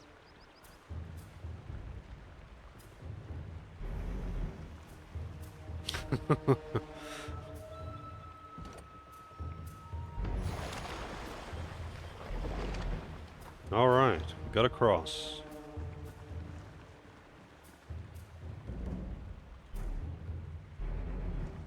Send them at me in waves!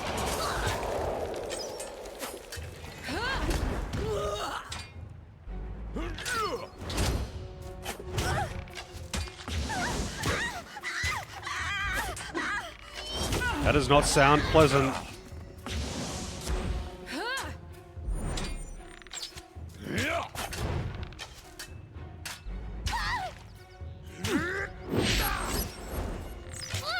Pay attention, kids. You might learn something.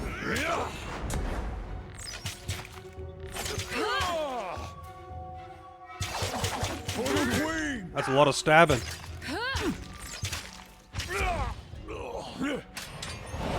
Yeah, I know it's important. I just don't really remember the stuff that I picked. I remember the locations that I went to, like I went all along the south side, but I don't remember like the decisions that I made. Mostly sided with the chorus.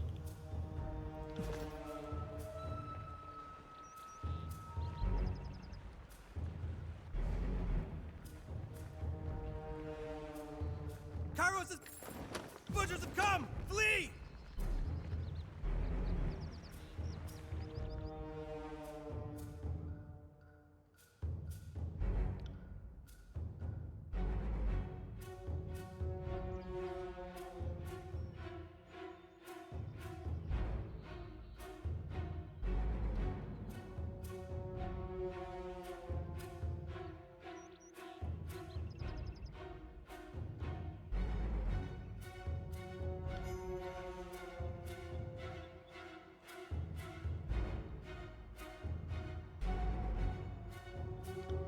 not here to make. So she flees. That's kind of funny. My insides.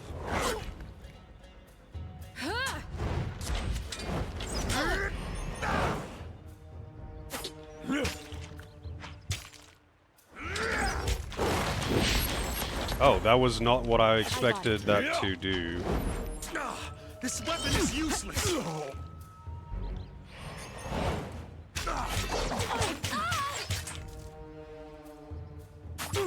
Man, that guy is not going down, huh? This weapon is useless. On it. I Oh, got it. thank you for the heal. Who says you can't teach an old dog new tricks?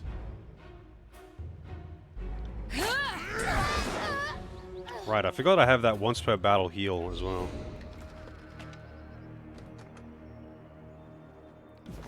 Yeah, I mean, it feels kind of boring to play a game like this and not be evil.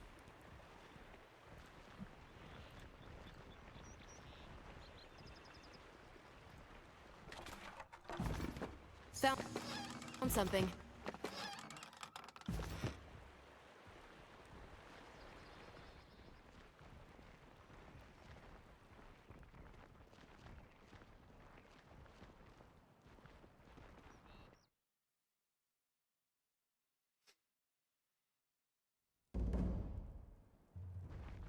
They're here! Run! Go now! Will I be cartoonishly evil and burn babies if it gives me the choice? Heads up, we have company. Oops. At once.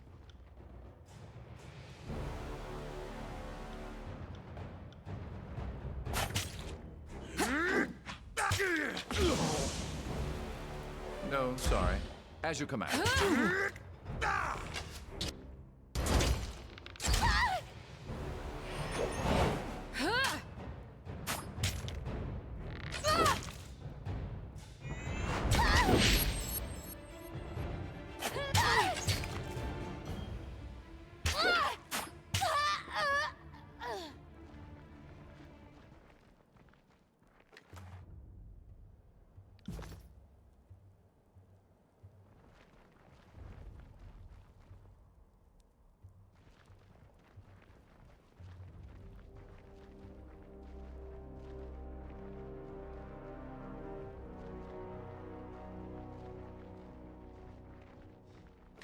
Oh, I have no doubt.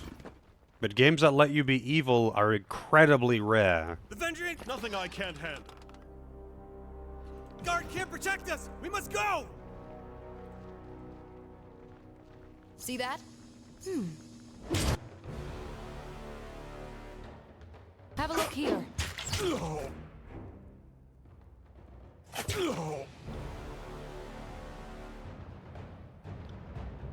Count on it. Take that!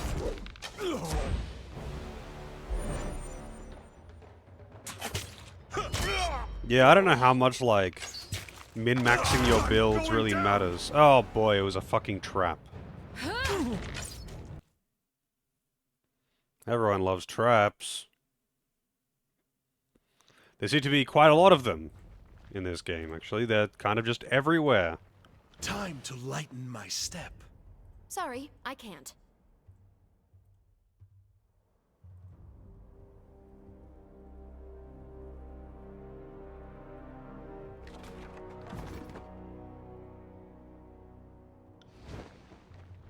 The Vendrian guard can't protect us. We must. Let's go. On the lookout. Curious.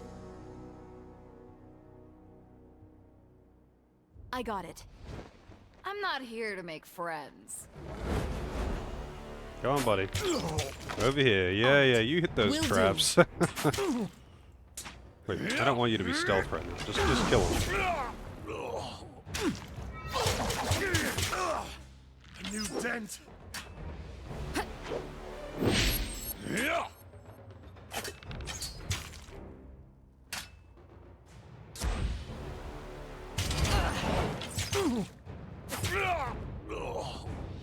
Oh, really? That's kind of funny. I got it. I mean, I don't feel... I don't know, it feels kind of boring to play one of the few games that lets you be evil. On the lookout. Just to be a good guy. Be like, yay, I'm the liberator. I'm the peace man. Kairos' You soldiers are didn't see here! nothing.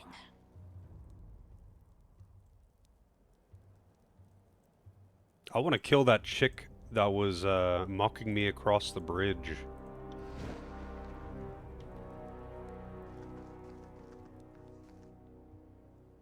There she is.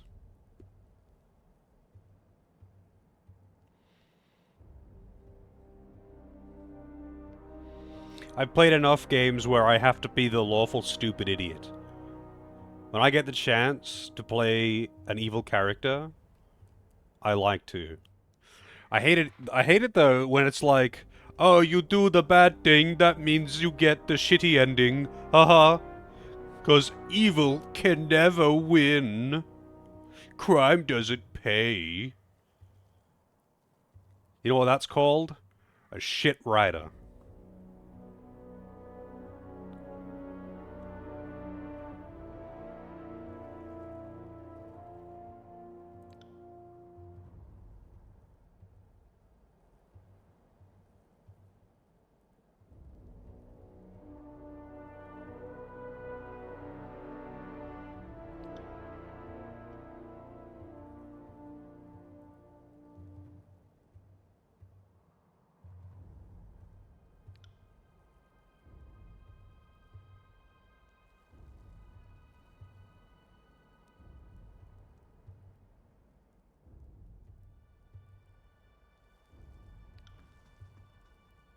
Iron weapons. Trouble is afoot. Wow. He nearly died, just like that. Jesus. Pay attention, kids. You might learn something. Right.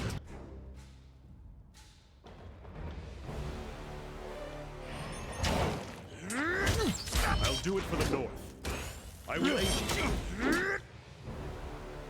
Maybe he can line of sight that. Oh, he's rooted. He has no healing. Well.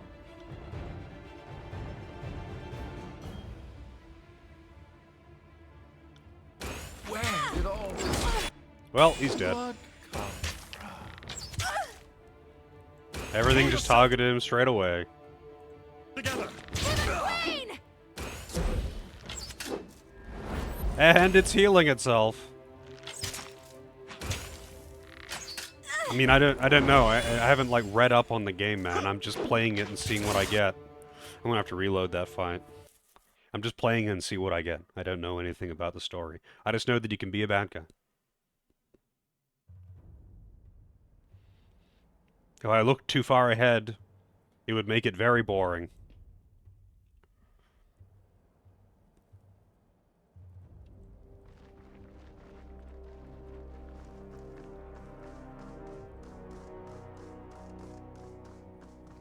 They know the trap is there, please don't fucking walk on it. Found something. I seem to have extremely limited healing though, and like, you know, I could cast it once per fight or something, or whatever the cooldown is. So like, if they decide, yeah, I'm gonna target someone squishy, that's it, I get fucked. I can't. Sorry. Because I don't exactly have a lot or really any crowd control. Like, I'm pretty limited in how I can approach Kairos' fights. soldiers are here! So I'm not really sure, you know, what it wants out of me. Can't do that. I guess I can't get up onto that roof. I might be able to, like, lure him back or something, but they've got a healer that can buff themselves who is tanky as hell. I don't.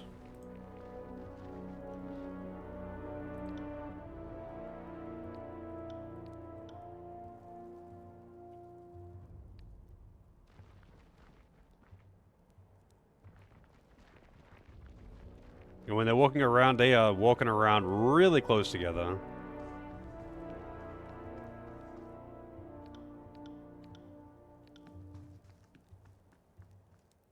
Let's see if I can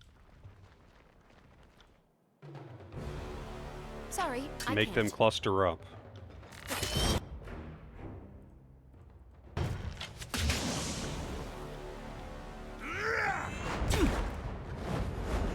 No, sorry.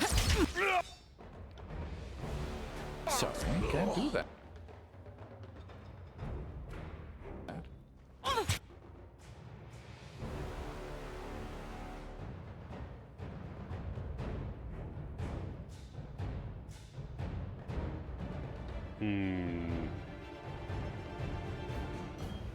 Like, I need to kill the healer, because otherwise they just straight up will not go down.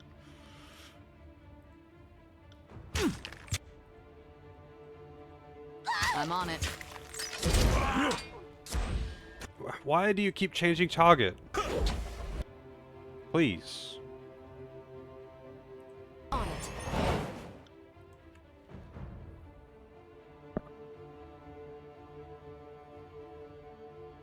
Yeah, I mean, he may be my only and best healer, but he's still a shit healer.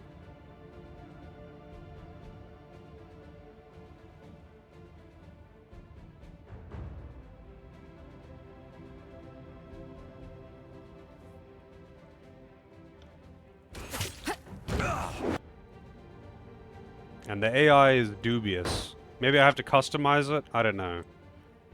But, I'm feeling it. I'm really feeling it. Oh, and now this guy's targeting him while he's untargetable. No, I have no idea how the spell customization thing works. It told me literally nothing about it. I'm just like, oh, that's a thing. Cool. I don't know what that does.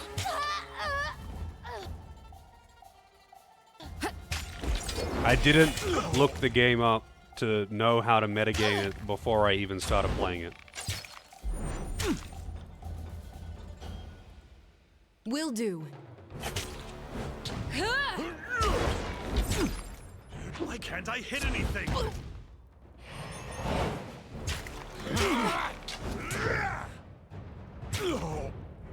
It didn't... I didn't get shit for a tutorial. What are you talking about?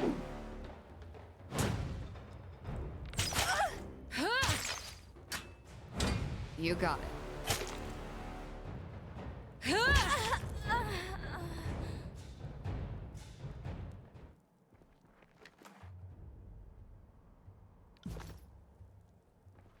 Good thing I keep a torsion wrench handy.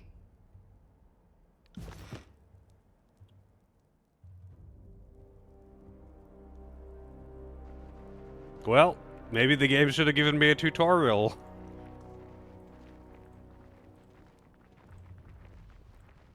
Dude, didn't you read the encyclopedia that came with it?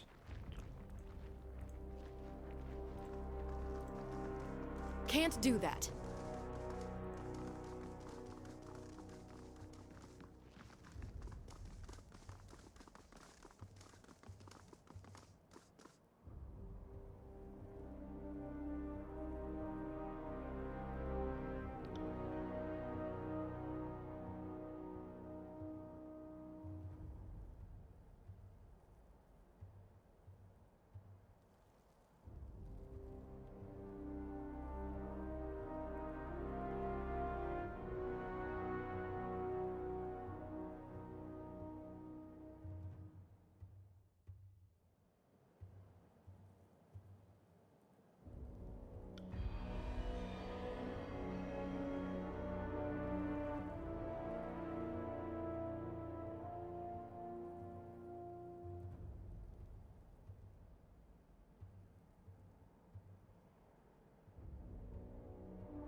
It seems kind of weird that there are hidden reputation changes. Considering that the game completely hinges on reputation system that it hasn't explained at all either, by the way. It seems kind of weird that it will tell you most of the time what the reputation changes will be. Except for sometimes when it just doesn't. It's just like, nah, I'm not telling you this time. It seems like a weirdly complicated system that isn't explained at all.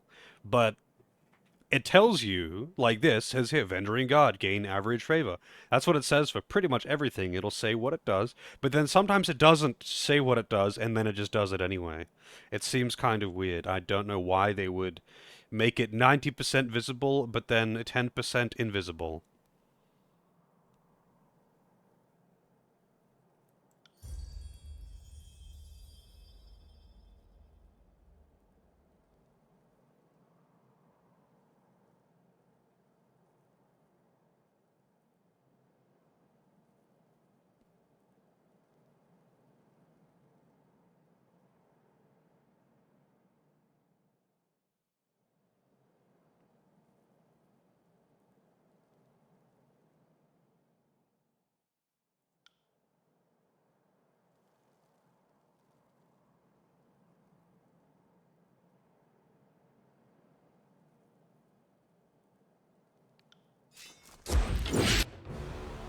That's a lot of dudes, and they've got healers, archers, soldiers, everything. This is going to be a mess.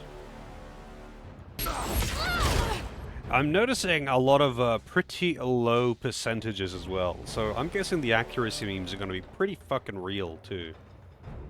But I just want to kill her. But she's going to get healed, no doubt.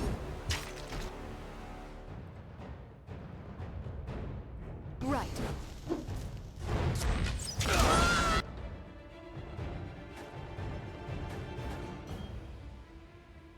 Sorry, I can't. Keep your filthy hands! Hey, what are you doing? Why are you changing target? What the fuck? It was... What? Oh, she surrendered.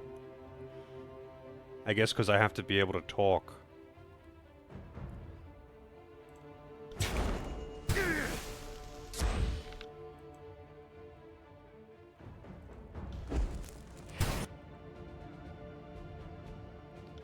Oh wait, what am I doing? No, I don't want you to do that. I'm trying to attack that one. Oh, she used the potion anyway, even though I canceled that action. Thanks. I wanted you to use a potion. And I wanted you to use a potion. Oh, attack this one. Consider it done.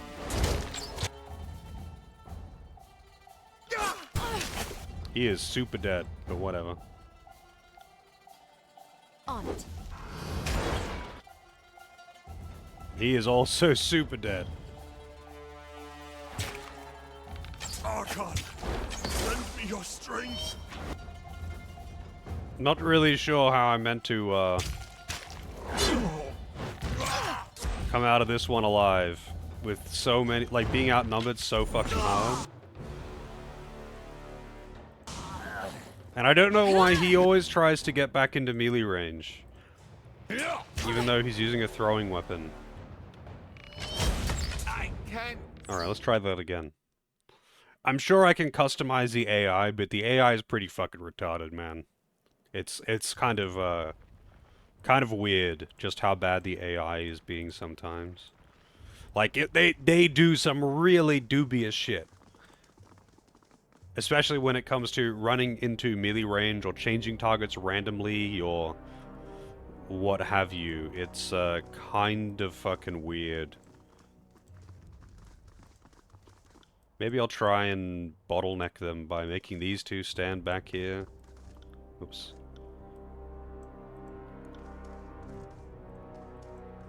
Right.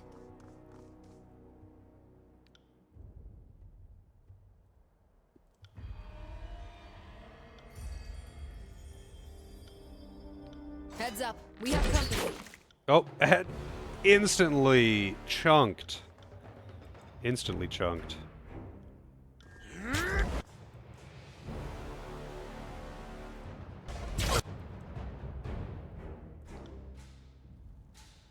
The accuracy memes are pretty clearly very... I think it's 10%. That's because I've used an evasion buff. But the accuracy memes are pretty fucking real right off the bat, I have noticed.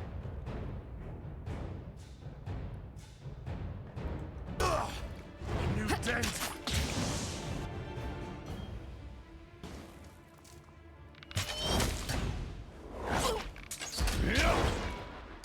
Of course. That did not heal very much.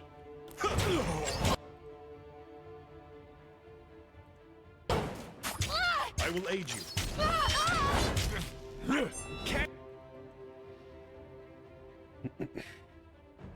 Move! I'm trapped in place! And he's bound. And she's nearly dead.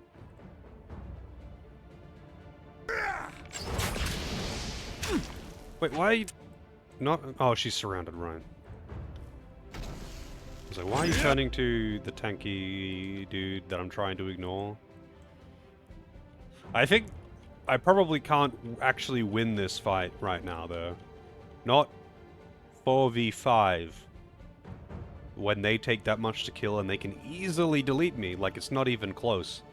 They absolutely fucking shred my characters, and I am entirely reliant on accuracy memes right now.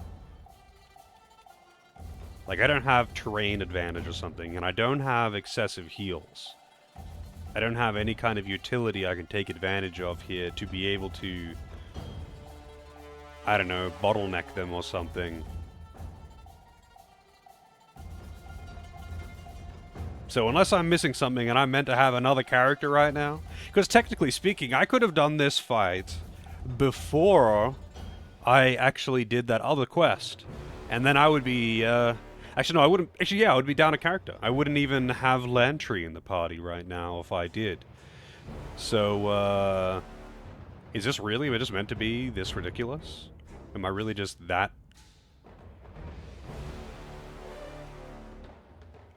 much of a disadvantage here?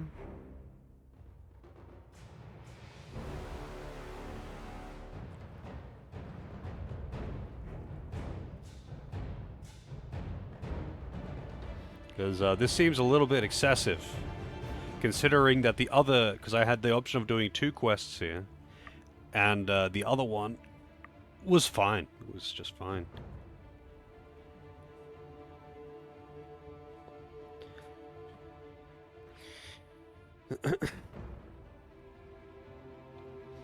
Because I most definitely am not winning this party right now, this fight right now with this.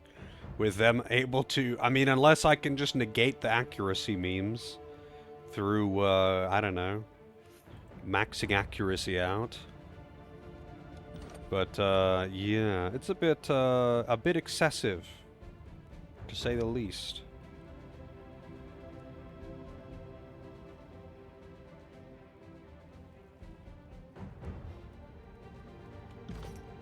But hey, that's how it usually goes with CRPGs. Accuracy, well, anything trying to imitate D&D tends to be accuracy memes out the arse.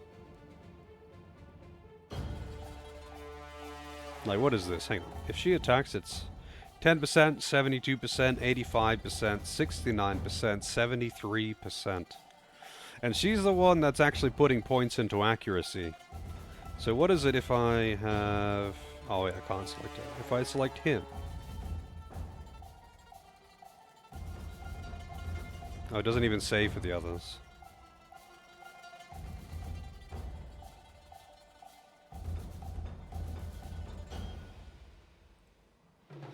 $58%, 10%, 78, 43. Jesus, that's some serious accuracy memes. And apparently raising the difficulty just makes the accuracy memes even worse. So, I guess I just really have to put a lot of points into, what's it called? Quickness? Because that's accuracy, isn't it? Oh no, quickness is, Finesse is accuracy, yeah. I guess you just have to mass the fuck out of finesse if you want to land hits. I'm guessing that's just how it is. Noted, I guess. I wonder how it is for mages, though. Like, are offensive mages in the same kind of limitation? Do mages also have to just max the fuck out of accuracy, or they don't land spells ever?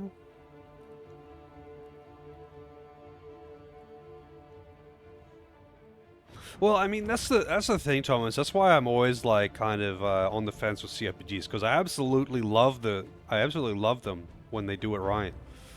But not all of them, not all of them do. I think I might be able to just like look up some OP builds or something and go with that, just follow builds. I just didn't want to have to do that. I think I might just have to do that though.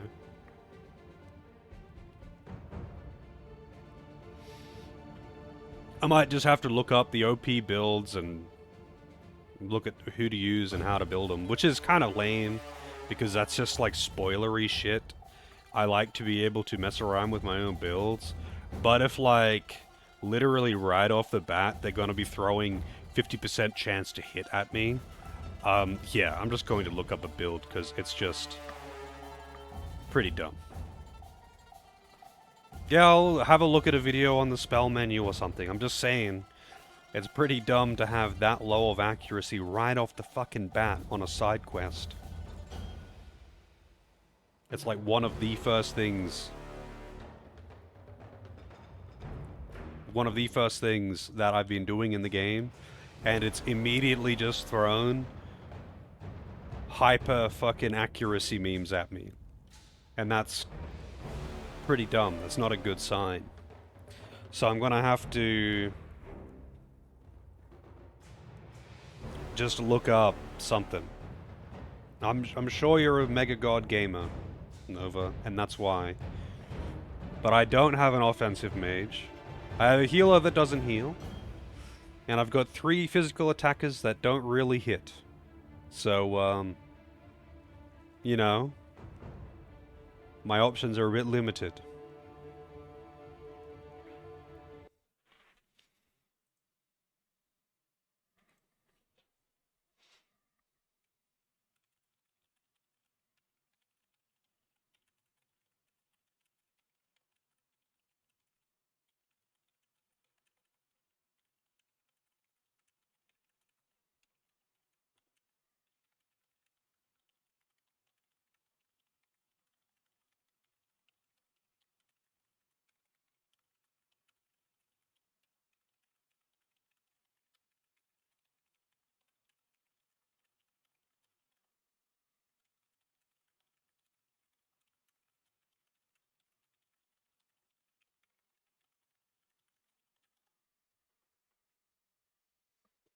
Oh, I'm sure they were.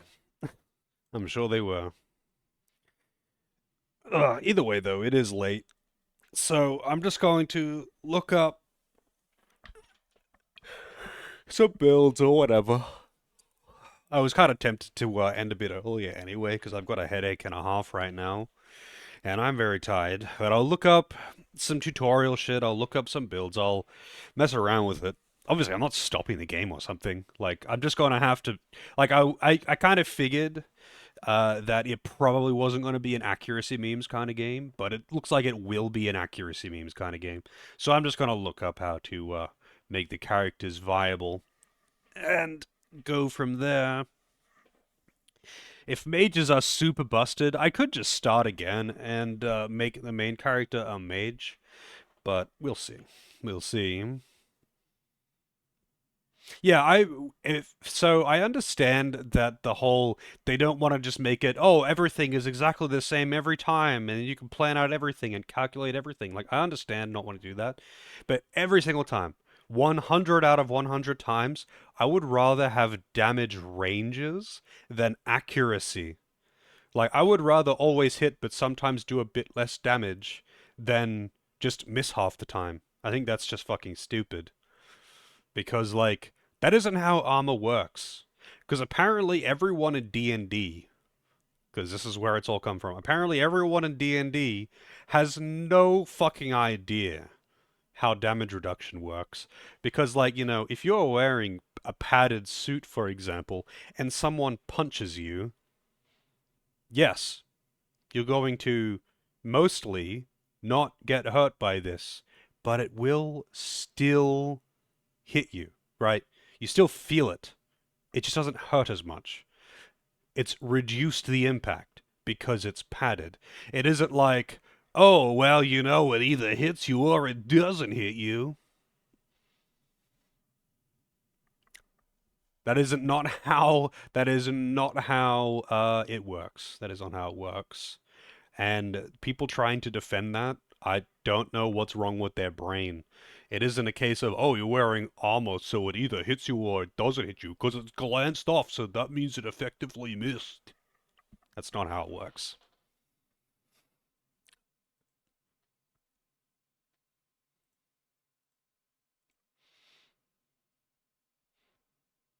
So, okay, so Tyranny does the whole D&D thing. Only accuracy and evasion matter. I don't know. I'll figure something out.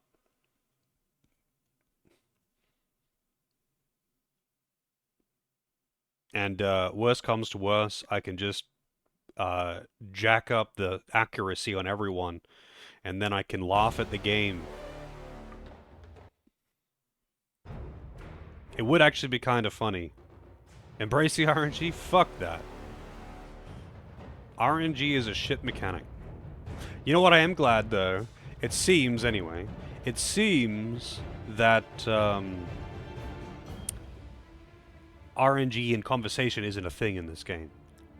I'm glad for that, because RNG in dialogue is the dumbest shit ever.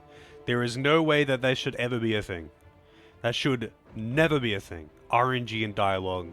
You, like, what is it? You roll the dice. You rolled a 1, so while talking, you had a... Suddenly you've developed Tourette's syndrome, and you called them some kind of insult. In the middle of an otherwise normal conversation, you went, "Oh, fuck you!" Oh, whoops, I didn't mean to do that. Sorry, I ruined our conversation.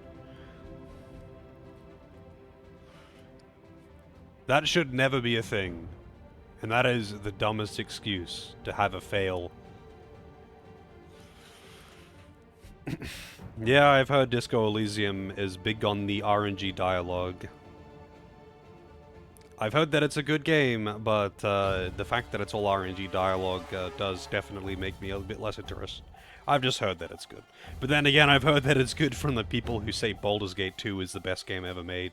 And, yeah, no, I'm good.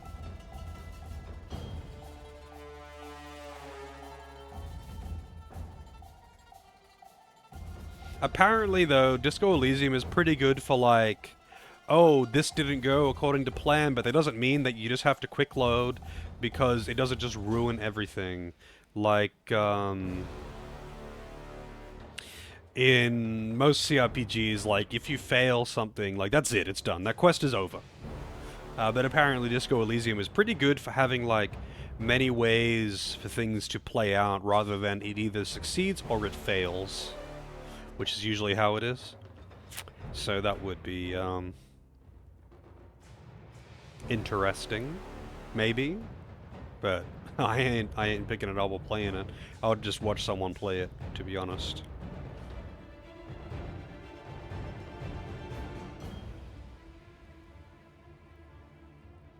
Yeah. It's like, I don't know, like when I played Wrath of the Righteous, the RNG in dialogue was absurd. It was fucking everywhere. It was crazy. Like, RNG in dialogue was just how it was forever. So I just used a save editor to give myself high dialogue stats, so I don't have to deal with it. Because the dialogue stats don't influence combat, with one exception, which is the ability to cast the Intimidate spell in combat, but I just never used that anyways, who fucking cares? Yeah, I have no interest in Baldur's Gate 3. That's why I want Divinity Original Sin 3. I have no interest in RNG dialogue, and I have, I mean, I have no interest in D&D, so yeah, I'm not interested in Baldur's Gate 3. As much as I think I would enjoy the writing, I don't enjoy the dice rolls. But it's been brought up many times. It's no secret that I don't like D&D, and it's no secret that I'm not interested in Baldur's Gate 3. But I hope that Larian works on Divinity Original Sin 3, because Divinity Original Sin is fucking awesome. And what do you know? It's because it isn't based on accuracy memes, and customization is worthwhile. So it's really fun. But the writing, like Larian though, like I have no doubt that the writing in Baldur's Gate 3 is amazing. Like I have no doubt.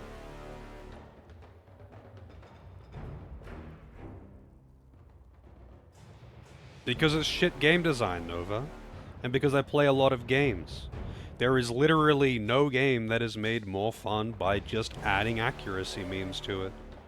And after playing literally hundreds and hundreds and hundreds of games, things that are based on accuracy memes, just shit. Like, I'm over it. Accuracy memes aren't fun. They never have been and they never will be. It's a lazy and uninteresting way to add variance to something. There are many ways that you could add variance to something, and accuracy memes are the worst and laziest way to do it. But people do it because it's easy. It's like having a villain in your story that's just, yes, I'm the evil man, I want to destroy the world and have all the power, yes. Because it's easy, right? You don't need to have a backstory for him, and you don't need to have a potential reason to pity him or something like that, right? It's just there. It's lazy and it's easy. Simple as that. And after all of these years, playing all of these games, I'm over the lazy approach. No, there's no specific moment. It's just a long build-up of playing hundreds of games, and dice rolling has never been fun. Gambling is boring, man. Gambling is boring. It's as simple as that. But that's why I am the way I am with CRPGs. Because I love the writing, and I love the customization, exploration, and all of the options, and all of that shit that goes into CRPGs. It's just that so many of them are based on D&D, and D&D is fucking boring, so... You either gotta put up with the D&D, or you min-max it and ruin the fun of the customization.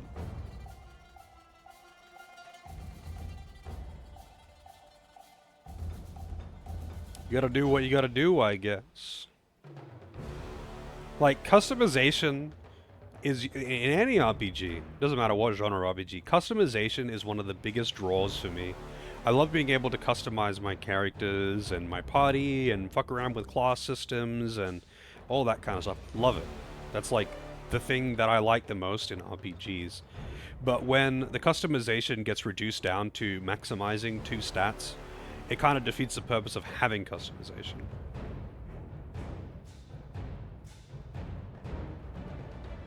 I mean, action games with accuracy memes are trash. Action games with accuracy memes are trash. If you're playing an action game and you swing a sword at an enemy and that sword goes through their body, like it connects with their body, and it says miss, that's a terrible game. Action game accuracy only belongs in turn-based games. That's the only time accuracy should be a thing. And if it is anywhere outside of turn-based games, that game is bad. You can have other effects that are random in action games, like a chance on hit to do a critical damage or something, I don't know, man. But like, if you are playing an action game and you swing a sword and that sword hits the enemy, and it says miss because it just can, then garbage. Xenoblade? What action game has accuracy memes? I've played a few, but one that always comes to mind, which is really funny, and this is going to trigger a lot of people, Elder Scrolls 3. That is an accuracy meme machine. But, yeah, Xenoblade kind of does, right? But Xenoblade, it's so minimal. Like, the only time you're really missing anything in Xenoblade is if you're fighting something that's, like, 100 levels higher than you. Like, at least as far as I can remember. Granted, it's been a long time since I played Xenoblade Chronicles 1. I've only played Xenoblade Chronicles 1, but it's been a long time since I played it. But if I recall correctly, the only time that you would really be missing anything is if you're fighting something that's way fucking higher level than you, right? If you're fighting something normal, like, you don't really miss, do you? Or am I just misremembering? Maybe I'm just misremembering. But yeah, Morrowind. Morrowind, to be fair to the Morrowind lovers out there, apparently if you play the right race and you use the right weapon, and then you level up your weapon skill, then you won't miss. But that's kind of silly, man. Like, if you swing your weapon and your weapon connects with the enemy in an action game, you should fucking hit them. Even if they mitigate the damage because of whatever. Oh, really, aren't you? I mean, I don't know. Maybe I'm just misremembering. The other time I remember having accuracy issues is, like, specifically those metal face guys before you use the buff and fighting super high level things that would use accuracy, like evasion buffs. Like when trying to get the best gear and whatnot from the super high level enemies. But it has been ages since I played that game. I might just be misremembering.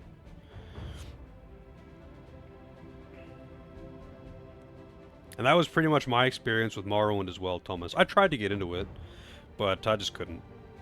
Like, I played it for you know, a good few hours. I spent like an afternoon on that game, basically. And I was just like so over the accuracy memes by the time I was done with it. I was like, nah, I'm good. I'm gonna go play something else. I need to play an action game where I, you know, when my sword hits, it hits.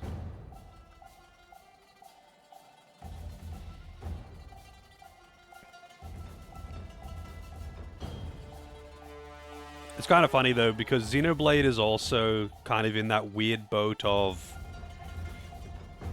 not quite action game, but also not quite turn-based. It's hard to place it. It's like kind of in the same boat as like Final Fantasy XII, you know? But Final Fantasy XII also doesn't really rely on the whole accuracy memes thing either.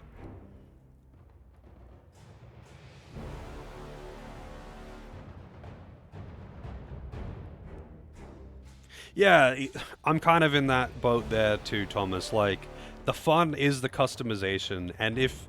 okay, so here is my thing with, like, say, Wrath of the Righteous versus, say, Divinity. So in Divinity, it's a fairly simple system, really. If you wanted to use the highest level fire spells, you would have to invest, say, 5 points into fire.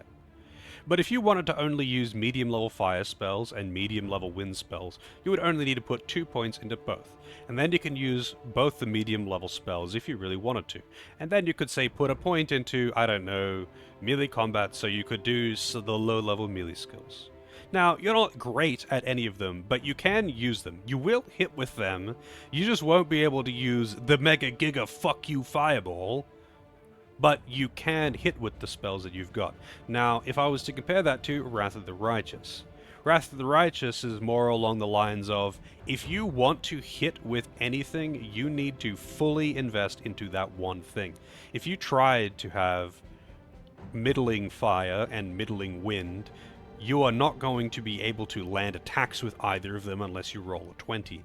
And that makes it pointless. There's no point in investing into both, because the trade-off isn't that you can't use the highest level versions of those spells, it's that you can't use them. You just can't use them, unless you're playing on the lowest difficulty, because you will just miss every single time. And that's fucking stupid. There's no point in having that kind of customization. Your choice is, you max accuracy on one thing, and then you can land attacks with that, or you don't, and you can't do anything. And that, to me, just kind of defeats the point of having customization. Like, why even bother at that point? You can pick a build, like you can pick one thing that you can do, but you have to go absolutely all in on that. And some things just simply are not very good at being maxed out at accuracy, because they don't have as many options. Like, for example, certain classes are good, and certain classes are bad, because they don't have access to as many +1 accuracies as others do. And that's like take the Slayer class, for example. The Slayer class is good for no reason other than the fact that it gets some bonuses that are unique to it that give it plus more accuracy. And that's it. That's the only thing that sets it apart from, say, a Berserker, is it gets more accuracy. That's it. And min-maxing is pretty much just finding the class that gets the most bonuses to accuracy and making it put a point or two into the other classes that can get most accuracy with only 1 or 2 points. And then that's it. That's customization. That's literally the customization of Wrath of the Righteous, or Pathfinder, which is just D&D. Now, I know there are slight differences between the two, but Pathfinder is literally D&D 3 point something. It's an older version of D&D, because D&D made a newer version, and the fans of the older version were like, no, we're making our own. So they just took the rules from the older D&D and called it something else. And that's fine, but to me, that is so fucking boring, and it defeats all of the customization fun. Like, the customization that I want is to be able to make custom classes and choose what I want to mix and match what I can do. I don't want to just have to min-max accuracy. And how there's no damage reduction, and heavy armor doesn't do anything. Which is even more funny in Pathfinder / D&D. Because there is one defensive stat. One, evasion. That's it. There's only evasion. But heavy armor doesn't do anything. So armor isn't, it's just evasion. Armor is a meme. So if you want to make a super tanky character, quote tanky unquote, you want to be a naked monk. That's how you're going to be tanky in D&D, or at least in Pathfinder. And that's the meme, is that the tanks, the guys that use heavy armor, are not tanky at all. They're the easiest to hit, because the most evasive character is the naked monk, the greased up deaf guy, because they can cast the most buffs on themselves, because nothing stacks with heavy armor. Because there's 500 million buffs, but only some of them stack with other things. So optimization is getting the most buffs that do stack with each other onto one character. And then you get those, like, buff routines before you start combat in Wrath of the Righteous, where you have to cast, like, 80 buffs before you start combat. And people have made mods for the game, so you can put in custom buff rotations, so you can pre-cast all of your buffs with one button, instead of having to manually cast all of them. But hey, that's really fun and engaging gameplay, right? Casting 50 different +1 accuracy buffs.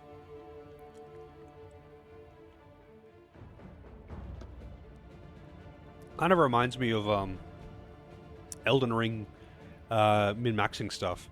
How, like, they'll go to the boss door, then they'll put on this hat, and then they'll make themselves bleed, then they'll put on a different hat, and then they'll cause insanity, and then they'll eat the prawn, and then they'll use this flask, and then they'll put on this weapon and reduce themselves down to 1 HP, and then they put on this ring, and then they go into the boss room and hit the boss for 50,000 damage with 1 weapon art, because they've stacked all of the buffs.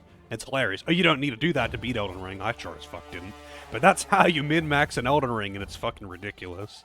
But, like, you can't do that in any of the other Souls games. Like, you just can't get it. You can do some bullshit. Like, you can put on 2 things that might give you a bonus. But you can't do that much shit. Like, buff consumables are not really much of a thing. And, like, gear effects that give you damage bonuses also aren't really a thing in the older Souls games either. It's pretty much just the red tear stone ring. And the odd piece of equipment that might give you a bonus. But Elden Ring is just, like, comically overdone. But, like, the game isn't balanced around doing that, so it doesn't fucking matter. You can do that if you want, but, like, yeah, sure, if you want to, like, 2-shot a boss or something, sure, you can do that. You sure as fuck don't need to, though.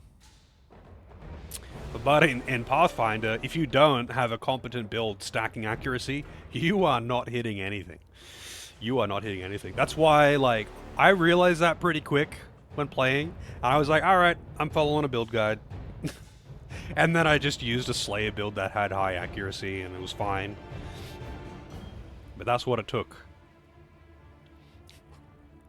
That shit is funny to see, though, in Elden Ring. If anyone hasn't seen that kind of shit, you should look it up. Like, people have pulled off so many things where it's like, one-shotting all bosses in the game, only one swing allowed. And what they'll do is, they'll do, like, the most ridiculous buffing routine that takes them, like, 2 minutes before going into a boss room. And they'll, like, do a fully maxed-out, charged weapon art swing with a colossal weapon and hit the boss for, like, 50,000 damage. And they'll just find ways to be able to do this for every boss. It's actually funny to see. And then people are like, magic is OP! It's like, have you seen weapon arts? Your favorite strats. The funny thing is, it's way more effort and way harder often to actually do that kind of shit in Elden Ring. It's way more effort. And you know what's funny? I've beaten Elden Ring, well, like 2.5 times. I didn't finish my third run. Because I kind of just got distracted with other games. I mean, magic is OP in Dark Souls 1 and in Demon Souls, apparently. I haven't done it in Demon Souls. In 2 and 3, magic is alright. Some bosses are made easy because of it, because you can poke them at range and they don't have gap closers. But then other bosses are made way more annoying because you're slow and you're usually pretty squishy. In the case of Elden Ring, I honestly found my magic run, my second run was sorceries in Elden Ring. I found that run to be way harder because bosses input read constantly and MP cost of spells is incredibly high. So, like, you basically have to just have a weapon that you can hit things without costing MP. Because you will run out of MP. If you're fighting things on a pure sorceries build, you're gonna fucking run out of MP before you reach the boss. Dark Watch is done. Nice. Oh yeah? I mean, I usually end up playing through the Souls games a bunch of times. The other reason I've only beaten Elden Ring 2.5 times, I guess, or 2 times, is... I mean, I nearly beat it. I did most of the third playthrough, I just kind of lost interest and got distracted with other things. I played it too many times back to back. But anyway, usually with the Souls games, I end up doing lots of runs because, they're pretty quick. Like, once you've beaten the game once, you can beat it again in probably a day or so. Like, it's, like, I mean, like an afternoon, not like not 24 hours. I mean, like, one sitting, if you've got a whole day to blow, you could probably beat it in a sitting. Like, I could beat Dark Souls 1 in a couple hours, you know? And that's why I can do so many playthroughs of them with different builds and weapons and all of that shit. So usually, I'll, like, you know, beat the game with whatever I do first, and then I'll just replay it with different builds. But the case of Elden Ring is fucking huge. Unless you're only doing the Remembrance bosses, or even if you're only doing the main bosses, it's gonna be a really long game. When's the DLC stream for Elden Ring? I don't know if I'd want to stream it, to be honest. Like, I want to play the DLC eventually. I gotta pick it up at some point. But I find I enjoy Souls games more if I play them offline. So I'm not, like, constantly trying to read chat and stuff like that. When I played Elden Ring for the first time, the base game, I mean, I streamed it on on Discord. Like, I streamed a huge amount of my playthrough on Discord, and people would join in and talk some shit with me while I'm playing it, and that's fine. I just find it... Like, you know, I do things like fuck around and just mess around with things, talk to people and explore and waste time, and... It's also just one of those games where it's a lot easier if I'm not trying to read chat at the same time. No Lies of P stream. No, I'd play Lies of P if it was requested. Like, it's not like I would decline to do a Souls stream or something. I just find I enjoy them a bit more if I play them by myself or on Discord. Like, I like streaming stuff on Discord because it's just super chill. Like, if I'm just sitting there just talking to probably only a couple of people on microphone, so I'm not having to like read text. It's pretty relaxed. Also, like, it's just a pretty different environment. Like, I'm not trying to constantly be talking, so there's no dead air. I'm not trying to be entertaining. I'm just talking and chilling. It's pretty different. I know some people, though, just don't like to be on voice chat. That's fair enough, too. I want to try Lies B. Apparently it's really fun. Apparently it's much more akin to Bloodborne than to Dark Souls. But I haven't played Bloodborne, and I've seen a reasonable amount of Lies of P. And still waiting on SMT5 stream. Yeah, I do need to play the other playthrough, the other route. I didn't play it immediately, not because I didn't want to, though. Because I do kind of want to actually play it even now. I don't, because I know it's going to take me a while. I don't want to get burnt out on it, that's all. Usually if I'm going to replay a game, I want there to be a pretty good amount of space between playthroughs, because I don't want to get burnt out on it. I still haven't finished my Chaos Route playthrough either. I'm considering just dropping it down to normal on that playthrough, and just going through to get, because I want to get that trait from the Chaos Route on the normal timeline, whatever. I want to get that the miracle thing that lets you not take the base skills on demons. And I've started it, like, I'm not very far into it though. I'm only up to Tokyo for the first time. But I've been doing it on hard, so it takes a lot more effort.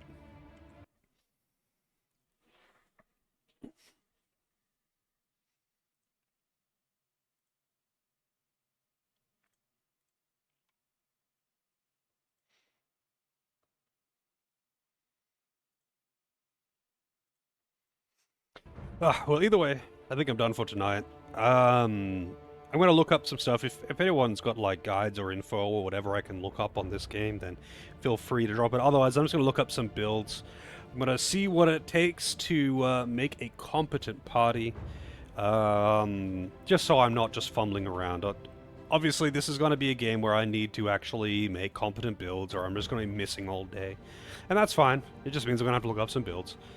It seems really cool so far as like story and premise goes, so I'm definitely interested in the game. I just didn't realize I was going to have to dive into accuracy memes. I thought it was going to be more like Pillars, which just didn't really have the accuracy memes. I completely fumbled my way through it and was just fine. The fuckery was mostly on strategic problems and me wanting to zug-zug things that I really couldn't zug-zug, not just missing all day.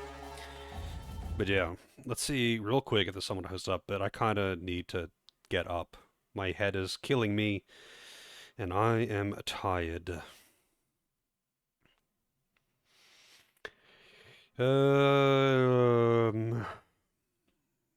Let's see. Yeah, you know what? I'm just gonna go eat, get up, get some fucking fresh air. I assure you that the headache does not help with my struggling with accuracy memes. But have a good night, day, morning, or whatever is appropriate for your time zone. Here is the Discord for anyone who isn't in there. Please join. I always like to see people in Discord. But until next time, have a good one. Stay accurate. Roll the dice well. Get good RNG.